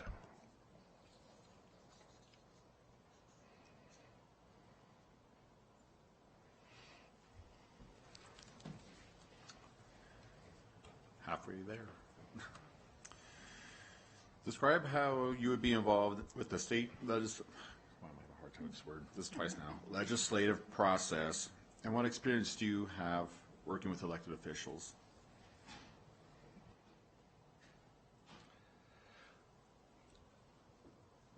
So currently I'm already engaged with our lobbyist at Pinion. And I'm already working on hosting the International Finance Committee here in Reno. They wanted to make a visit and come see some of our schools.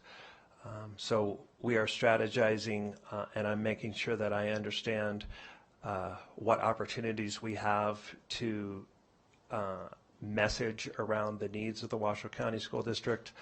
I'm working with our lobbyists to make sure I know exactly how I should approach it, what schools we're going to recommend, and then trying to get ahead of the next legislative session for what we're going to be working for in the legislative process. With that, right away, I would also, and this is in my entry plan, is that I want to make sure that I get to our legislators that are available.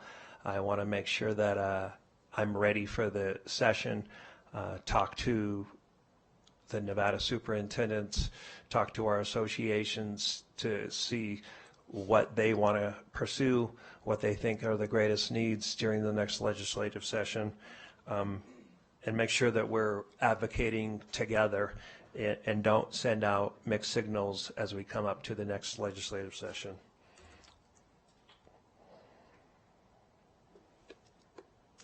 My experience, I have, oops, sorry. He's really excited. We feel the Clumsy. same way. You're channeling me, Troy. Yeah, that's right. The other morning. It's really fun when you do that illegally. Yeah, I almost drowned Adriana at breakfast the other day. With the experience at legislature, I have had the opportunity to testify for a bill and spent a lot of time there as a principal. Back when we weren't allowed to have flexible schedules, I was able to work with the legislature and testify around flexible scheduling. So I'm used to the formality there and the way that we have to be extremely prepared when we go in to testify and make sure that we're following their rules and make sure that we have a consistent message on whatever bill or whatever we're trying to get passed.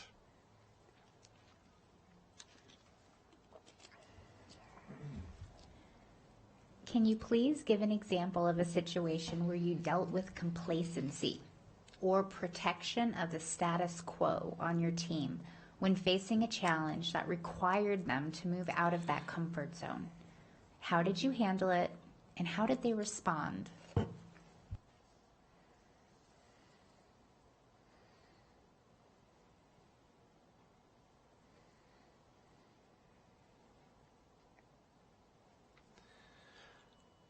So I'll go with an example in my second principalship, where I was fortunate enough to move after 5 years, and I went to a higher SES school, and by all accounts, the school was doing fine, and with that, we were at a 4-star school at the time. And at first glance, when you looked at it, you thought, this is a nice school. And our parents were happy with the school. Teachers were very happy and started off really, hey, this is going to be a nice little place to work. But then when you looked further at the data and looked further, getting into walkthroughs and seeing what was going on in classrooms, recognized that we weren't providing instruction and lessons that were going to really help our students that were below grade level, and really weren't accelerating our students that were above grade level. I was very fortunate to have exceptional staff there. So I just had conversations around, what do you see? What do you think? And because of my approach, being very collaborative, making sure I got a lot of input, I was much better at it at my second school than my first school. It was actually a grade level of teachers that really came forward with what they wanted to do around professional learning communities, and it was one of those opportunities where, of course, I had that idea, but I also was able to get them on board with it coming from them. So it was something that was easy to embrace. And what we were able to achieve there, we were recognized as became a 5-star school. We saw our proficiency rates in both reading and math increased tremendously. We were up in the 90s in English language arts. Got recognized with a silver star from the district. And the great thing about it was everyone else's idea, and that improvement initiative was able to spread by teachers taking the lead and teachers being able to lead side by side and practice shared leadership. And the message, obviously, is that when you hear it from colleagues, and when colleagues are on board and they're leading, it's easier to receive than when it's top down. Thank you.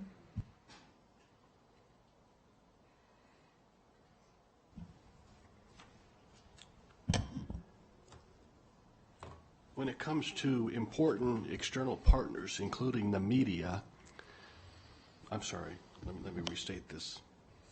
It's been a long day for all of us.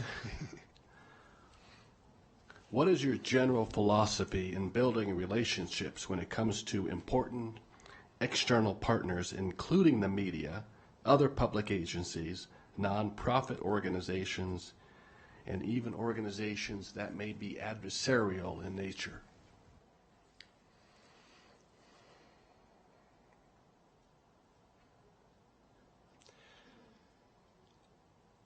Yeah, this is another very important one at the superintendent level, and I think one of the most important things that you do as superintendent is you are the one that with your partners, with the media, with the public agencies, nonprofits, you are available to them. you are out and visible. As part of my entry plan, I have plans to make sure that I meet with our important external partners. And that also goes for our adversarial.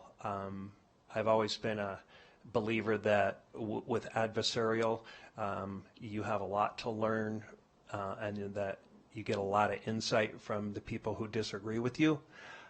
It doesn't have to mean that you have to change what you're doing, but it does provide you insight into opportunities often when you hear from the people who disagree and who have a different point of view. And that has always been a strength that I've had as a leader, is being able to make sure that even if you are a dissenter of what we're trying to do in a school or in a district, I'm going to give you the respect and understanding. I'm going to give you the respect and understanding and make sure I utilize your dissent to improve whatever it is that we're doing that you're not agreeing with, and do that in a respectful way.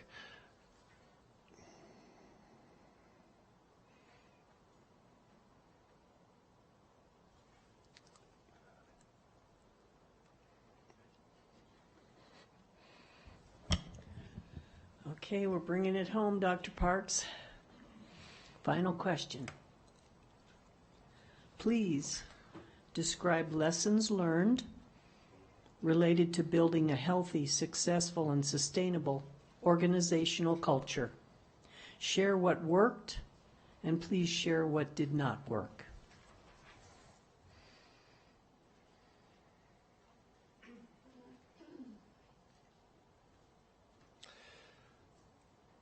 So, again, I think this is very similar what a principal would do to what a superintendent would do.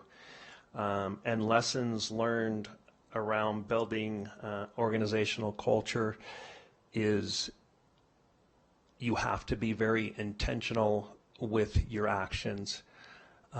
Your actions have to match or exceed your words. It isn't as simple as putting promises on paper or coming up with very fancy vision statements and mission statements. But the way you build culture is through your actions, and that will help you to have integrity and build trust with the culture. Again, I think it is imperative that as you think about building culture, that it become part of leadership and board of trustees and how we work together, that those actions are very clear, that we have a strong collaborative culture and that we model the way forward for the district. I know right now we currently have a culture of we have a district and we have schools, and we often hear the district is saying we have to do this, or the district's providing this, and we have a very heavy top-down. So when I look at culture, I think about leadership is servant leadership, and an attitude of, in our culture, it is much better that we focus on serving and supporting our schools and making sure that we are listening and taking care of them through all the means that we've already mentioned, and not just simply taking plans and taking best practices and taking all we know about what it's going to take to move schools and providing them with direction because we are at the top of the organization. We can't do that. We've got to think of it more of we exist to serve and support our schools, always thinking of what is going to be the impact on student learning outcomes. And the only way we know that we're doing too much and providing too much is to be listening and hearing our employees, our teachers, our principals, and then making adjustments.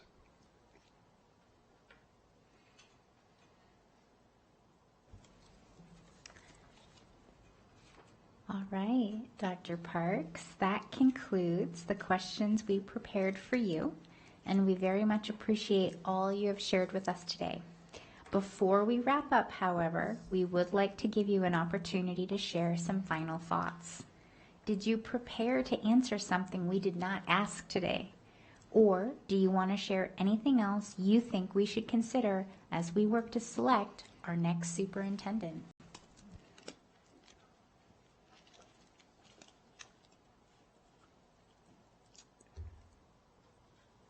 Thank you, President Smith. I think I've had enough questions for the week.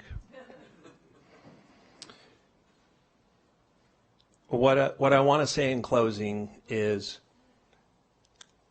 I had thought out and even have a graphic organizer for you, and you've heard a lot of this already, but I was going to tell you about all my business experience, all my teaching experience, all my successful leadership as a principal, and of course, the success I've had leading, teaching, learning, and leadership.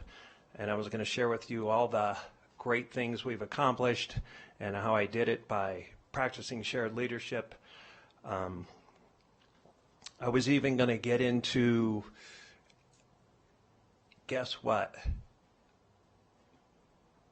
Our balanced governance is right in line with my dissertation, and we are going to become a learning organization with me as your next superintendent. But I think you've heard a lot of that already. But it was going to be very impressive, and I was going to end it by saying, and that's why I'm the best candidate to be your next superintendent.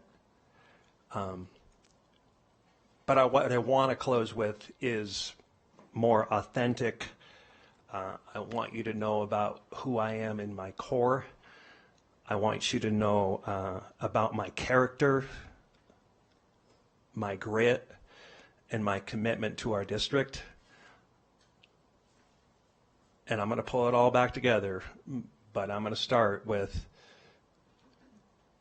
I can do hard things. And I say that because I am someone who is a chukar hunter.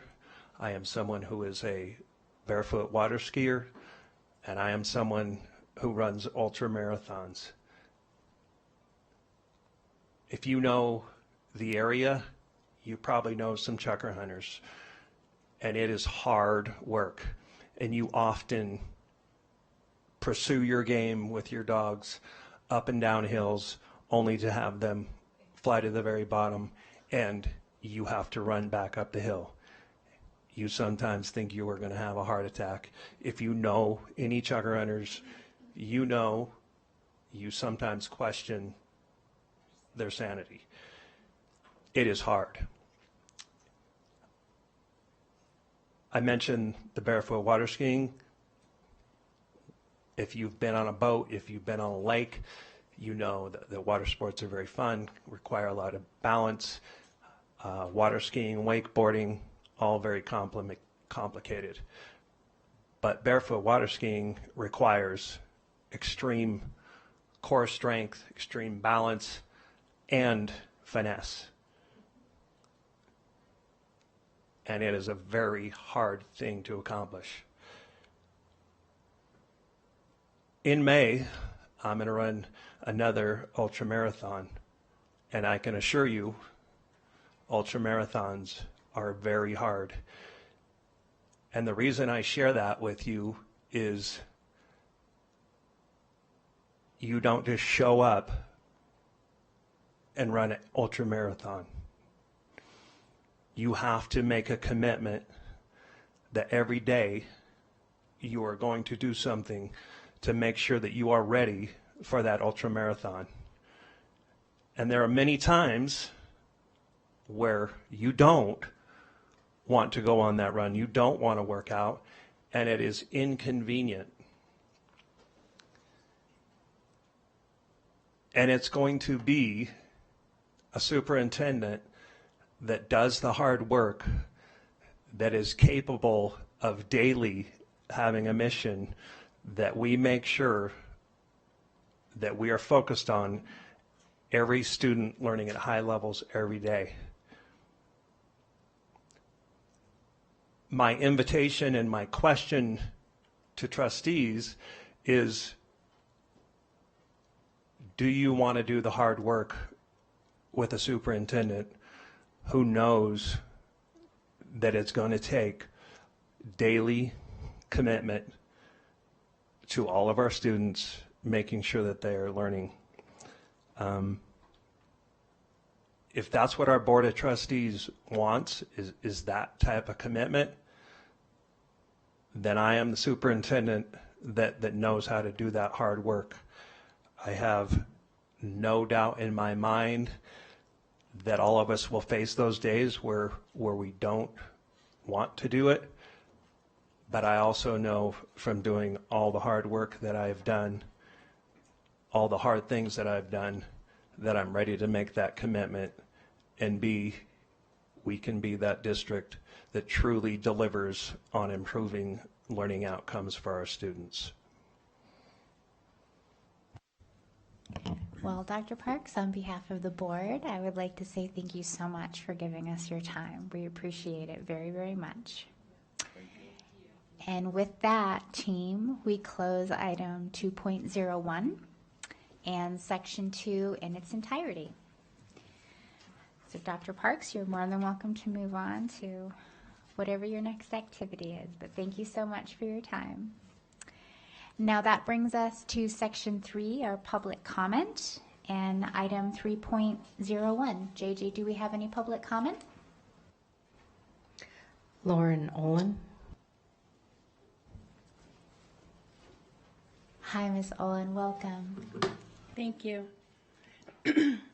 Hi, my name is Lauren Olin, and I'm an employee of Washoe County School District for the last 23 years. And I work in the grants department, and I am the director of the grants department, and I've held that position for the last 9 years. And to be fully transparent, I am speaking on my own accord here today. I have had the privilege of working alongside Mr. Joe Ernst for more than a decade. First when he was a Title I principal, then as an area superintendent, and now as Chief Continuous Improvement Officer. Mr. Ernst stepped into the role of Chief Continuous Improvement during the COVID-19 pandemic. During this time, the education agencies across the nation received unprecedented amount of COVID relief funding, and with this funding came extraordinary responsibility for us to ensure that we were placing the most needed resources into the hands of our educators, students, families, and staff. And this required countless hours of research, in-depth conversations with departments, schools, teachers, families, and community to understand how to best use these funds. Through this process, I observed Mr. Ernst to be not only dedicated to understanding the work of all the various departments that come together to make up Washoe County School District, but building consensus along the way, bringing ideas to reality, and then fine-tuning program as we were implementing them. Mr. Ernst operates under the premise of what's best for children, and I absolutely love that philosophy. I believe he's a visionary when it comes to how we educate our students. He is a systems thinker, first and foremost. He asks probing questions so he can deeply understand complex issues and examines the whole structure and all the moving parts before making a decision. I believe Mr. Ernst is a strong communicator. He's diplomatic and personable. He has the highest level of integrity and lives by a very strong code of ethics. I believe these are qualities that are a hallmark for being a great leader. I believe Joe Ernst is the most qualified candidate to be the next Washoe County School District Superintendent, and I have no doubt that Mr. Ernst can build a cohesive leadership team, unite our community, and lead us into building a robust, vibrant education system in Washoe County for all our students and for students to come. Thank you. Thank you so much, Ms. Owen. We appreciate you. Brenda Petrelli. Welcome, Ms. Petrelli. Thank you for being here. Hi, thank you. I'm Brenda Petrelli, and I am a teacher at Washoe County School District, and I am also here to support Joe Ernst for superintendent. With 27 years of teaching experience in this district, I believe that it's crucial that our next superintendent is local. Joe Ernst is one of us. He's invested in Washoe County School District, not just with his 25-plus years spent working here, starting as a teacher, but trusting this district with his own children's education. He's not going anywhere, and this is his forever home. At Anderson Elementary, I worked along with Joe as a teacher and an instructional coach. A turnaround school that was successful because of the collaborative and community spirit steeped in all of the work that we did together. Knocking on our family's doors the Friday before school started in an attempt to meet and greet every single student and parent so that they felt safe and were excited about their school year. We engaged in home visits throughout the year. We presented at the mega conference in Tahoe and spoke on the culture of high expectations. And we received the honor of being a Shining Star School, the only one given in Washoe County School District, and that was because of our commitment and our collaborative efforts. I honestly felt part of something great working at Anderson with Joe Ernst. Sorry. I honestly think that Joe is always present and was always present at Anderson. You could find him in classrooms every day playing basketball with students, on the playground, speaking with families, with teachers. His door was always open. I never was in want for anything to do my job successfully. Joe ensured that we had all the tools that we needed: school supplies, interpreters, planning time during the week where he hired a PE teacher, allowed us opportunities to be subbed out for full-day long-term planning throughout the year.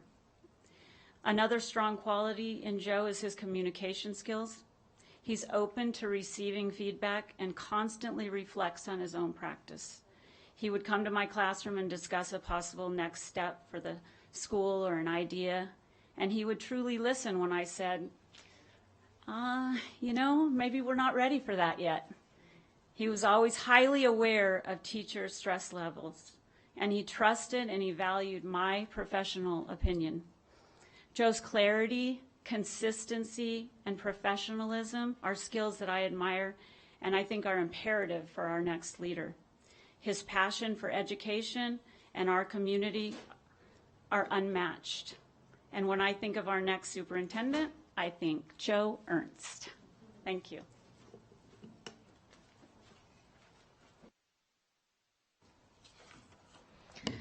The board received emails from Doug Taylor, Tammy Covington, Elizabeth Flores, Beth Ann Berliner, Matthew Aguirre, Patrick Perry, Jeannie Tribble, Denise Shutt, Carrie Woodhead, Chrissy Colin, Christy Grow, Denise McMullen Holiday, Kevin Lyons, Joanna Purvance, J.T. Stark, James Andrews, Kyle Kemp, Chris Thomas, Jose Calderon, Deandra Maris, Deacon Schonenberger,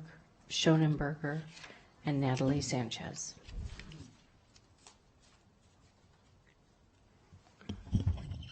Thank you, JJ. Our president has left the building, or left the room for a moment, so she gave me the gavel and the agenda, and I got to tell you, I'm a little nervous here, but it's Friday. It's, 3:15. that moves us to the end of the meeting. I believe our next meeting will be on May 14th, and it's the expectation that we will make the decision, what we just heard today. So I wish everyone a pleasant weekend. Thank you for our wonderful team. I don't want to say names because I'll probably leave somebody out given that I don't have a script in front of me at the moment.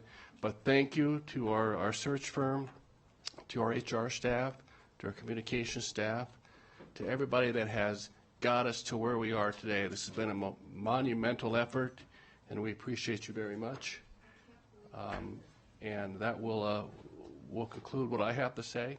Have a wonderful weekend, and this meeting's adjourned.